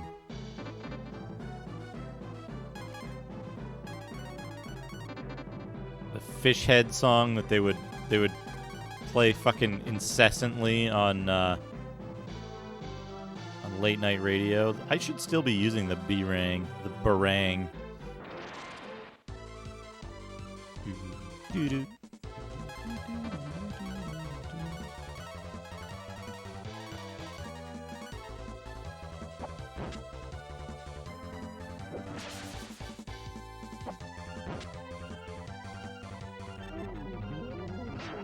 Good choice. Get fucking silenced yourself. Although I don't know if that actually worked.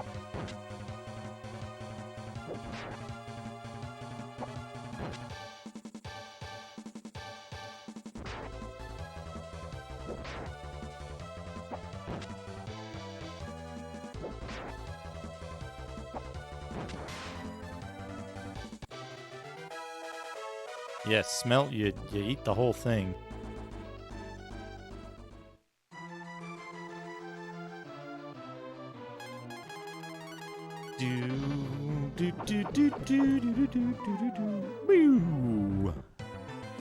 We in the dungeon.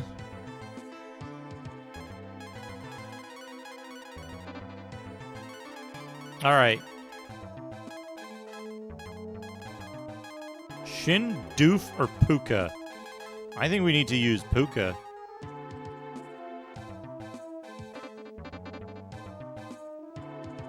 Because we got a fucking duck dragon. We'll probably have to switch to Doof for some reason. At a later time, but we have enough AP for that. Off. 800 hit points. Fucking 800 hit points already. Shin Doof. Yeah.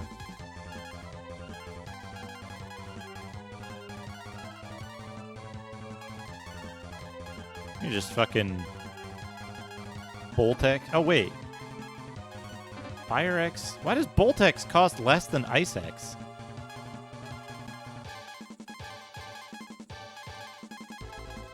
I have Boltex, but not Bolt.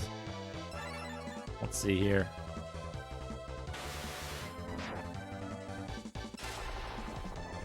T-Bolt, 400.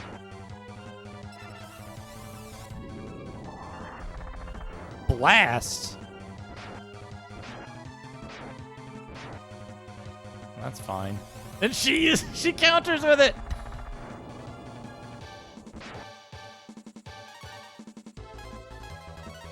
Yeah, not great on the eyes. Unfortunately, Blaze X. Blaze X, kind of a pain in the ass to fight, to be honest.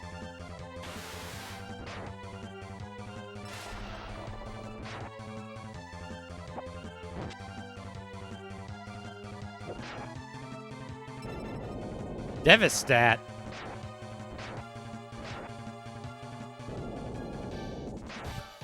Ten. He's strong against Devastat.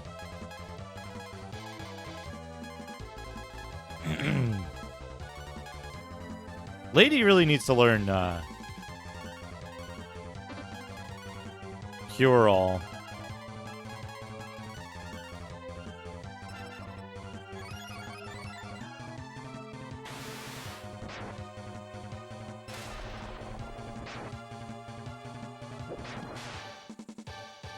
Ah, that was Chinese Hulk, wasn't it?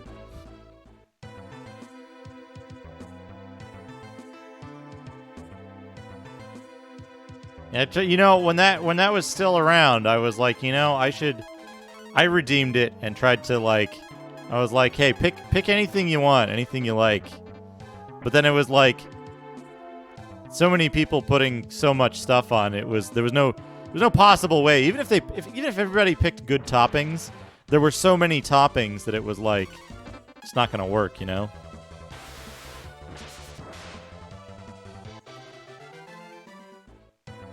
It's like, okay, here in LA, they probably have similar things, you know, around the country, around the world. You take Cure too. Look at something else from Cuba. Yeah, we'll look at something else. Give me a second here. What do I want to do in this dungeon? Okay, the enemies aren't as hard down here. Just that one fucking Devastat. Yeah, let's get out of here. We need to go like maybe save. I'd like to get those chests first.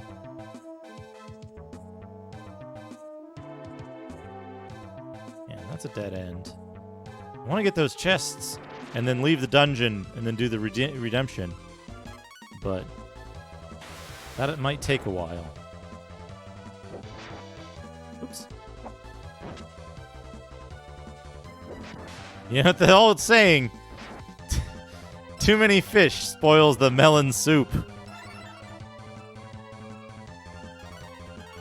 Too many fish spoils the melon soup.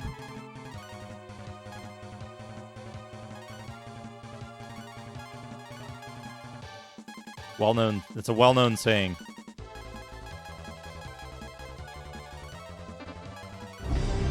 I think I'm being followed. What could they want from me? Kuivasu, thank you for the follow. Blast. Sorry about that, everybody.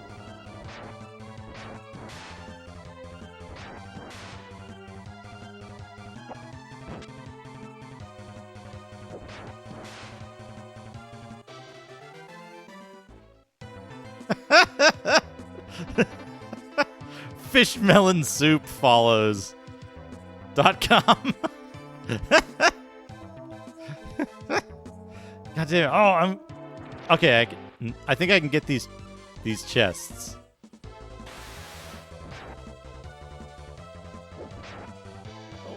Hit him. Okay. The D Knight is not the Sinner's Sandwich. Sinner's Sandwich. Yeah, follow for more recipes. Check out my Patreon for recipes. That's actually, you know, I'll be honest. That's actually something. There's pot of food, the emoji that you can use. Something I've been considering is like stream adjacent content for like a Patreon or something.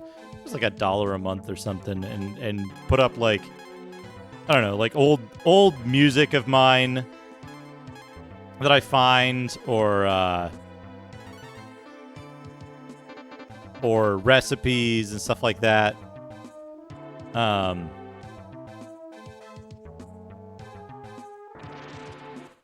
Almost to the chest. Then we're gonna exit and. Hey Kidmo, this is the first. This is the first of Breath of Fire. What was I saying?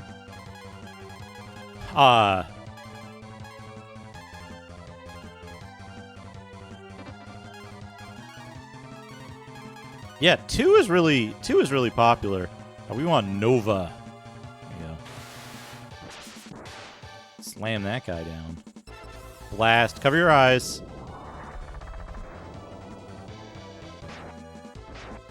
Oh man, Euros are so good. What was I saying? Right, yeah. So like, you know, some nominal thing to you know, further support the stream, but also to get like, you know, the weird shit that's not really part of the stream itself.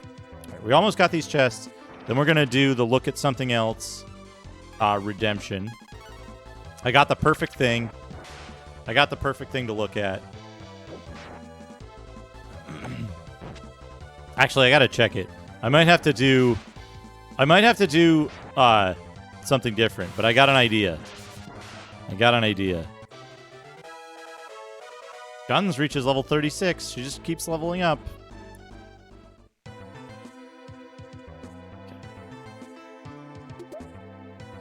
Flame armor and world armor. Those will be good. We'll figure those out in a minute. Cast exit.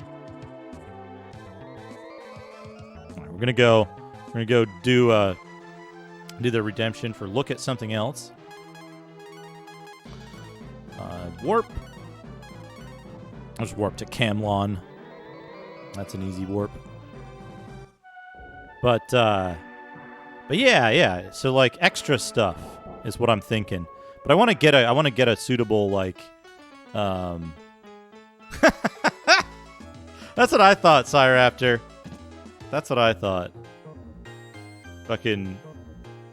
He's fucking high as shit. He's also got the bedroom eyes, is what I would call it. Like, hey. Yeah, that's the mole. It's the mole. All right, we got. I'm gonna save it. We'll do the look at something else redeem. We got a good one. I got a good one. I think we've seen it before when it was story time at one point. But this will be good. Does the inn have the good music?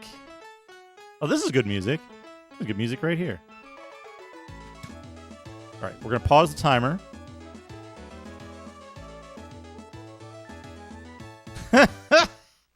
The country bear that got let go for being too handsy with the guests. That's good. Incredible. All right, I'll be right back with something else to look at for Cuba's redemption. Be right back.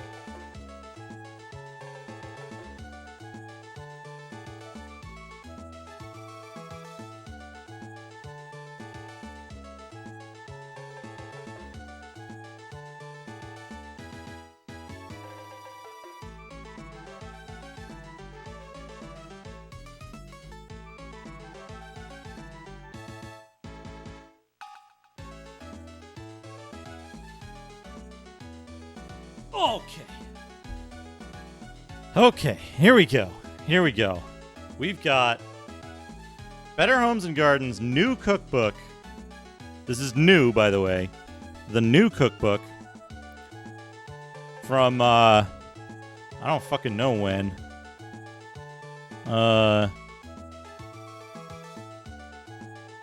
Every recipe triple tested by our Tasting Test Kitchens staff. Let me see if I can find the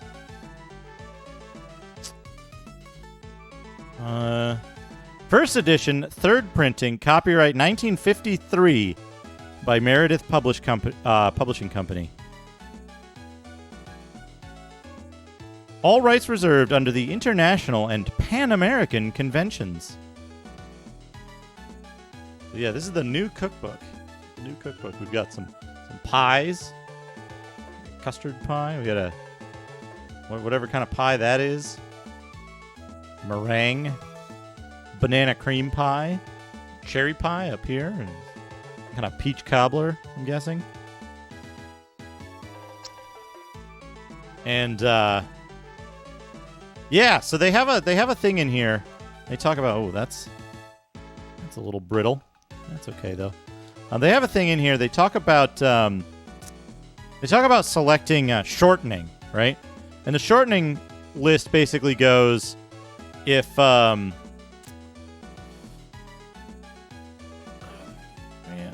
got these meal planning and nutrition. They've got different things here. Here's how you plan a meal. You're gonna have just beef and potatoes and carrots and a salad with like a bunch of eggs, or maybe that's Jell-O on it, some grapes, a napkin, a glass of water, and some greens.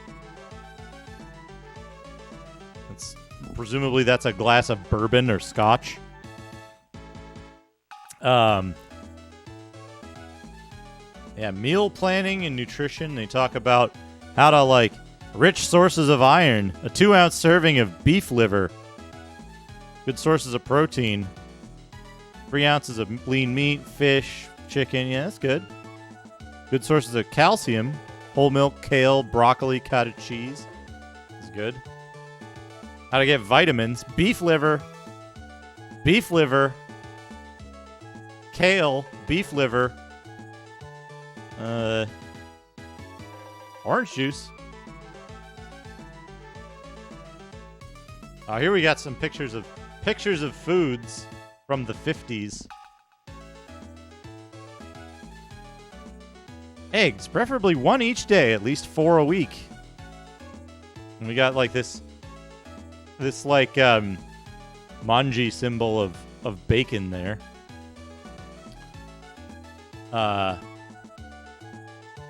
Potatoes, citrus fruits, sugars, syrups, preserves, enough to meet calorie needs, butters, some butter or margarine each day, other fats as needed in cooking, breads and stuff, breads and cereals.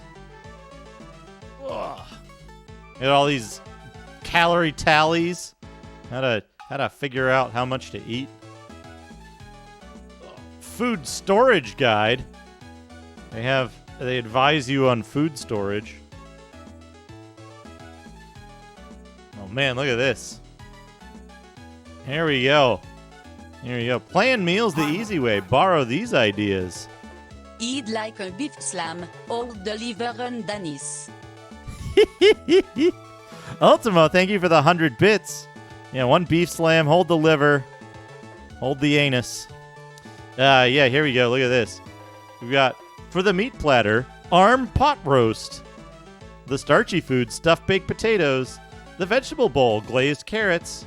The salad, molded vegetable salad. The dessert, hot mincemeat pie. And nice to serve, hot coffee. And then they've got this whole fucking... These charts are fucking... They just keep going. Oh, look at this. Look at this. What do we got here? This wake-up meal will put you in the pink. Look at this. Look at this fucking... This complete breakfast.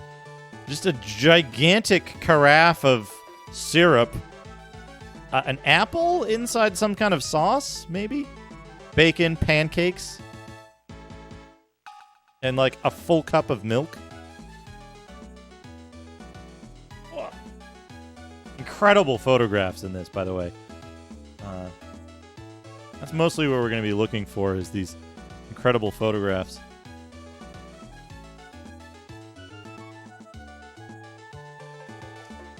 Plan for variety. Scoop out buns, butter, line them with lettuce to make boats for vegetable or meat salad.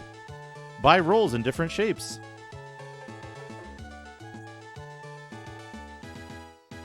Freeze sandwiches ahead. Peanut butter, cheese, meat fillings. Stay fresh 2 weeks. Skip dressing, vegetables. Pack in plastic box or wrap in foil. Yeah, meat salad. That's a thing. Here we have a typical kitchen.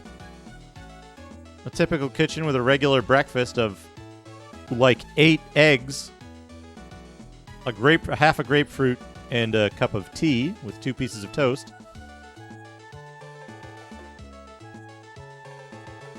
A giant saucer of coffee. Look at the size of those cups. Yeah, there's a regular normal kitchen here.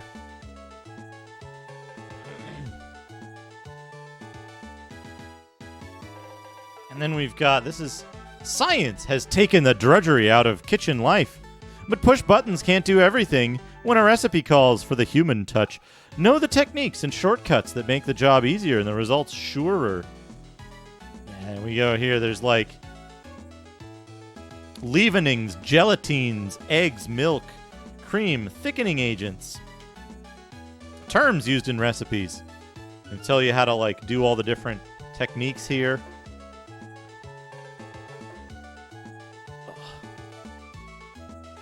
Bread cubes. Shortening. Yeah, it tells you how to deal with shortening. And at some point it tells you what it means by shortening. And they basically say, use lard. If you don't have lard, use butter. If you don't have butter, use margarine. If you don't have margarine, use oil. Meat is money. Take care of it. Remove ground beef from carton immediately because the paper absorbs juices and flavor. Store the meat in a covered dish. It keeps well for 2 days. Or shape the meat into patties, separate them with waxed paper, and freeze. Lot of stuff here. What's a thag of a bread cube?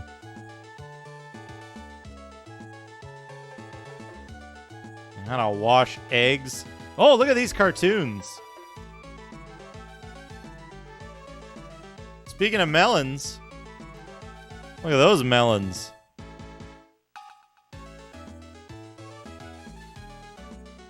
How to frost cupcakes by just dipping them in the frosting.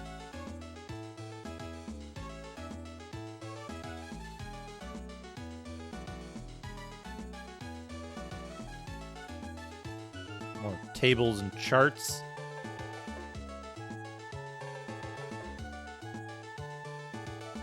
Appetizers and beverages. Set out when you're entertaining folks at your house. Here we go, the star of the show. The star of the show. Folks, guess what? We've seen this guy before. We've seen this guy before. Remember this? Let's get ready for a little reading. Load a Lazy Susan with appetizers and snacks like these. Plain or fancy, they can be fixed long before your guests are due. Served with hot coffee or chilled juice, they put people at ease and spark good conversation. On a Lazy Susan, right to left. Deviled eggs, page 221. Tiny cream puffs, page 336. Pretzel pops, spear, halved, stuffed olive, cube of cheese, or luncheon meat with pretzel stick. Blue cheese rolls, page 66. Cocktail crackers, potato chips. In the center, a liver sausage pineapple. Mix 1 pound liver sausage with 1 tablespoon lemon juice, 1 teaspoon Worcestershire sauce, a 1/4 cup mayonnaise. Shape around a jelly glass. Soften 2 teaspoons unflavored gelatine in 2 tablespoons cold water. Dissolve over hot water. Add 1 cup mayonnaise. Chill. Frost pineapple. Score. Stud with sliced stuffed olives. Top with real pineapple top.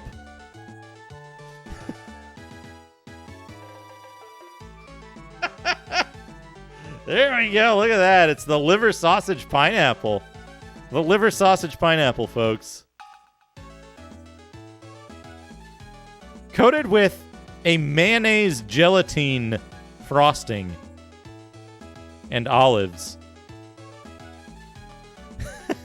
Once upon a time, a blue-eyed boy from the old Cuba, thank you for the prime sub.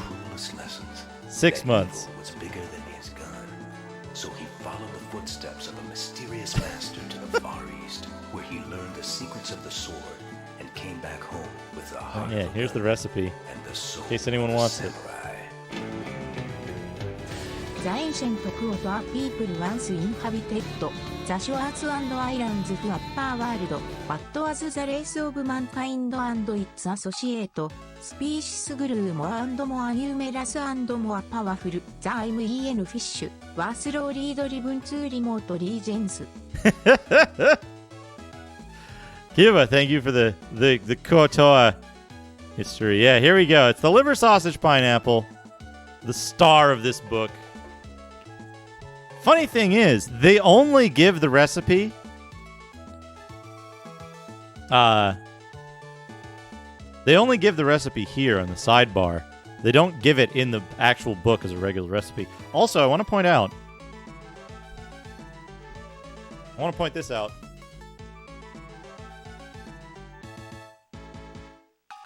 Every recipe triple tested by our Tasting Test Kitchens staff.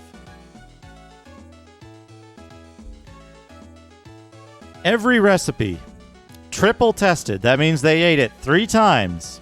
They ate it at least 3 times.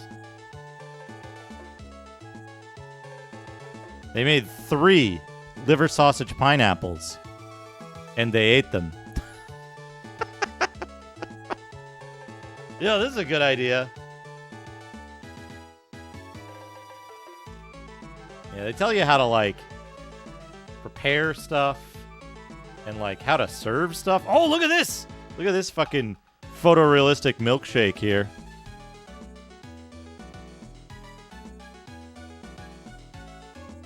Oh, man, look at this, though.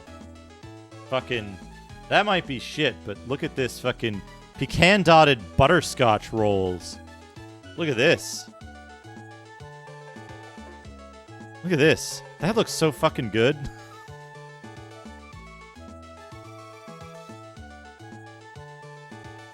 at that.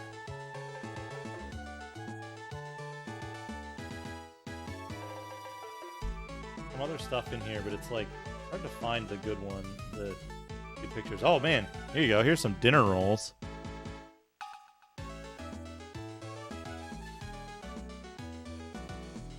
And like,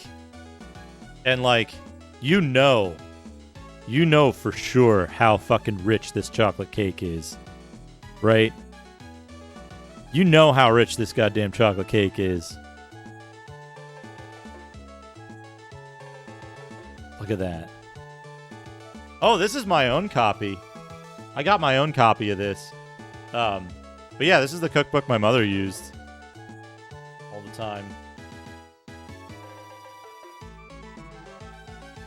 Oh man, look at these fucking cupcakes. Surprise fudge. Look at these. Look at these fucking things. Cherry downside up cake. Fucking clown cupcake over here. Dried squirrel soup.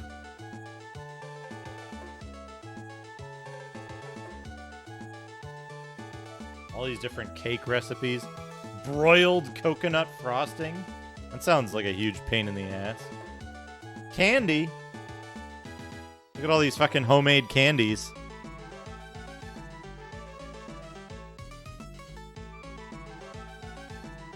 Expected fudge.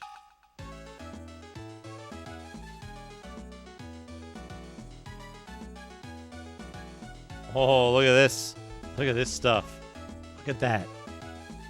Look at this stuff. It's just like chicken breast. And I think that's cheese sauce on asparagus. Like canned bread. Corn on the cob. Fucking... Broiled coconut sounds pretty fucking good. Just sounds like a huge pain in the ass to make.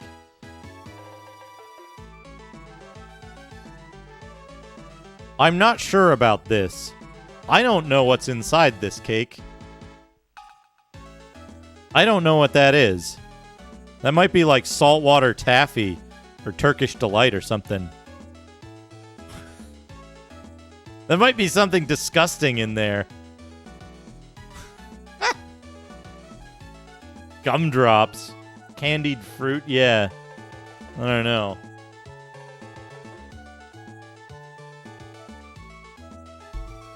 There we go. It's getting close to Christmas. We got Christmas cookies.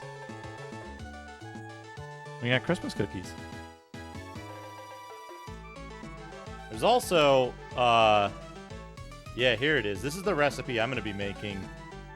Maybe tomorrow morning. I've got all the ingredients. It's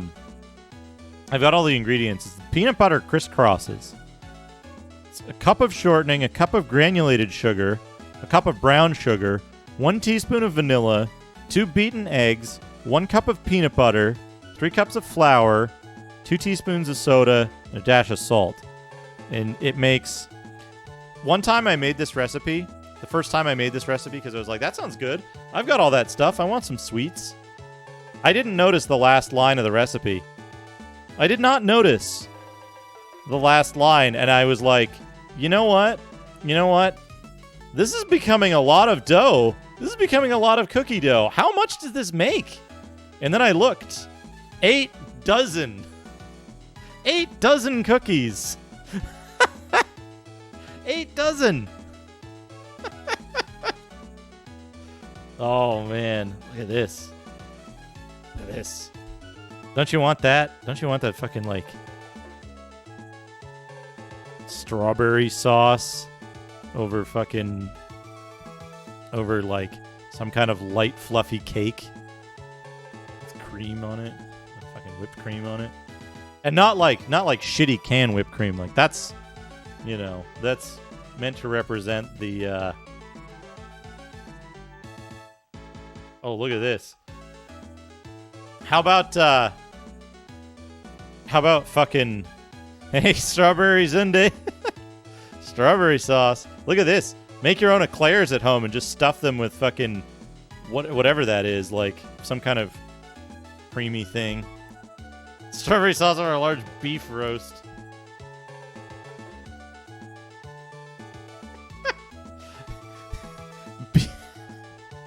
you know the Rainbow Bridge that connects between Asgard and Midgard. Beef roast.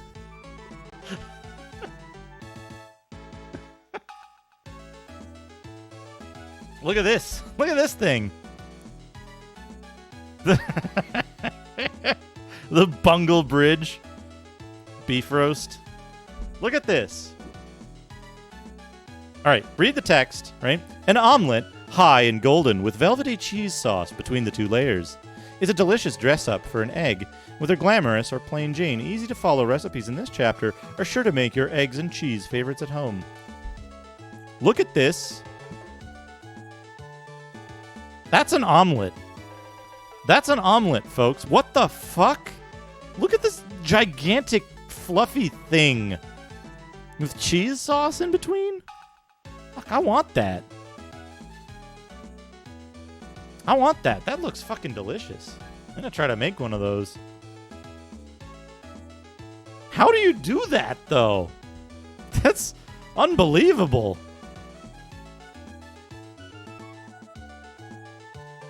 I don't get it. I have to figure it out. Cheese bunnies. Oh, shit. Look at this. Don't cut to the bottom of the buns. Oh, shit. Look at this. Look at this. Look at this. Cheese bunnies. Cut the top out of a hamburger bun. Put an egg inside of it. Cover it with cheese and bake it. Well, bake it first. And then put cheese on it and then bake it again. A perfect fluffy omelet is golden brown, tender, and delicate. Man, look at this.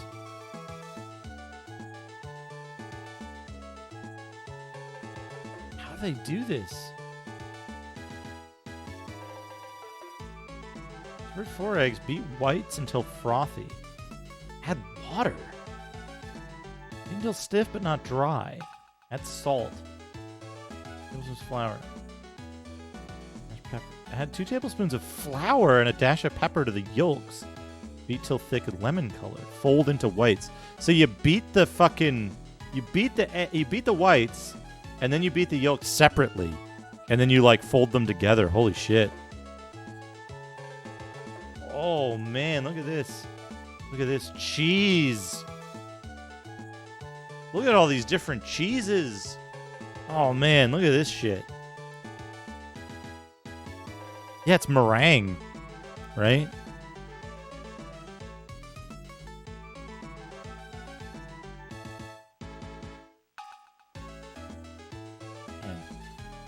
Pass the cheese tray. Right. Apple slices hold nippy cheese balls. Camembert tops pineapple slices. Leaves are cut from slices of American. Below, dip in for a snack. Oh man, cheese souffle. Look at this. Look at this fucking thing. Good lord. Oh man. Canned dinner. Guess what? Guess what comes out of a can over here? It's Fort Spam and Eggs.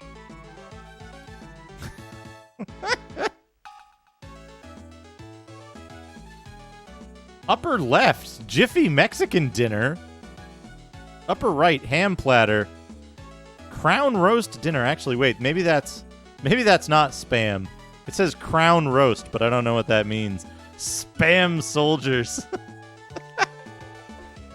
Guarding Fort Egg Pile.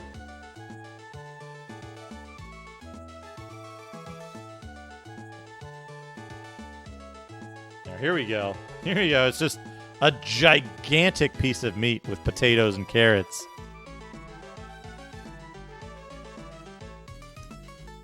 All the different pieces of beef. Rolled rib. Rib steak. I think about half of these cuts you can't get anymore. They just don't make them. Unless you go to like a butcher. I like this icon they've got. They've got this icon to tell you can save money on this recipe. I wish it would focus. Little piggy bank icon. Yeah, it's like if you have a regular butcher. Here's all the slices. Here's all the cuts of pork. Jowl bacon square. Here's all the cuts of lamb.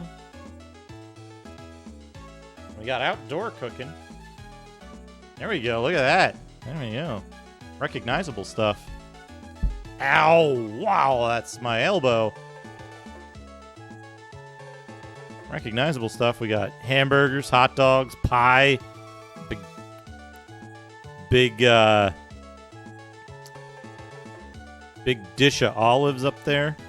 Yeah, tiny hamburgers, right? Tiny hamburgers. Or maybe they're not. Look at the size of that pie. That could be a pretty sizable pie, right? If that's a full-size pie, those are pretty beefy hamburgers.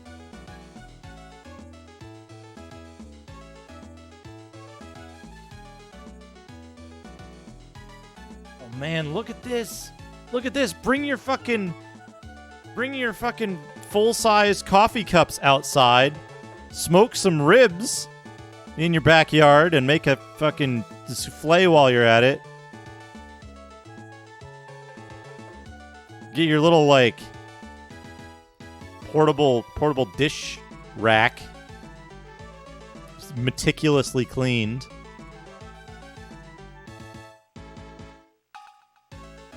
There's a pie in like every shot too. Like a full-sized pie, and it's a different one every time. This is in the 50s, Shadrock. This is 1953. Spoon burgers, 1 pound of ground beef.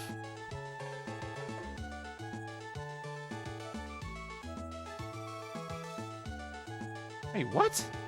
Ground meat and hot fat. Add onion. Cook until golden. Stir in remaining ingredients. Simmer over low heat 30 minutes. Spoon onto burgers. Makes 8 servings. Ground beef, fat, chopped onion, mustard, ketchup, salt, pepper. 1 10.5 or 11 ounce can condensed chicken gumbo soup. And a 1/4 cup water. You're making a beef and chicken gumbo soup sauce to put on your burgers. Chuck wagon stew. Pastry and pies. Oh, here we go. Look at this. Look at that. Look at this fucking... This is gonna be so good. It's like putting a sloppy Joe on top of a burger. They tell you how to do how to make plain pastry. This is an important recipe. You should learn this. If nothing else. How to make perfect meringue. These different pies. The rhubarb. Wait, not the rhubarb. The strawberry rhubarb. Somewhere in here. There's a strawberry rhubarb pie, which is fucking fantastic. Also, the apple pie in here. I think it is. Yeah, the apple pie is fucking amazing. Just follow this recipe exactly. Strawberry rhubarb pie. Here we go. Strawberry rhubarb pie. All kinds of different pies. Pumpkin pie. This recipe's probably good.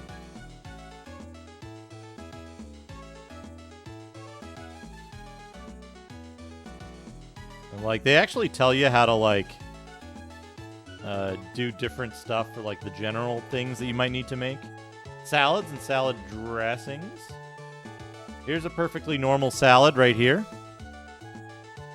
Perfectly normal salad. We've got what appear to be sugar-encrusted grapes, canned peach or something. Maybe would that be mango in the 50s?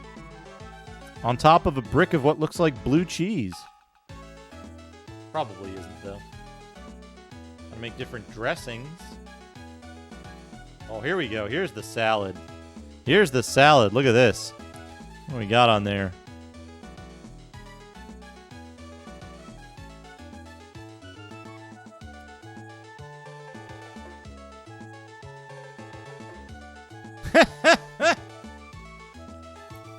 There we go. Look at this. Ooh. Look at this. I don't know if those are those gigantic slices of avocado on there. And several whole eggs. This is the best part though. A truly inspired salad. You see mellow blue cheese dressing about to go on an icy crisp Max salad bowl. The recipe's above. An eye stopper to make up before your guests. Stands a good chance of becoming Dad's favorite or Dad's own specialty. That's for Dad. Yeah, Max salad bowl. Let's see. Filled with Bib, Boston, or romaine lettuce, tomato wedges, peeled avocado, hard-cooked egg slices, and artichoke hearts. Or on the dressing. A salad to the max. The blue... It's normal. Boot blacking. If you make a hard-boiled egg, they'll get a little bit of green, gray-green tinge around the yolk. But they're still perfectly edible. It doesn't really affect the flavor that much. We've got split pea soup, I think this probably is. Split pea soup. And I think that's just a gigantic piece of ham down there, maybe.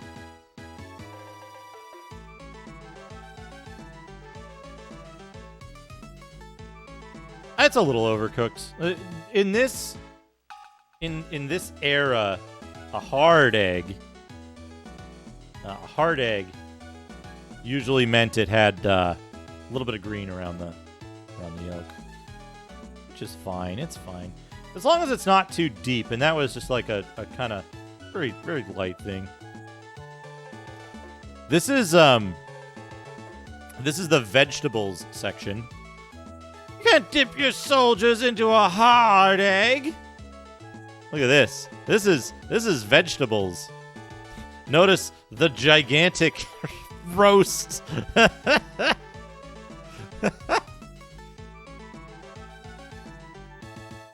Oh, Chubo.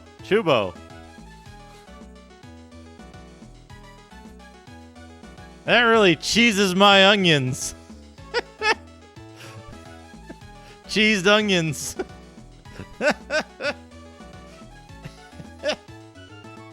Oh, man. 3 ways with cauliflower. 4 ways with carrots. Good lord. I would have expected that out of a 60s cookbook. Ah, here we go. Your table decorations. Your table decorations are like blueberries and strawberries and cream. There's also, this picture is really weird. The like focus is off right here. Fancy table decorations. Look at this. What your table should look like when you're eating outdoors. You should have cream-filled baskets.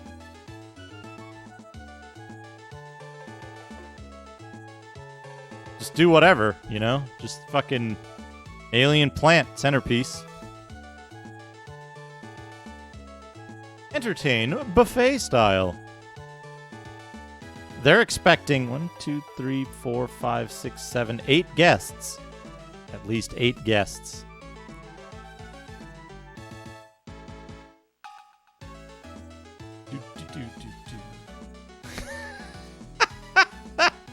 This just kind of looks like just sitting down for a meal.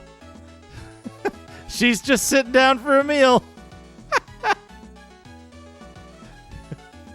Just having a little snack.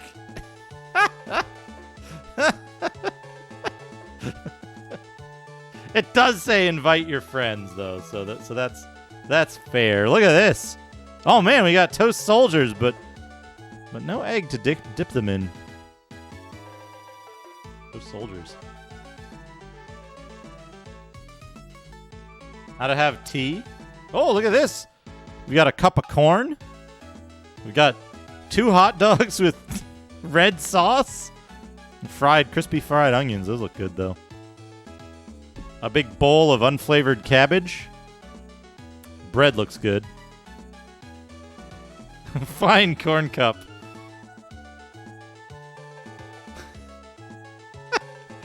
Just have myself a cup of corn. And then the index. And then what's cool is, check this out. It has all the hot cup of corn to start your morn. All the weights and measures conversions. It's got times and temperatures for different roasts and stuff. It's got thermometer readings, how to fry foods, what temperatures to fry them at. Then over here, it's got like how long to cook different cakes and stuff. All kinds of different times and stuff. But yeah, corn cup, popular breakfast.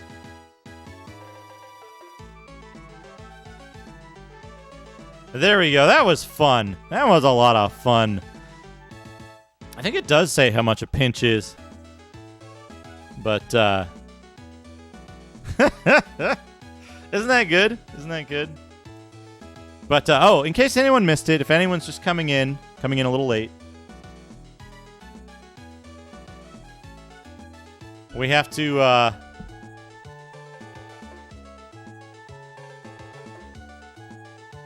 this is under appetizers. This is meant to appetize you, to stimulate your appetite. Let's show this off in case anyone missed it. Here we go. It's the liver sausage pineapple. So in case you got hungry seeing all that, this will help. It's the liver sausage pineapple with mayonnaise frosting. to go with your corn cup.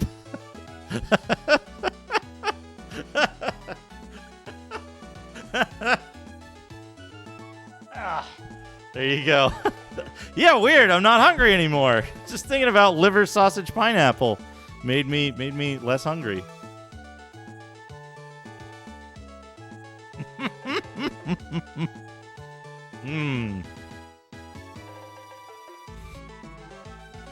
The centerpiece, yeah. You put it on Lazy Susan in the middle, so you can spin it around. And it's just grossly rotating in the middle. Yeah, olive nipples. All of the nipples. Where are we? We're in the Super Nintendo. There you go. That is something else. That's something else. Let's start this timer back up. Let's start the timer back up and get going.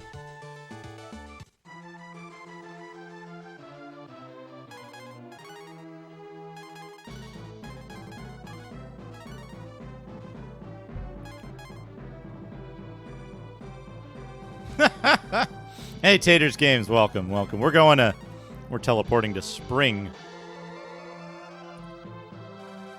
We just look at something else thanks to Cuba. We're having a last longing gaze at the liver sausage pineapple and its olive nipples.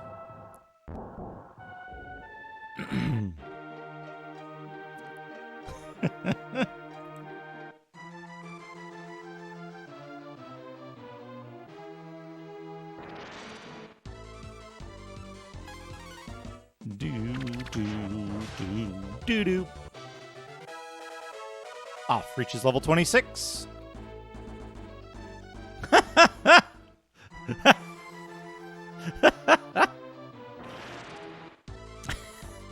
Thank you, Cuba, for posting that on the Discord.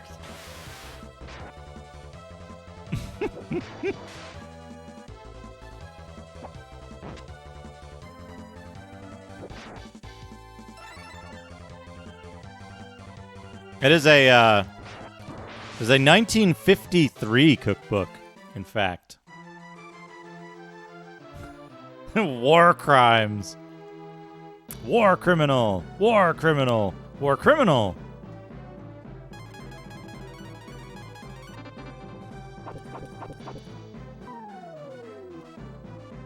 But yeah.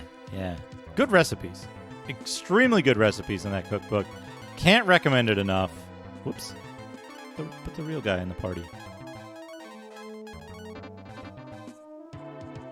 Can't recommend it enough.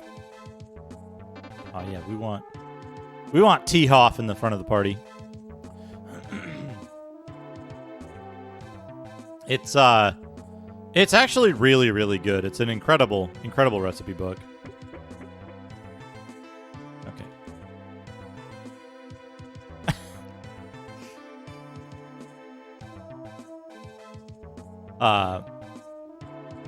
I have not. That's not a good recipe. How many channel points for a cooking stream? Cooking stream is probably, if I'm honest, cooking stream is probably a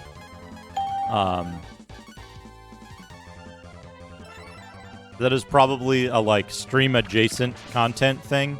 I might not do it as a stream, but as a like video production to go somewhere. We'll see. Let's see. Because I think it'd work better not being live, but being a like piece of media that you can go back to and refer to. What am I trying to do? I'm trying to equip Dad with the barang.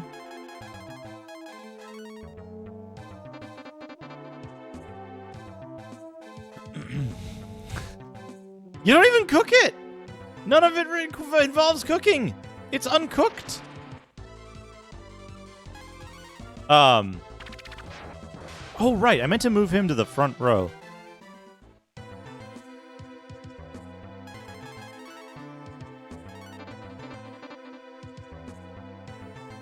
But there's a few recipes that I've made that are like things that I kind of... I won't say I came up with them, right? Because it's simple ideas, right? Crunchy frog, spring surprise.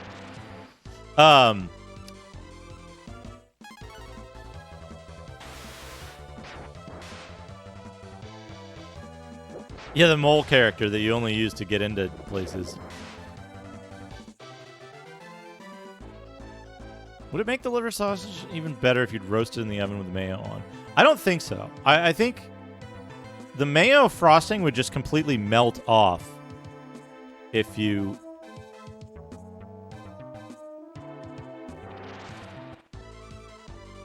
Okay, we gotta check for chests. I love the duck dragon. Love the duck dragon. I think also that, like, in combat, he has butt cheeks. He has visible butt cheeks.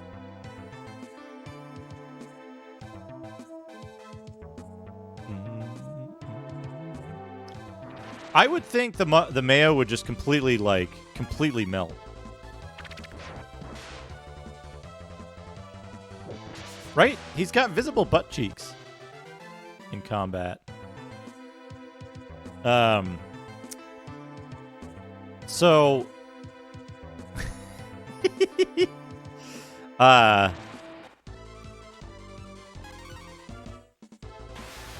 like if you've ever had hot mayo on something, it turns into liquid almost immediately, right?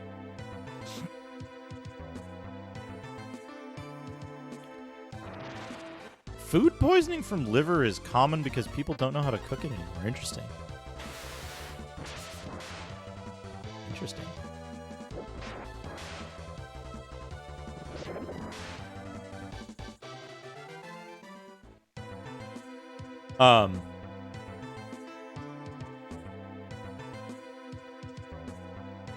Yeah, oh man. There was this restaurant in my hometown that did... It was a pizza place.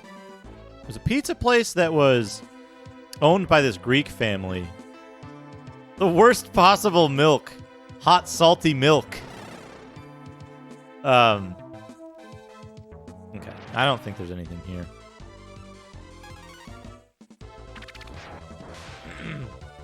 But there was this pizza place that was owned and operated by this Greek family, and they had these unbelievably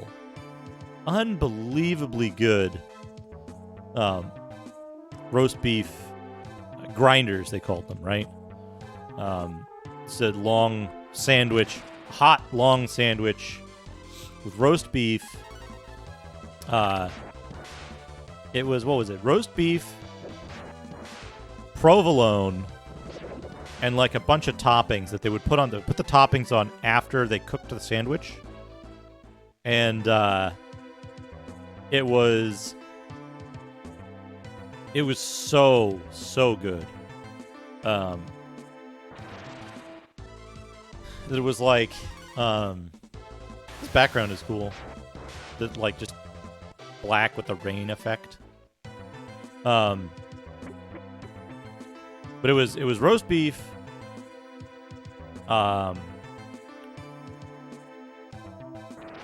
Roast beef, provolone that was cooked, right? So you'd have the like toasted provolone on it. And then generally they would put peppers. I want to say like pepperoncini. Pepperoncini, shredded iceberg lettuce, and tomato on. And they put mayonnaise on the bread before they cooked it. So it had dissolved mayonnaise flavor just like entrenched in the bread. So good. Unfortunately, that place ended up burning down Um,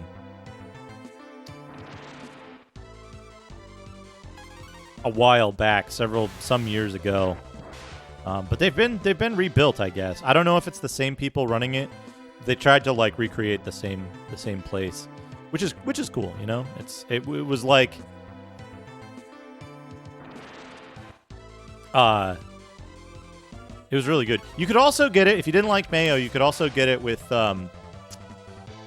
instead of mayo, you could get it with like salt, pepper, oil, and vinegar on the bread, which was also really fucking good.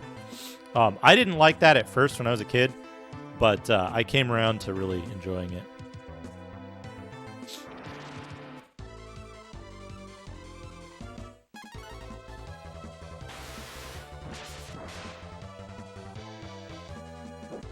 But yeah, just incredible sandwiches. But their pizza was fucking fantastic too, because they must have used like they must have used a on their pizza, they must have used like a provolone mixture in the cheese or something, because the cheese would always brown up and like just like it had so much flavor to it.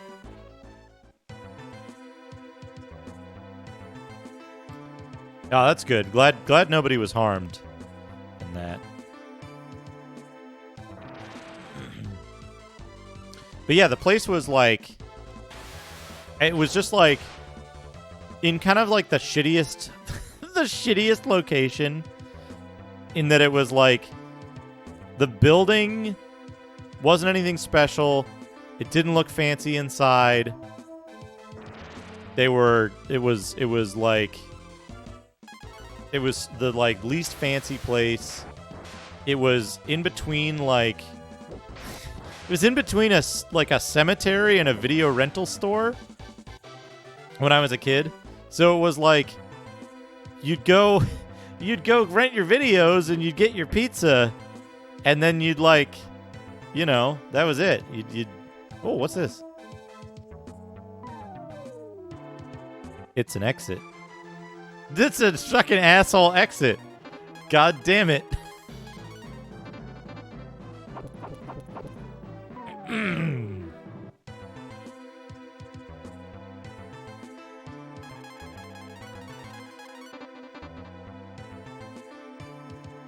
But yeah, it wasn't like shady. It was just like,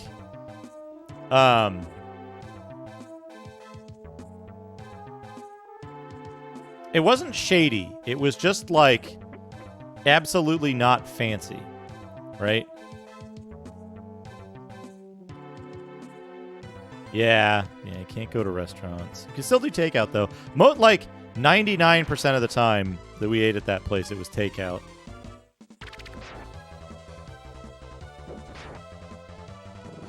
I love cooking. That's always fun for me.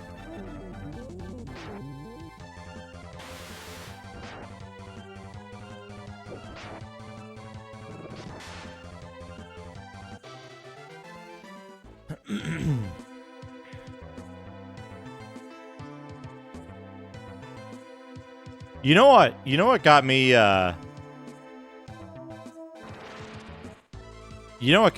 like a lot better at cooking was for a long time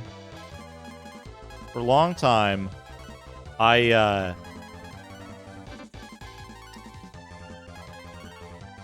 had a thing that I did with some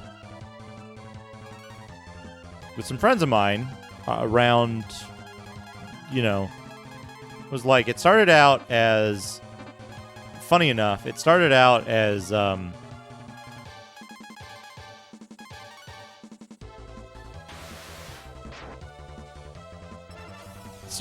thing when I got, oh, sorry. Sorry about the flashing. It started out as a thing when I got a copy of, what is it called? The game with the space pirate man, Rogue Galaxy. Picked up a used copy of Rogue Galaxy, and I was like, well, if I don't commit to playing Rogue Galaxy on a regular basis, I'm never going to finish it. A friend of mine at the time was like, well, I want to see this game. It seems cool. I was like, you know what we should do is we should commit to hanging out once a week, play this game until we finish it. And so what ended up happening was just once a week. I think it started on Saturdays. It was originally on Saturdays. We would get together and hang out. And because we were hanging out like in the evening, we're like, well, you know, we should, you know, we're gonna be playing this game. We gotta be, you know. Look at that lizard man. That's a good lizard man. A Zard. We should have a plan for food, because otherwise we're gonna get hungry, and we're gonna want to stop playing the game and go get food or something, right? And so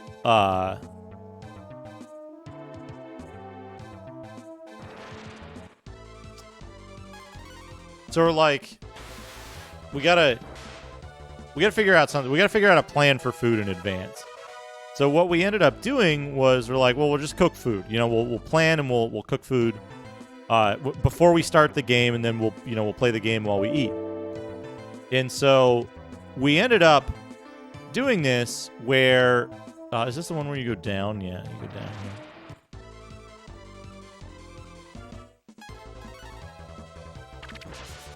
Yeah, so like we started out doing it just as a kind of convenience thing, but then we're like, hey, you know what? Like we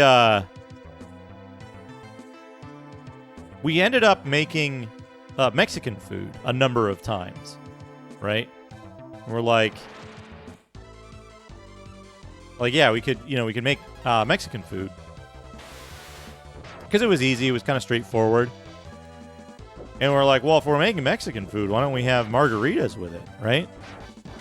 So we had this tremendous stock of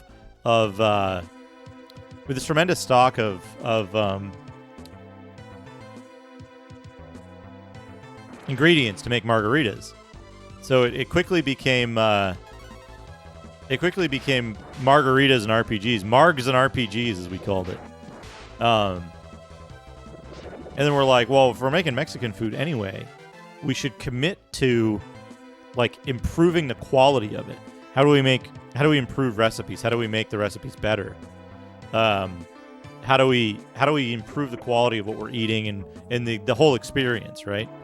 And so we like, you know, we just each week we'd be like, okay, what did we do last week? How did we make this? What was wrong about it? Not enough salt, not salty enough. You know, it had too much cumin flavor. Should we measure stuff out? That kind of stuff. And as a result, we just constantly refined first one recipe, then another. And just because we were making the food so often, we ended up with this like really good recipe at the end of it all. Inferno, look at that. That's cool. That's cool looking. We ended up with this really, really good recipe. And so it was like, okay, yeah. Well, we've finished like two big RPGs while perfecting Mexican food. What if we started looking at other types of foods, right? Like what if we picked a new type of food when we picked a new game? And so we went through a bunch of different types of food, and basically picked a couple of items in that cuisine or whatever, and then we picked a couple items in that cuisine, and then we would make that until we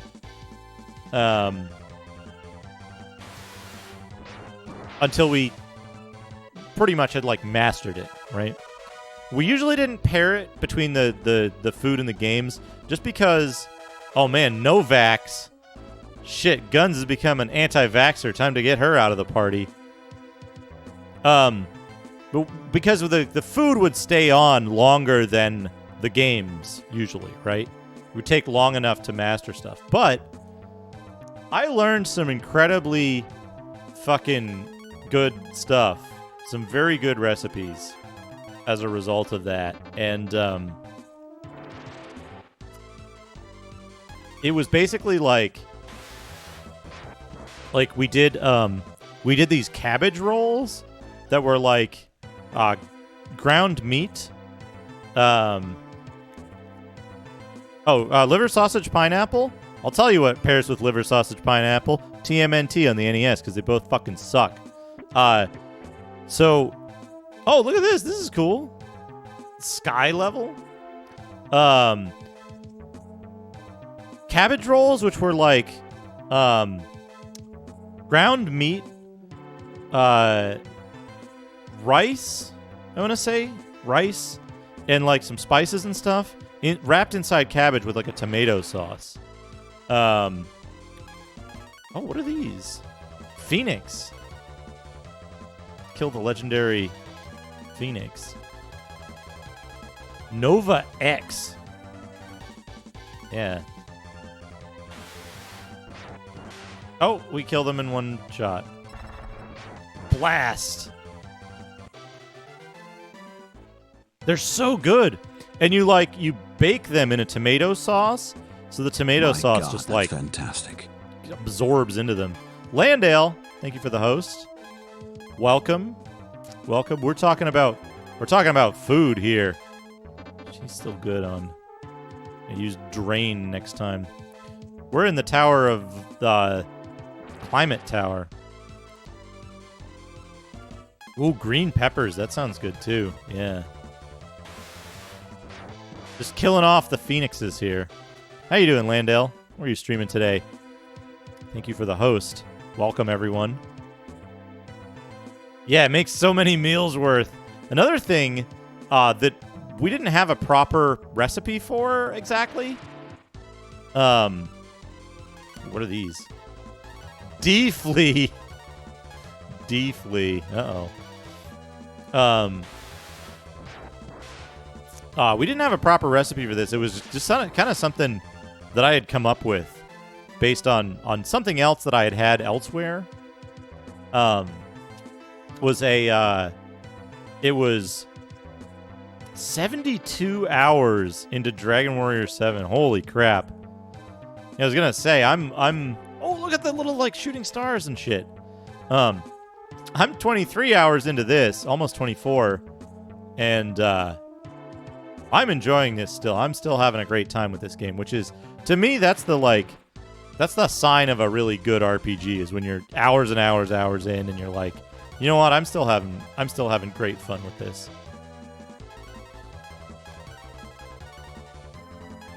What hits all enemies? Voltex? No. Nova X only hits one. Nova hits all of them. Watch out for the flashing on Nova, by the way, folks. Here it is. Sorry about that. Well, Wizardry 6 is also absurdly long. You just can't tell because it all looks the same. She's gonna need some put all your cards on the 7th game.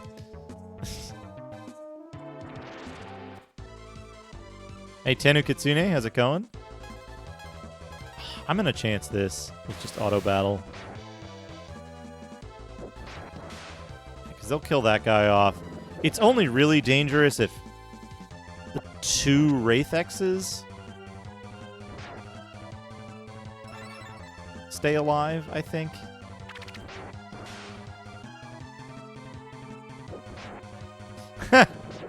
Yeah. Very cyberpunk, that spell.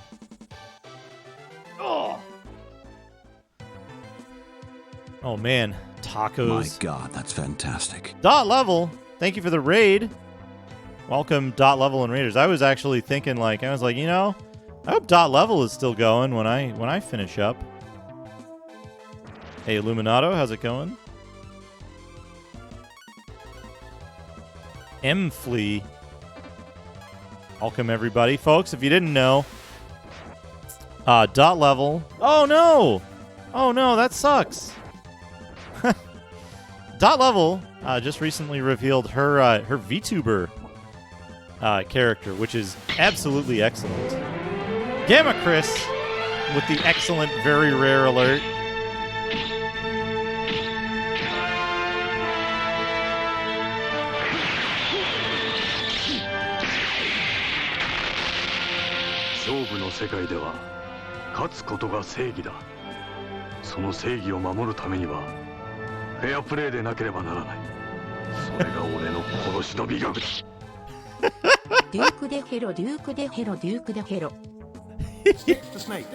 Boot Blacking, thank you for the 200 bits. Demon Flea, Dragon Flea, Dead Flea, Dark Flea, Doom Flea, Dread Flea, Deer Flea, Devil Flea.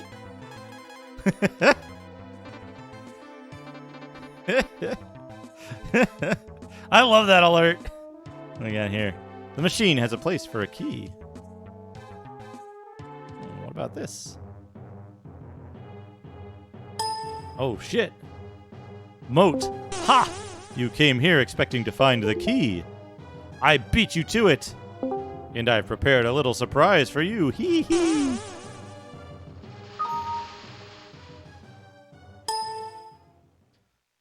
Oh, shit. Battle time. Uh-oh. Oh, shit. Moat thrives on our despair. Toonlin is a town of music, but it's not very happy music. We cannot return to our world unless we defeat him.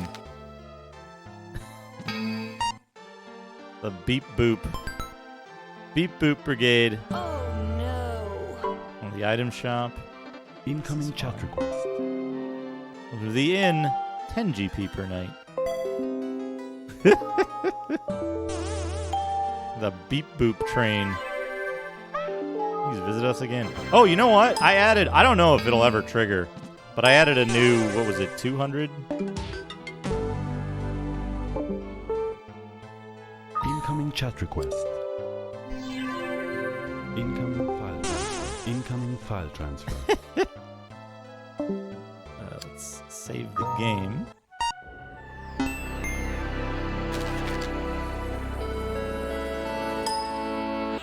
don't have to do that tower again. But yeah, folks. Dot Level has an incredible VTuber character. You can only return to our own world if Moat is defeated. Moat's conscience will tell you where he is. I climbed the spire. Moat was waiting for me at the top. Change the TTS voice. I've been trapped here ever since. Yeah, we can change the TTS voice. This only takes a second. Stream labs. Yeah, it's super, super cute. Really excellent. And it's awesome to see, like, the reactions and stuff when, like, when like stuff happens in games and stuff like that. What's the bits for voice read set? It's 100 bits for TTS is the base. Let's see here. Yeah, 100 bits minimum to read. Then who can we get? Who's good? Who's good? Oh, that's all legacy stuff. Legacy stuff won't read emotes and stuff like that. But, let's try. What do we got here? I know Maxim won't read. Well, let's try this. Let's try Phillips. Let's see how Phillips sounds. I don't know if I'm butchering that. Oh man, empanadas. There used to be this place near my, yeah, the half wink. There used to be a place near one of the places I worked. There we go. The TTS voice is changed to Phillips. There was like a little like they had a once a week, I think, on Wednesdays. They had like little, it's like set up like a, it's not gonna say farmer's market, but like just little stands of people selling prepared food. And there was one place that did empanadas, and they were so good. So good. Yeah, we're good there. Yeah, how much other stuff did you get to play, Dot? I left, I think, around the time you were doing Castlevania, right? This is the world of dreams, controlled by the henchman Moat. I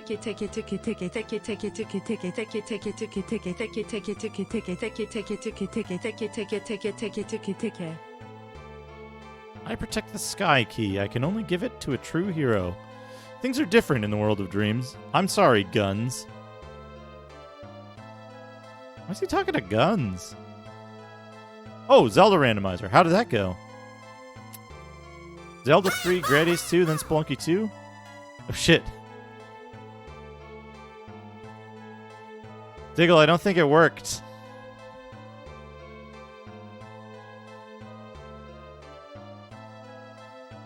Damn it. It didn't work.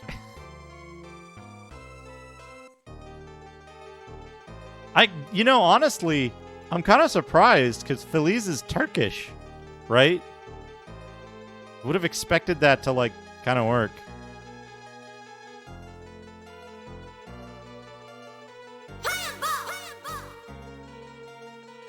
But Diggle, thank you for the bits.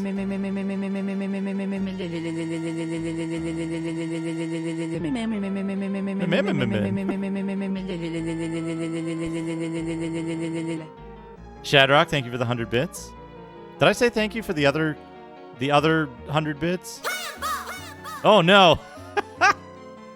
Liver sauce AG Pnaplemix 1 pound liver sauce AG vita 1 tablespoon limon juice 1 teaspoon Worcester hiresa uce 1/4 cup mayonnaise sapi ara onda jelly glass soften 2 teaspoon flavored gelatine in 2 tablespoons cold water dissolve over hot water add 1 cup mayonnaise cehil frost pineapple score studwich widget stufe d'olives top vital pineapple top.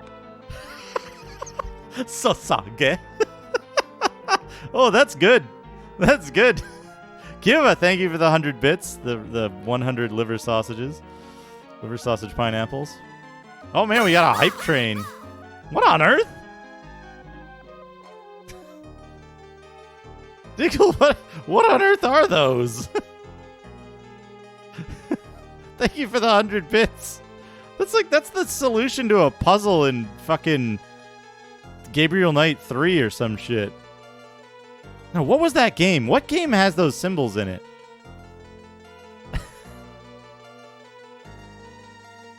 What was it had the golf things? Can I get through here? Yeah, I can get through here.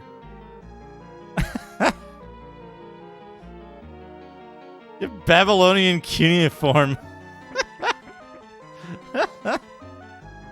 I don't even know where you're getting those. I didn't know that font supported them. Also, come to think of it, Comic Sans cuneiform.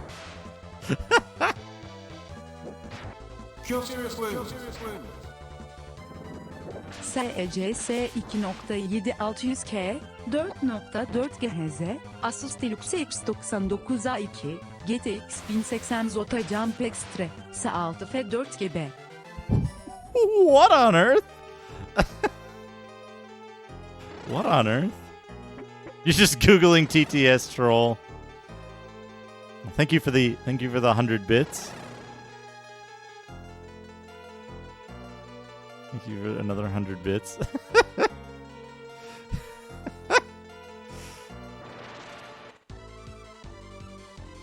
Yeah, hieroglyphics. It should support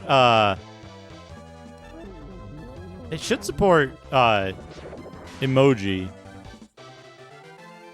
Oh, Sumerian. What fucking game used like Sumerian characters in a like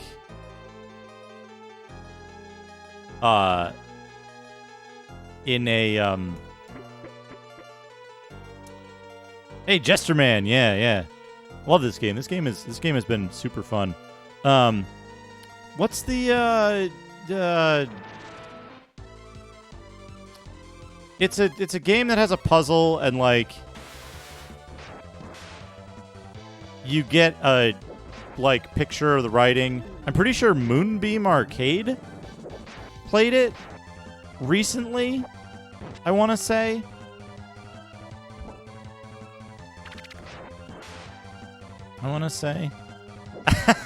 Hey, Candy Gloss.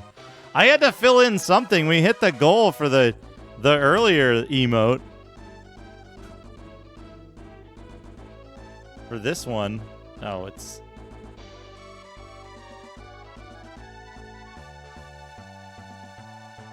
We got that emote earlier. So I had to throw something in there. That was just on my desktop.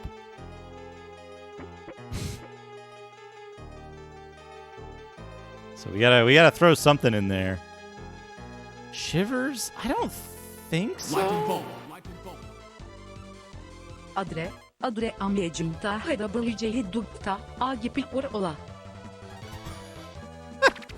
Ashen Circle, thank you for the 100 bits. I don't know what any of that means. I'm sorry.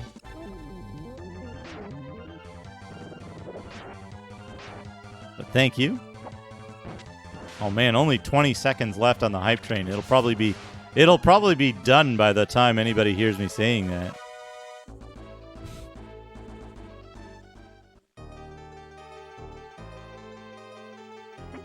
An adult anime. The single worst things you've ever seen. Dingo Pictures made an adult anime. Yeah, there's the hype train is complete. Thank you, everyone. I appreciate it. I appreciate all the support. Everybody's so generous. What a wonderful community.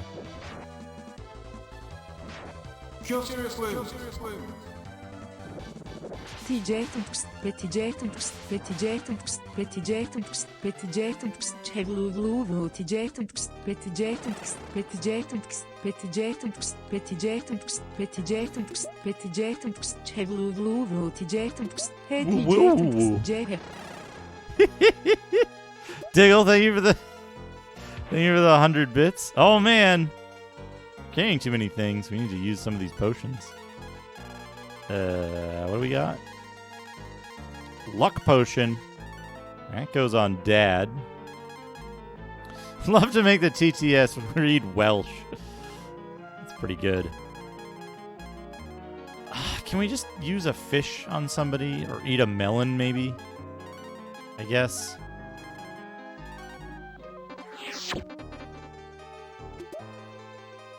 Trident. Oh man, is that a fishman thing? Yeah, Trident. Slight upgrade. Please add hieroglyphic support. If some of the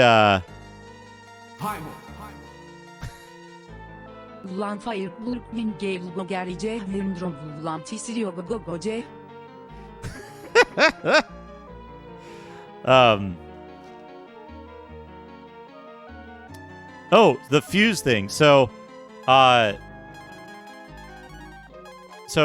Thoth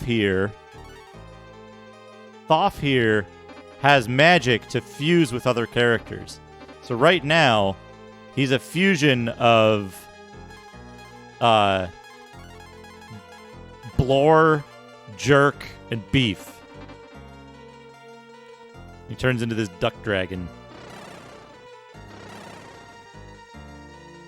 The duck dragon is like extremely powerful too, which is great.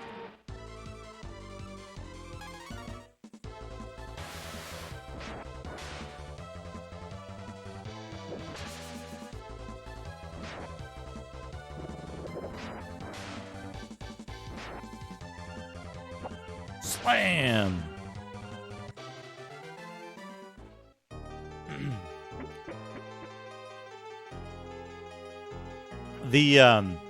I'm curious if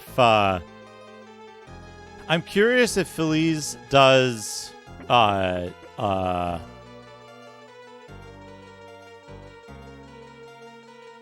also, thank you, Shadrock. Thank you for the 100 bits. I can't say that. Very long place name.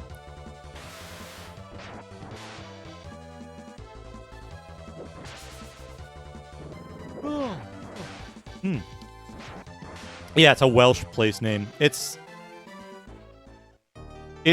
like a fake place name as far as I can tell. It's like an extended one that they kept extending because it was funny.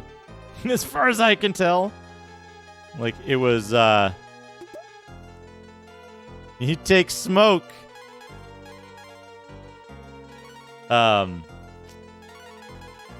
It's like, I'm trying to think of the best way to describe this. Like they had a shit, I haven't used a single point of MP yet. And I'm out of shit. I'm gonna have to drop some stuff because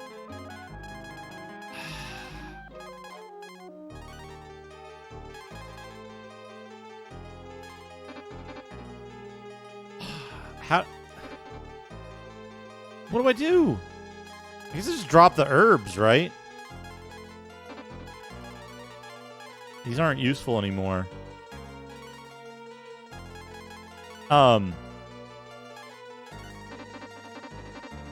It's like, oh shit, a cursed hat and a face mask. But they basically like,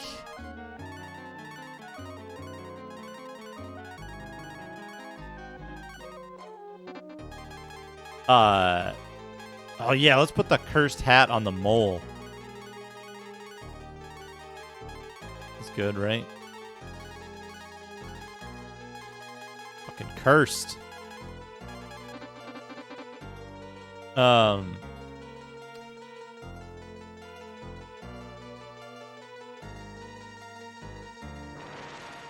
What was I gonna say? The fucking the translation of that place name is like a really, really specific description of a place. It's like by the mountain that looks like this, where there's a river that makes this sound. Skra. Pap pap kakakskidiki pap pap. Anda pu pu pudr bomskia. Duduku dom dom pom pom. Vo vo vo vo vo skra. Pap pap kakakskidiki pap pap. Anda pu pu pudr bomskia. Duduku dom dom pom pom. Vo vo vo vo vo.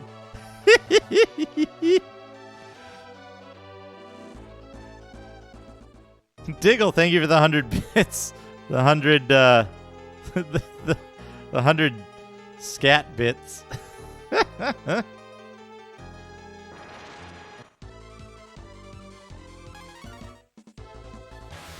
Make it what was I gonna say?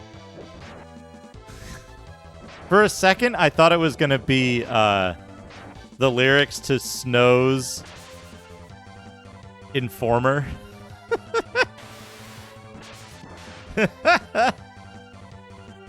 But like written out phonetically.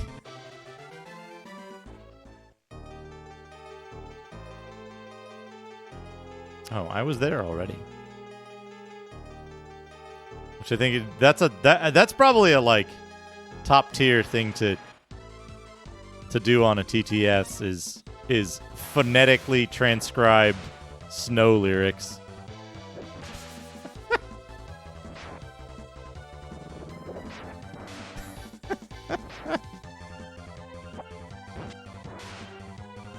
I'm curious if Phillies can do emoji or not.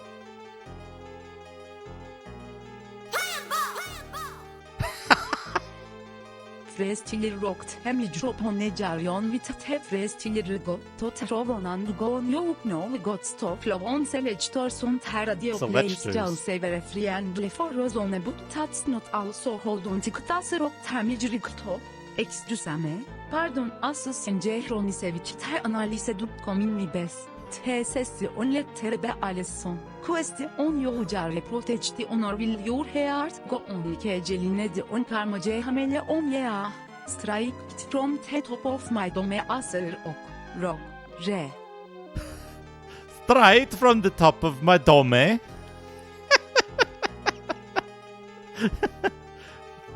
Freestyler. Diggle, thank you for the 100 Bomb Funk MCs. I'm Moat's Conscience. Kaboom! Please fight Moat while I still have some energy. Freestyler. Straight from the top of my dome. Rock the microphone. I don't know the rest of the words.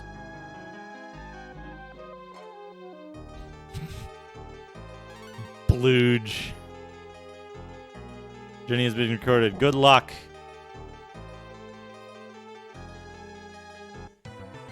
Cruth means blooge. That's good. Not rolling my R's properly for Welsh.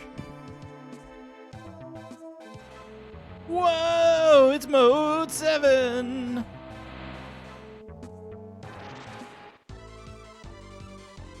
Do do do do do do do do do.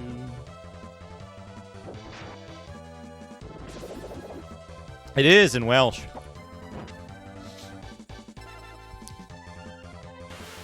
W is, well, Welsh is a little weird, right?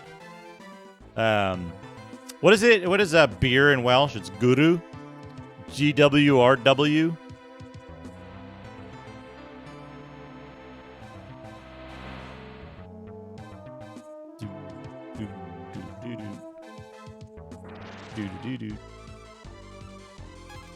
Blast processing is pretty fucking impressive when it's actually used, but it wasn't used for what, like 30 years? 35 years? Peril. That's a cool enemy name.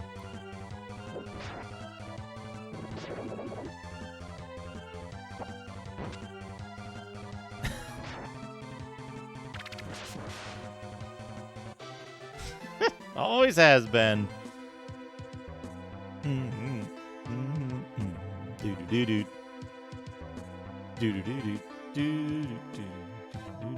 Yep, blast processing is actually a thing. It describes a particular peculiar method of direct memory access that allows you to plot pixels directly onto the screen by timing accesses to the VDP at specific time at like specific intervals, and it'll print a color directly onto the screen. It happened accidentally in a number of games. You can see it in if you have like uncropped what's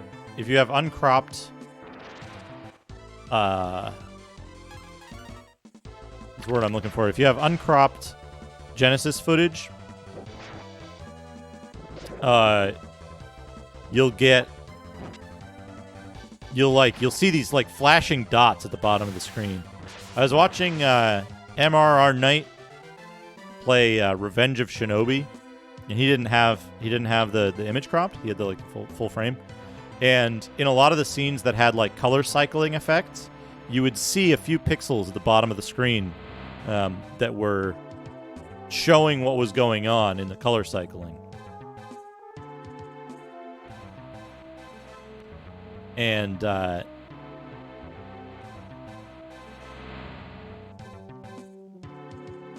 this way. This should be a dead end. Yeah, okay. And then we go straight across. It shows like what the color cycling is doing, because when they would push to the palette, to cycle it to the next color, they would do that outside of the frame area, so they'd do it in the border. But the side effect of that was the blast processing, which was making those pixels visible. There's a demo by a group called... Is the group called Titan? Is the demo called Titan? I don't really remember. That makes use of it. That's just like, it does some really, really incredible stuff. What's the name of that demo? I think the demo is named Titan. Let me see here. It's very impressive, and like I looked at the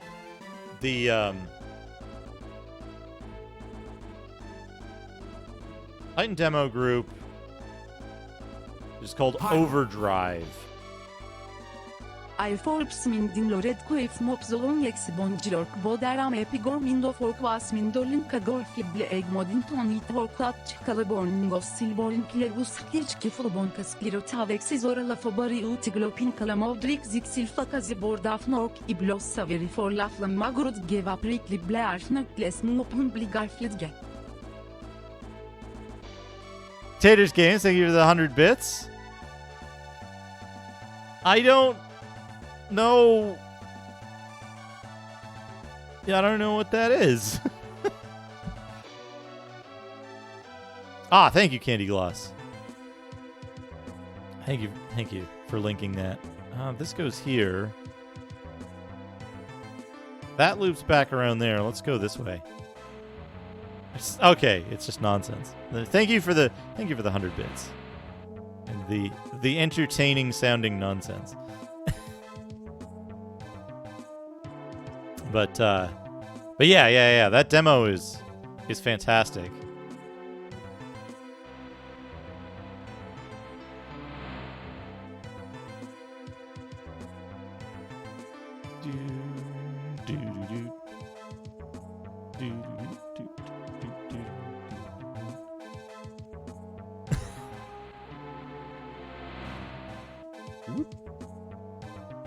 That reminds me, I haven't changed my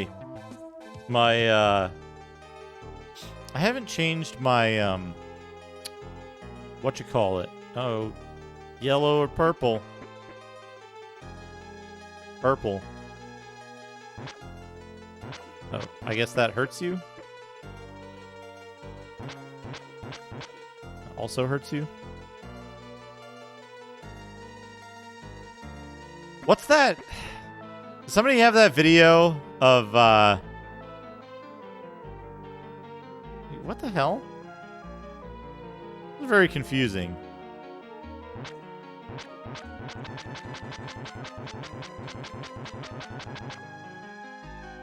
I found a trap.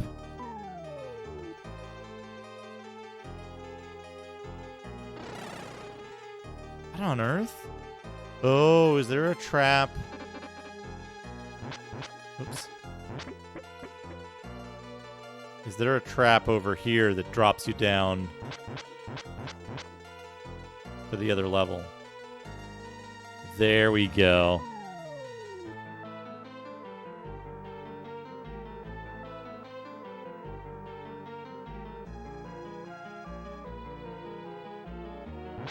Just touch all of these for no reason. You can just... He didn't even get hurt. She didn't even get hurt. Maybe it isn't hurting us.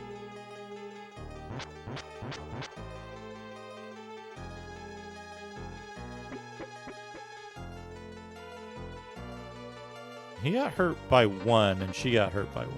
Okay, so it's hurting them by 1. I found a trap. Good thing I equipped Thoth. You can just go up here, right? Why not? Oh, that's a mean trick. That's a mean trick.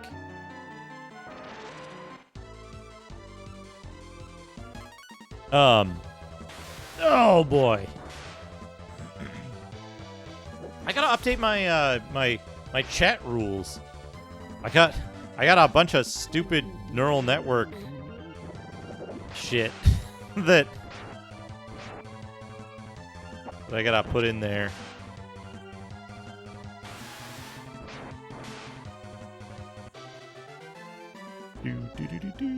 What's our left? Acorn. We're gonna immediately use Acorn because we're running out of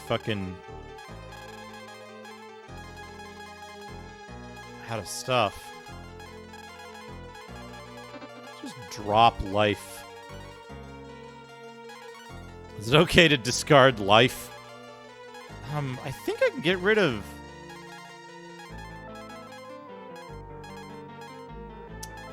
I've got flame armor and world armor I haven't put on. Dad and mouse. Beef mouse. Mouse can use a lot of different armors, huh? Put on the flame armor.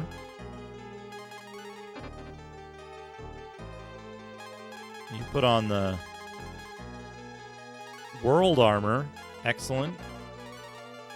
Now we can drop those quartz armors. Right? I got a jade bow, too. Can the jade bow be equipped in one hand? No. Only the sharp bow can. Pro shield. Headgear isn't as good as skull hat, huh? All right, up we go. I kind of don't remember this place. I might have stopped playing this right around getting all of the... Like, trying to remember where all the shit was that I needed to fix up, you know?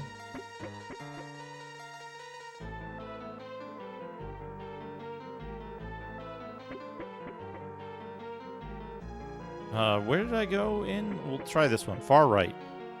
That was it. Foolish outsiders! How dare you come to my world and try to fight me? Oh shit. He's censored! He's censored. Moat is censored. Oh man, what do we want to use? I guess we want to use the Glad Dragon. And then luck up on him.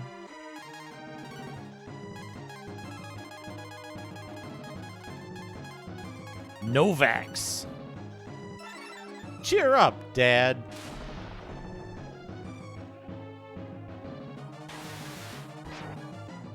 Uh-oh. Down 210. Down 18.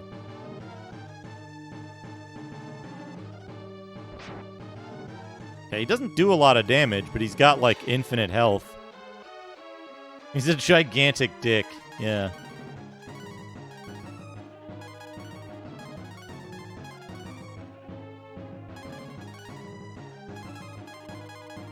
Censored.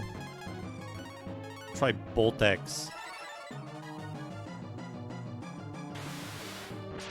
Slam. 460. It didn't even make a difference. Does it just cast life on itself and miss?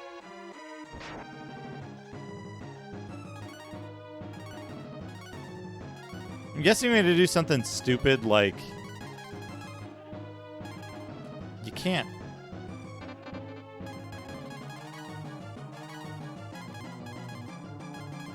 You can't use,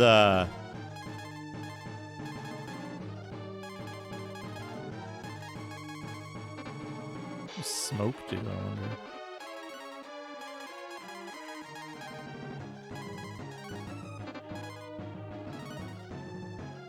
Hey, left empty, how's it going?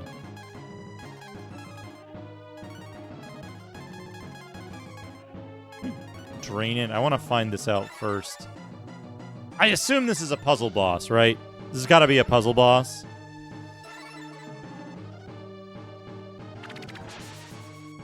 Oh, there we go. 999 damage. Ha, you can't touch me. Huh? Conscience, hurry! Attack him while I block his power. Don't cross me. Ever so cross, Conscience, or I'll beat you too. Conscience, we must both be destroyed. Alright, here we go. Glad Dragon again. Cast Luck Up on Thoth. I'm fed up and I'm cross. And now can we cast, like, Boltex?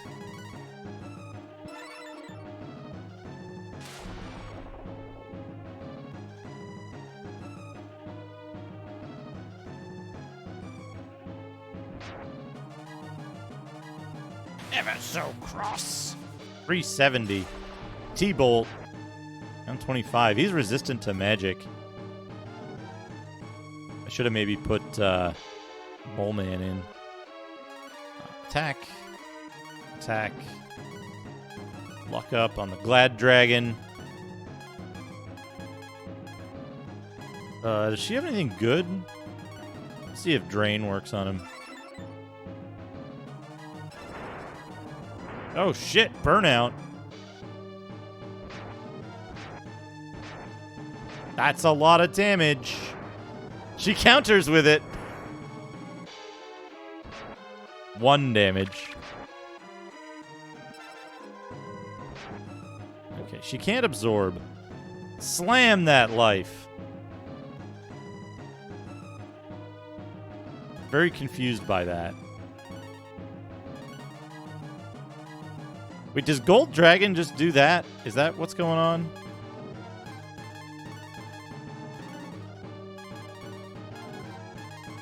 Does Gold Dragon just cast, like, life up? I might have to do something. Yeah, he might be. He might be doing the angels. Let's, Oh, Char. Use Char. Cover.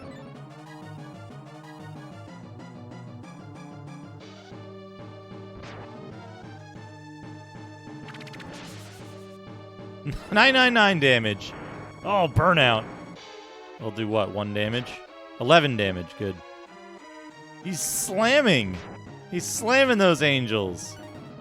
The angel slam. We gotta revert. Vortex. I guess guns just attacks, right? Yeah. Anti-undead. He's slamming at him.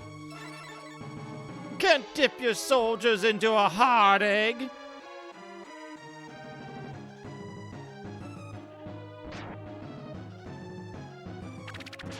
That slam, that fucking...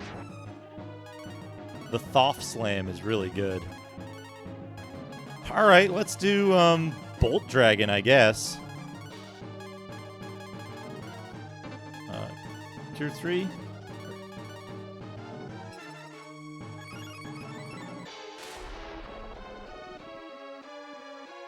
It'd probably be good to do, the guy that doesn't use beef for this.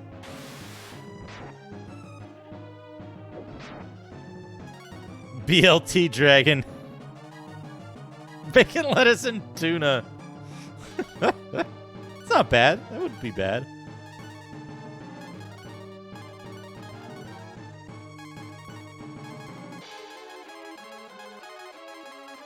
None of this stuff works anyway, right? So let's just use the stuff that looks cool. I haven't seen Gale.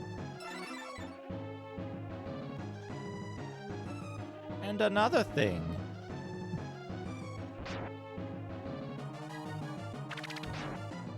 Doink. T-Bolt. Slam. Wait, is Dad doing low damage in dragon form?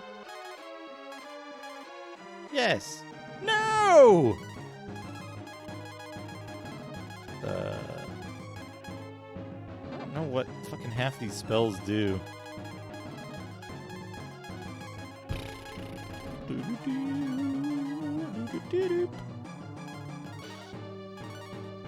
I'm not whining! If we use the Rage Hammer.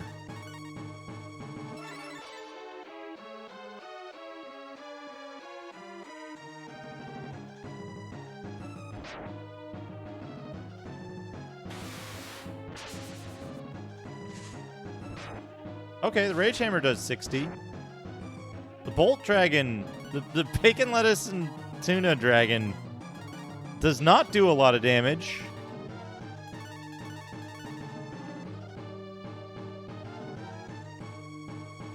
Oh yeah, putting the lid on the pan to have the top cook a little bit on eggs is good.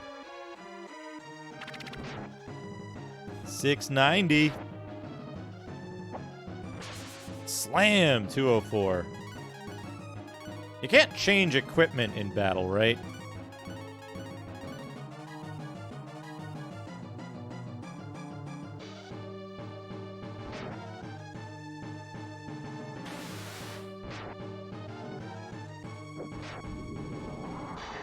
Moat got mad.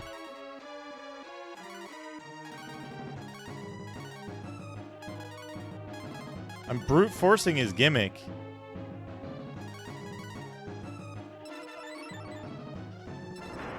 Inferno.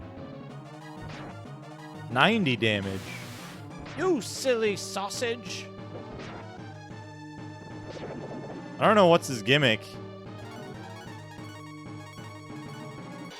Oops.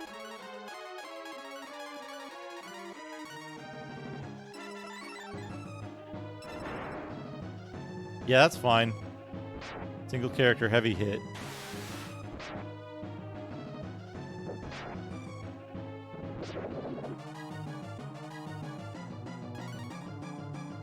Oh, I see. Oops. Cure. Probably use Cure 1 for that instead. Inferno! Off has like infinity hit points.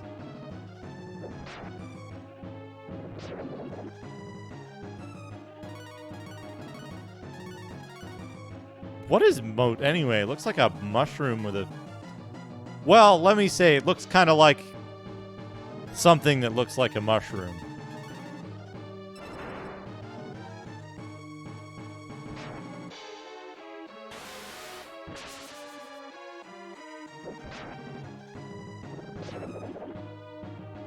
Oh, now he's become resistant to physical. I see.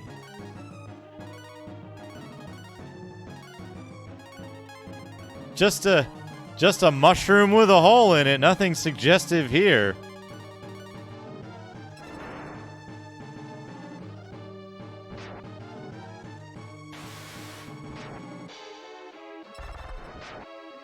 There we go. 300 damage.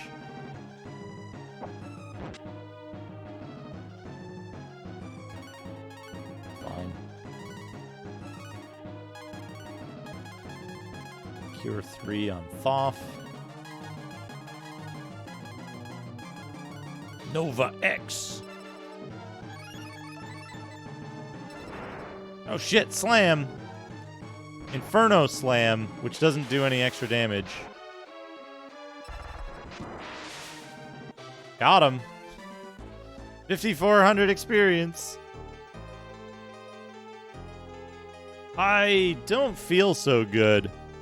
That's because you're a giant. Never mind.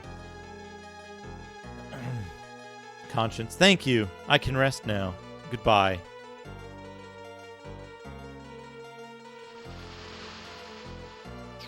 All right, Taters Games. Have a good night. Have a good night. I'm probably going to wrap up pretty soon. Once we get the key and get the tower back in operation. Huh? What? You've defeated Moat. Good work. Search the pillar for the key.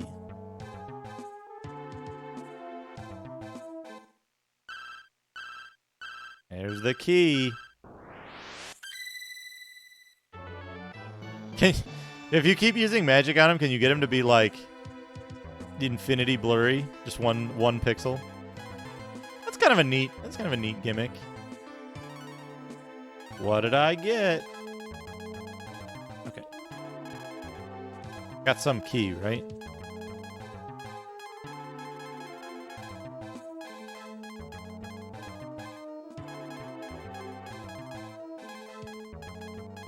What?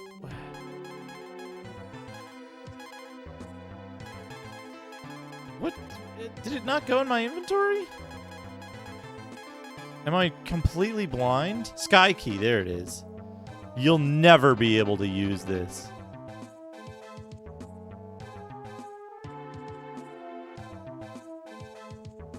Silent dragon. Thoth used the sky key. Machine has a place for a key. Look at that. What a good duck dragon.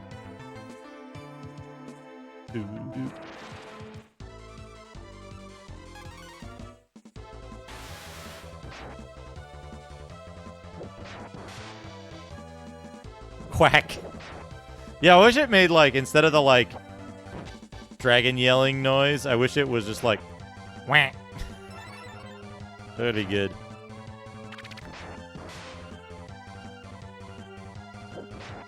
I also like that they gave that dragon butt cheeks in combat.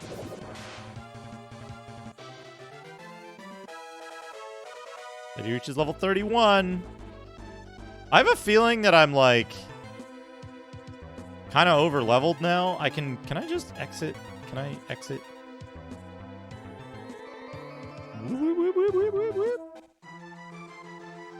Hell yeah, look at that. It's the proper temperature now. Warp to spring. It looks like I missed a town, but I think that's normal, right? That spot, missing spot there.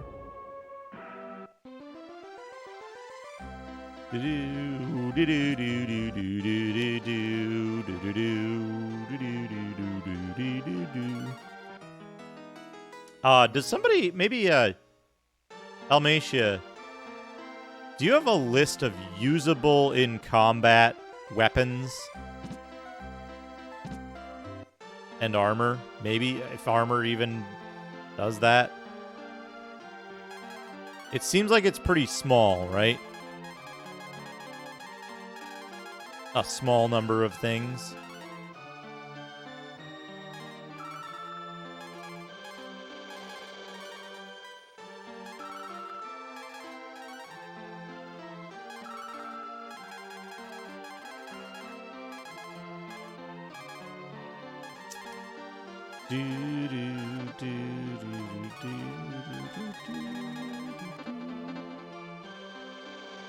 Because it's like Rage Hammer, the Earth Key.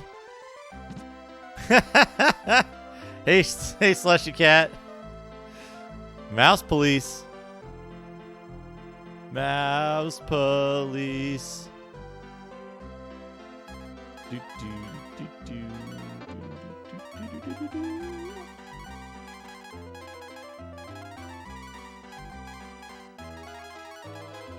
Do I actually need... Oh, I got Worm 2, I guess.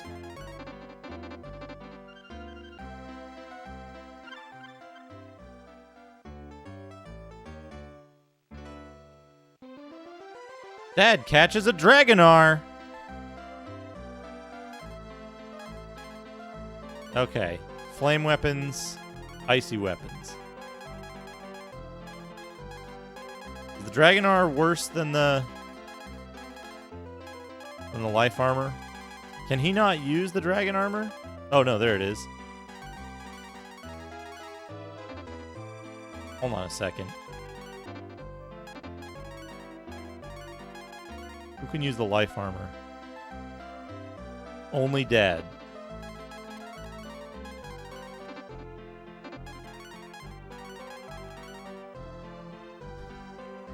Only Dad. Does, what?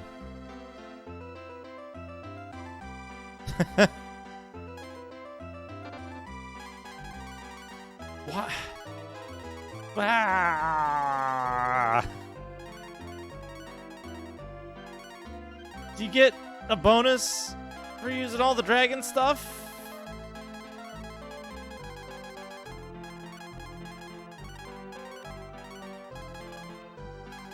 Right? Is there a reason why I would do that?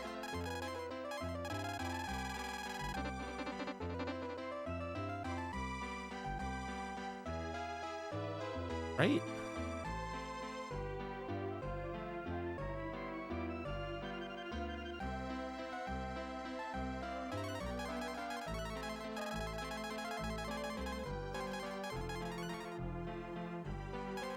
you. I understand any language. Use this item during battle. I don't think I need smoke. I think smoke is bad. Sell. Face mask. Hero spear.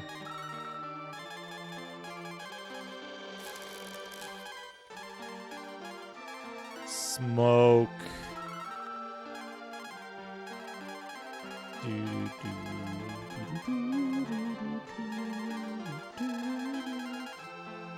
That's good enough for now.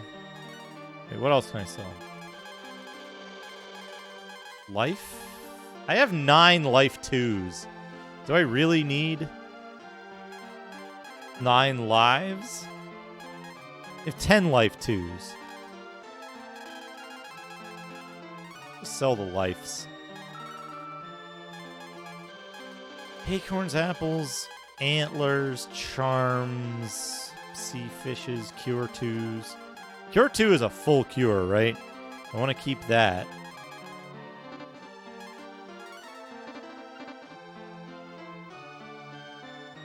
I love the, like...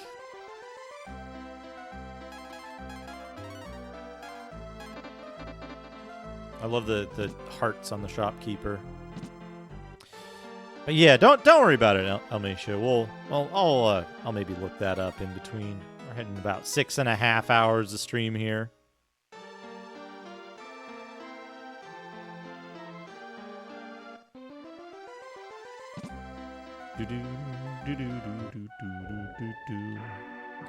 Right. Tell me your story. Yes. Everything has been recorded. Good luck. I think I'm going to wrap up. I'm getting kind of hungry. I haven't eaten since breakfast. Let's wrap it up here. Let's do that. Let's wrap it up here. Oh, boy. Oh, boy. Let's wrap this up. Thank you so much for coming by, everybody. What a fun game to stream. What an enjoyable game. I'm going to be back tomorrow. A soft egg and some toast soldiers.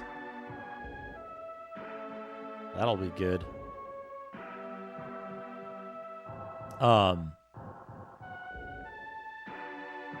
Thank you so much, everyone. I had a wonderful time. I'm going to be back tomorrow. With Might and Magic 6. Might and Magic 6, The Mandate of Heaven. And that's going to be a lot of fun. We're going to just bomb around, go in some dungeons, shoot some arrows at stuff. We're going to level up our folks. We're going to cheese some spells. It's going to be fun. It's going to be fun times. So thank you, everyone, for stopping by. Let's find someone to raid. Who is playing games this evening? Oh no! Oh no! Sharpie is playing Sega CD Marco's Magic Football. Oh no! This is meaty as shit. We're gonna raid Sharpie. We're gonna raid Sharpie because fucking Marco. This'll be good. Say hi to Sharpie for me. Give him any one of our favorite emotes. Any one of these good emotes if you got them. Let's go over, say hi to Sharpie. Thanks for stopping by. Again, thanks so much, everyone. Let's go to the end screen so I know where to cut this when I'm saving the VOD later on. But yeah, have a great night, everyone. Excellent Saturday night. I will see you all tomorrow. I'll be might make some of those peanut butter cookies first. I'll definitely be streaming tomorrow. That'll be fun. Might and Magic 6. I will see you then when I start. Have a great night, and I'll see you all soon.